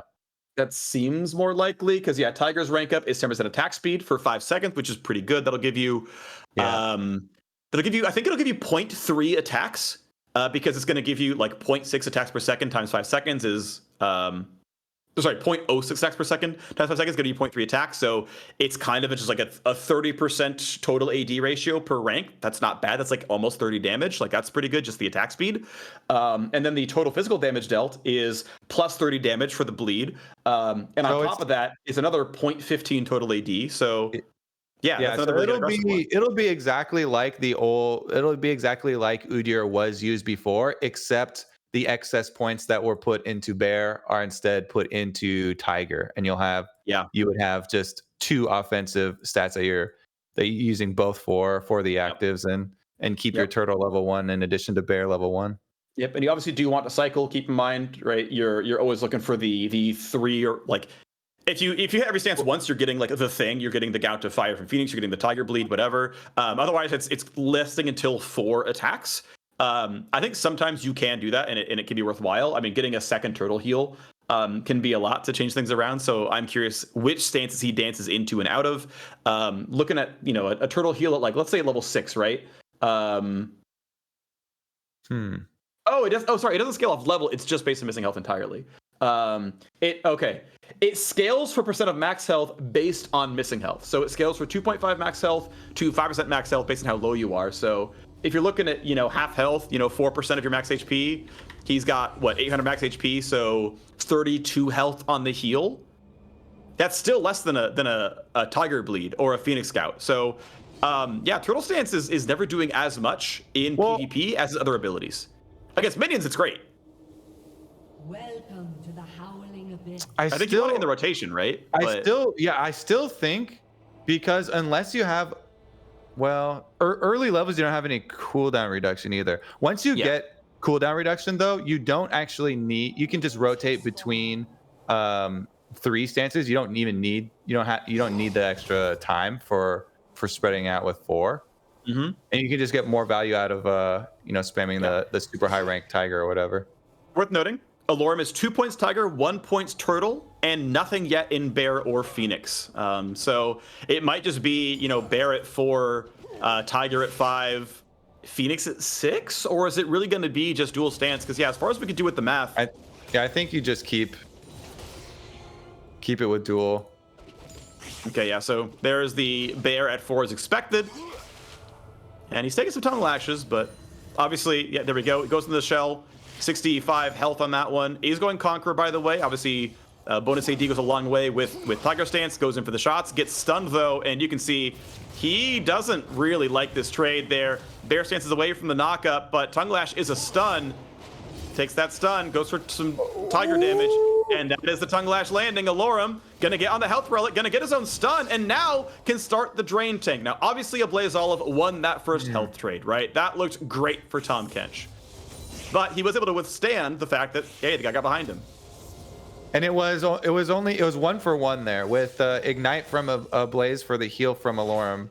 So not, significant damage carryover afterwards. Okay, that's going to be a knockup. A Bear Stance is available, but he can't get in range for it, so Allorim doesn't get anything out of the move speed or the stun. Also has to respect his mana pool. Keep in mind he's down to half mana. The costs get cheaper as you level up, but that's going to be a while to go, so does have to respect the mana pool a little bit. Interesting to see too, if he's able to dodge, like he got hit by every one of those tongue lashes, so Blaze was quite good and never got juked, but with the move speed and with your passive fully stacked from Udyr, you can see right now he's not changing stances a lot. But once you do start changing your stances, you get your monkey agility, your move speed, plus your bear stance. You can dodge some of them. Level 6 though, under tower. Chomped in under the tower. That's going to be 1 turret shot. Turtle stance is on. Bear stance is away from the knockup. And through the shield and lifesteal comes out okay. Back into the turtle. And that's about 70, 80 health, I think, from that shot coming in. So, but yes, Ablazeolive still doing a far better job. Much higher health right now. CS count slightly in Tahm Kench's favor. Doesn't matter too much. But Allorim right now, the tech is not winning. Up to 3 points in Tiger and has gone for a second in Turtle, so is taking the 35 health shield. This is more mana efficient because you're not hitting a 4th stance if you are worried about running out that way. But we did the quick math, and Phoenix does provide more than 1 extra point in Turtle in most cases, from what we can tell. Sustain is so important for him right now, though. So guess and the mana has been kind of an issue. Stacks up his Conqueror pretty quickly, though. Yep, stun, some decent Tiger damage, and now Allorim feels a little bit in the driver's seat. Yeah, I mean, Ablaze also did make the adjustment to taking biscuits as Tahm Kench too this time, so even has that extra sustain. 2 biscuits left for his side, 1 for Allorim. Plus he has the health pack under his own turret. Knockup attempted, not going to be found. Allorim able to walk fast enough away with the bear stance. But you can see the health difference is now in Ablazeolive's favor. This wave should bounce back, though. The minions are in turret range, at least that one is. And so Allorim is to say, okay, we'll walk back. We'll take just one relic right now, optimizing around gaining XP. He might have been able to grab the second relic, to be honest. But he's saying, no, I want to be in turtle stance. I want to hit the minions. Could be stunned, but gets the bear stance stun, gets behind the minions. And now juking away from the Tahm Kench W, gets to just auto attack minions and get the health up. Yeah, every auto here to try and get another heal off of his turtle definitely helps out. Gets another one, gets his grasp off on Ablaze as he tries to get past the minion wave 2. Yep. I think also grasp on Udyr should have been considered as just another drain tank option. I feel like the more we've seen this, the more we've actually really liked just seeing grasp in the melee matchups, and it feels pretty powerful. But again, heals back up, able to dodge away the all-in. We'll put the wave under the turret. And 3 points turtle. Yeah, he is just going to ignore Phoenix entirely and say, no, I'm going to drain tank you. I'm going to survive long enough. And then another chomp. Minions are not here. This is going to be a really deep push, and Allorim will lose his first game of the tournament. Tahm Kench from Ablazeolive is going to make it 1-1. No, okay, so nice counter there. Yep. I mean, to be fair, I think some of this is definitely his own fault. He kept chain pushing the wave.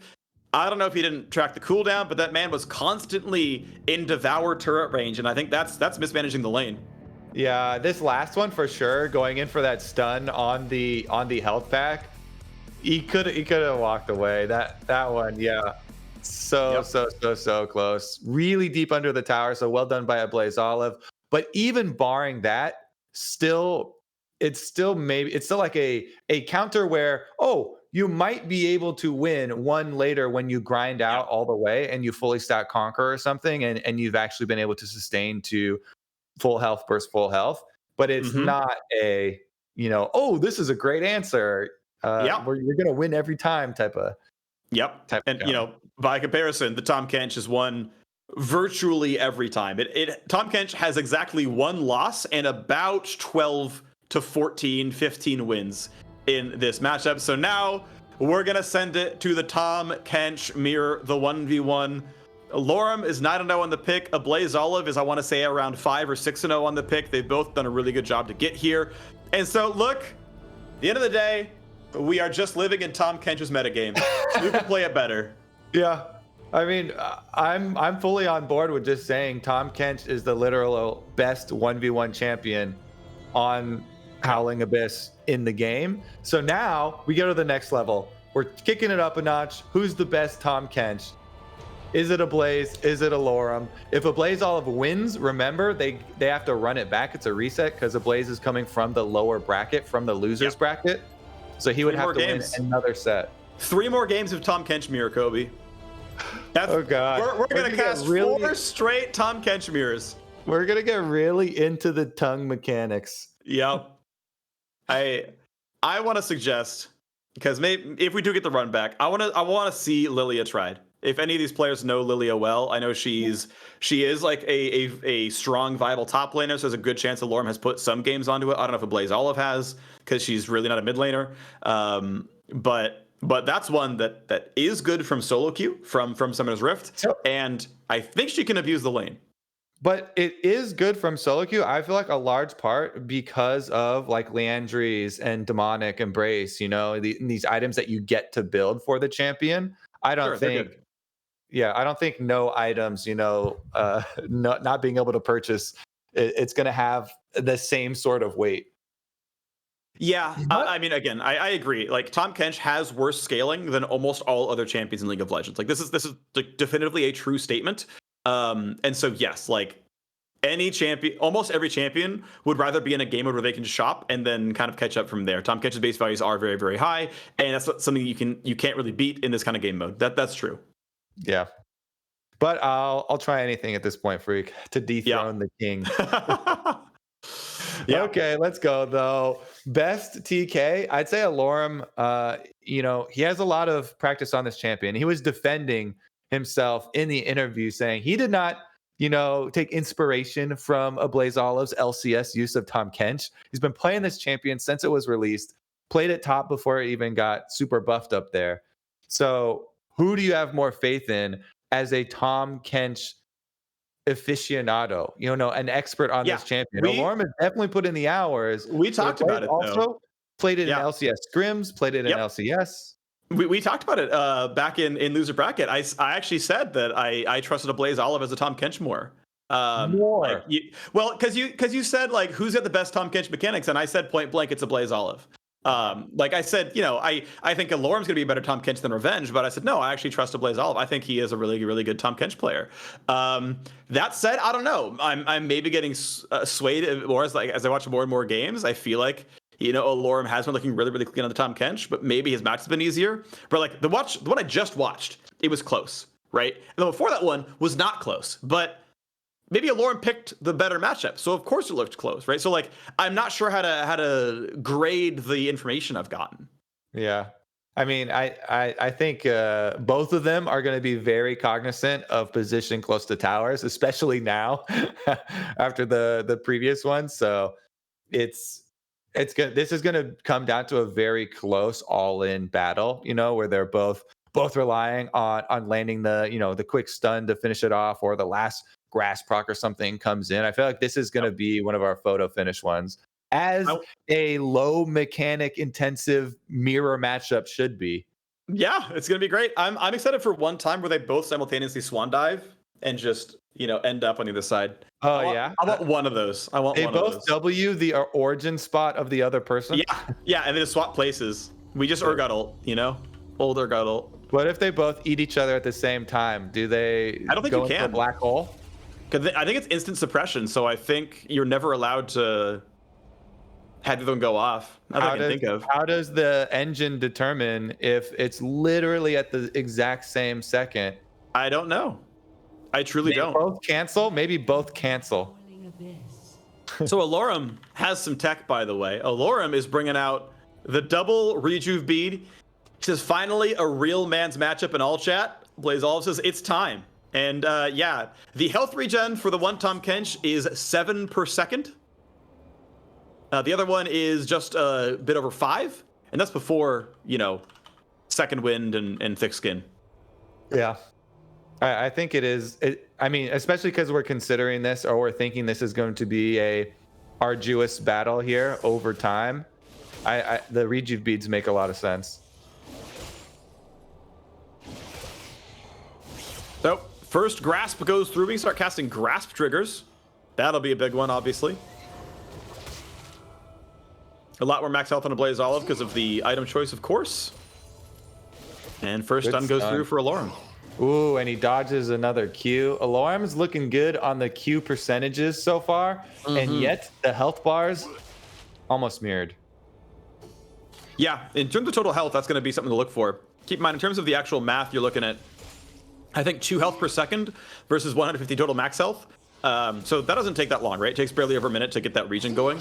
The other side of it, though, is the fact that the damages are going to be higher for Ablazeolive. The passive, has a bonus health damage ratio on it. So you are going to deal more per auto and heal and deal more per Q. But that might not matter in the long run, as the regen win is going to be maybe just better for the Tahm Kench on Allorim's side. And for the first time, I actually am paying attention to the CS numbers and the tower health. Oh, because no one's dying? Yeah, because those are going to be pressure points for this matchup. So a little bit of tower health lost here to almost 200 damage done to the tower, all from minions for the side of Allorim. Ablazeolive will be able to catch up on minions and surpass him, though. Yeah, 14-14 with more to kill. So there we go, 15 crest the mark. And Ablazeolive is, I don't know if he's taking him to school or anything, but with that Q landing, yeah, he's now in the lead. I mean, literally the only thing to examine here is angles around minions for the Qs.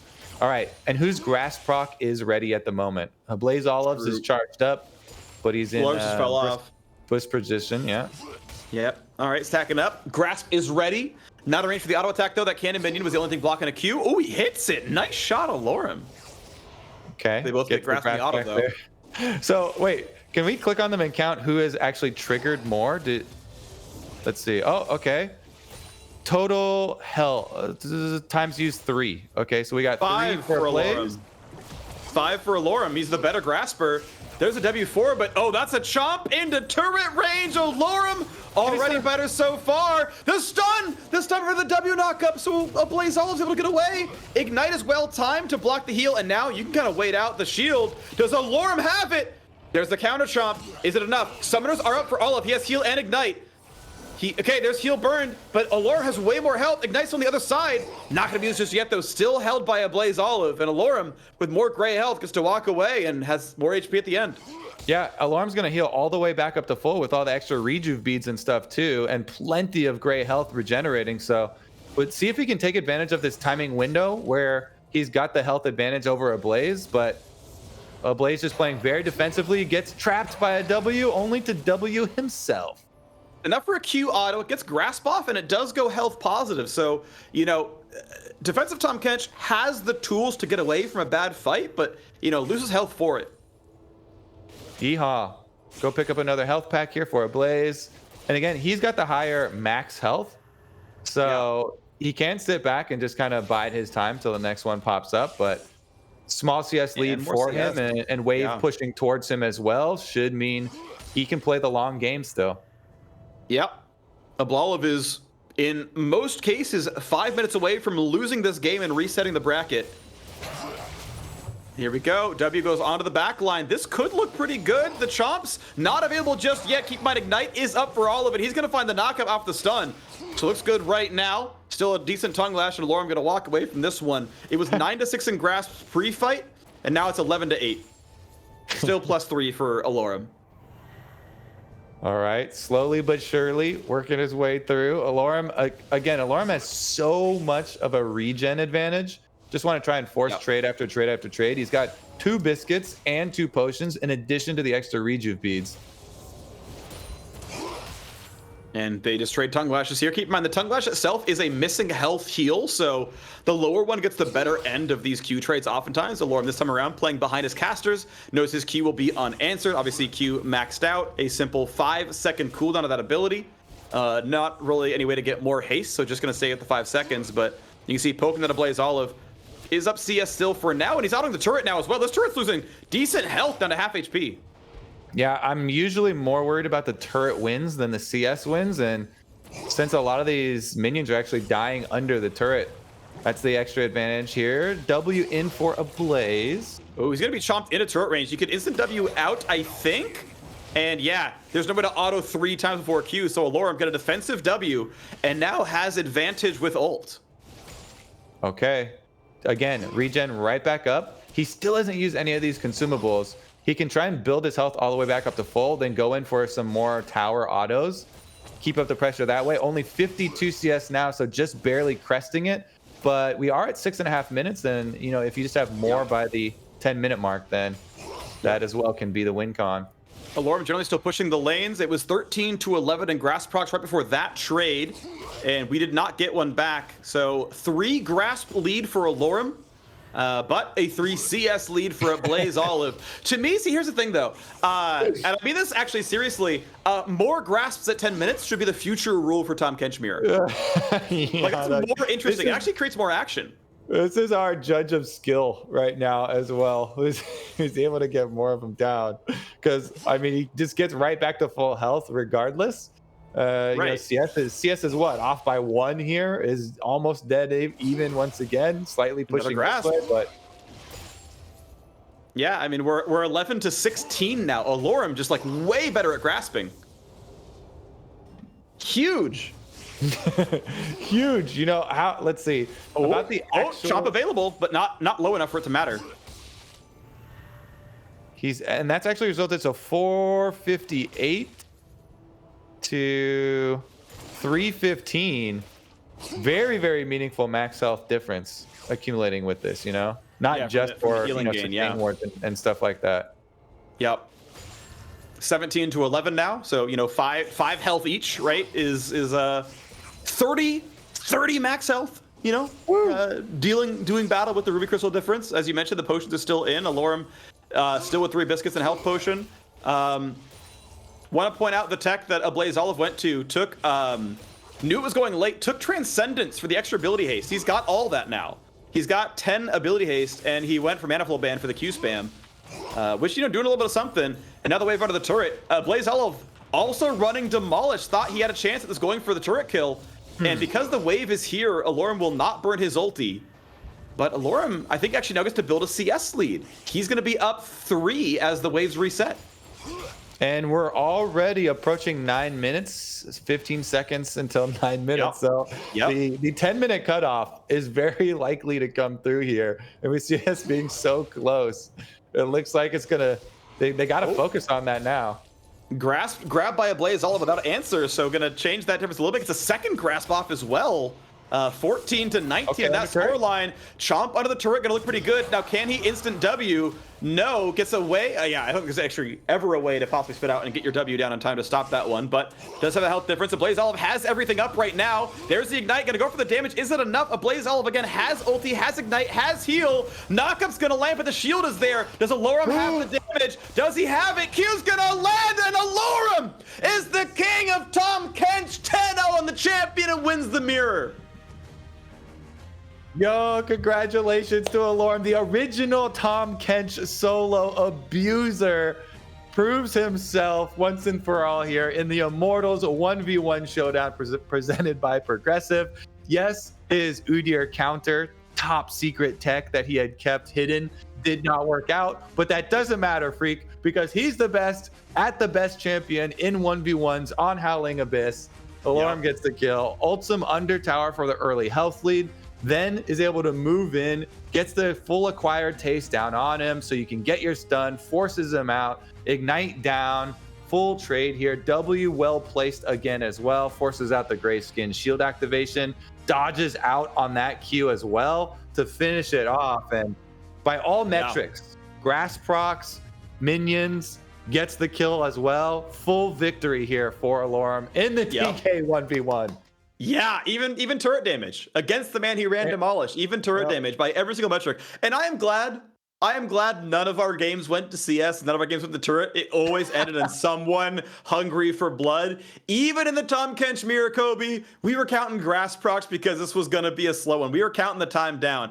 And with the wave push, like, I'm pretty sure Allorim could have guaranteed one by slow pushing the wave, taking CS, and letting that last minute tick over. And he's like, nah, the killer instinct is here. I got blood in my eyes. We're going for this one. And he made it happen, you know? Yeah. He proved you can kill a Tahm Kench. True River King Allorim. Congratulations, my friend. Well deserved. That is going to be a $10,000 donation in your name to Able Gamers. So you can feel very good about that Tahm Kench play for a good cause. I'm just happy. You know, I'm happy he found a strat, stuck with it.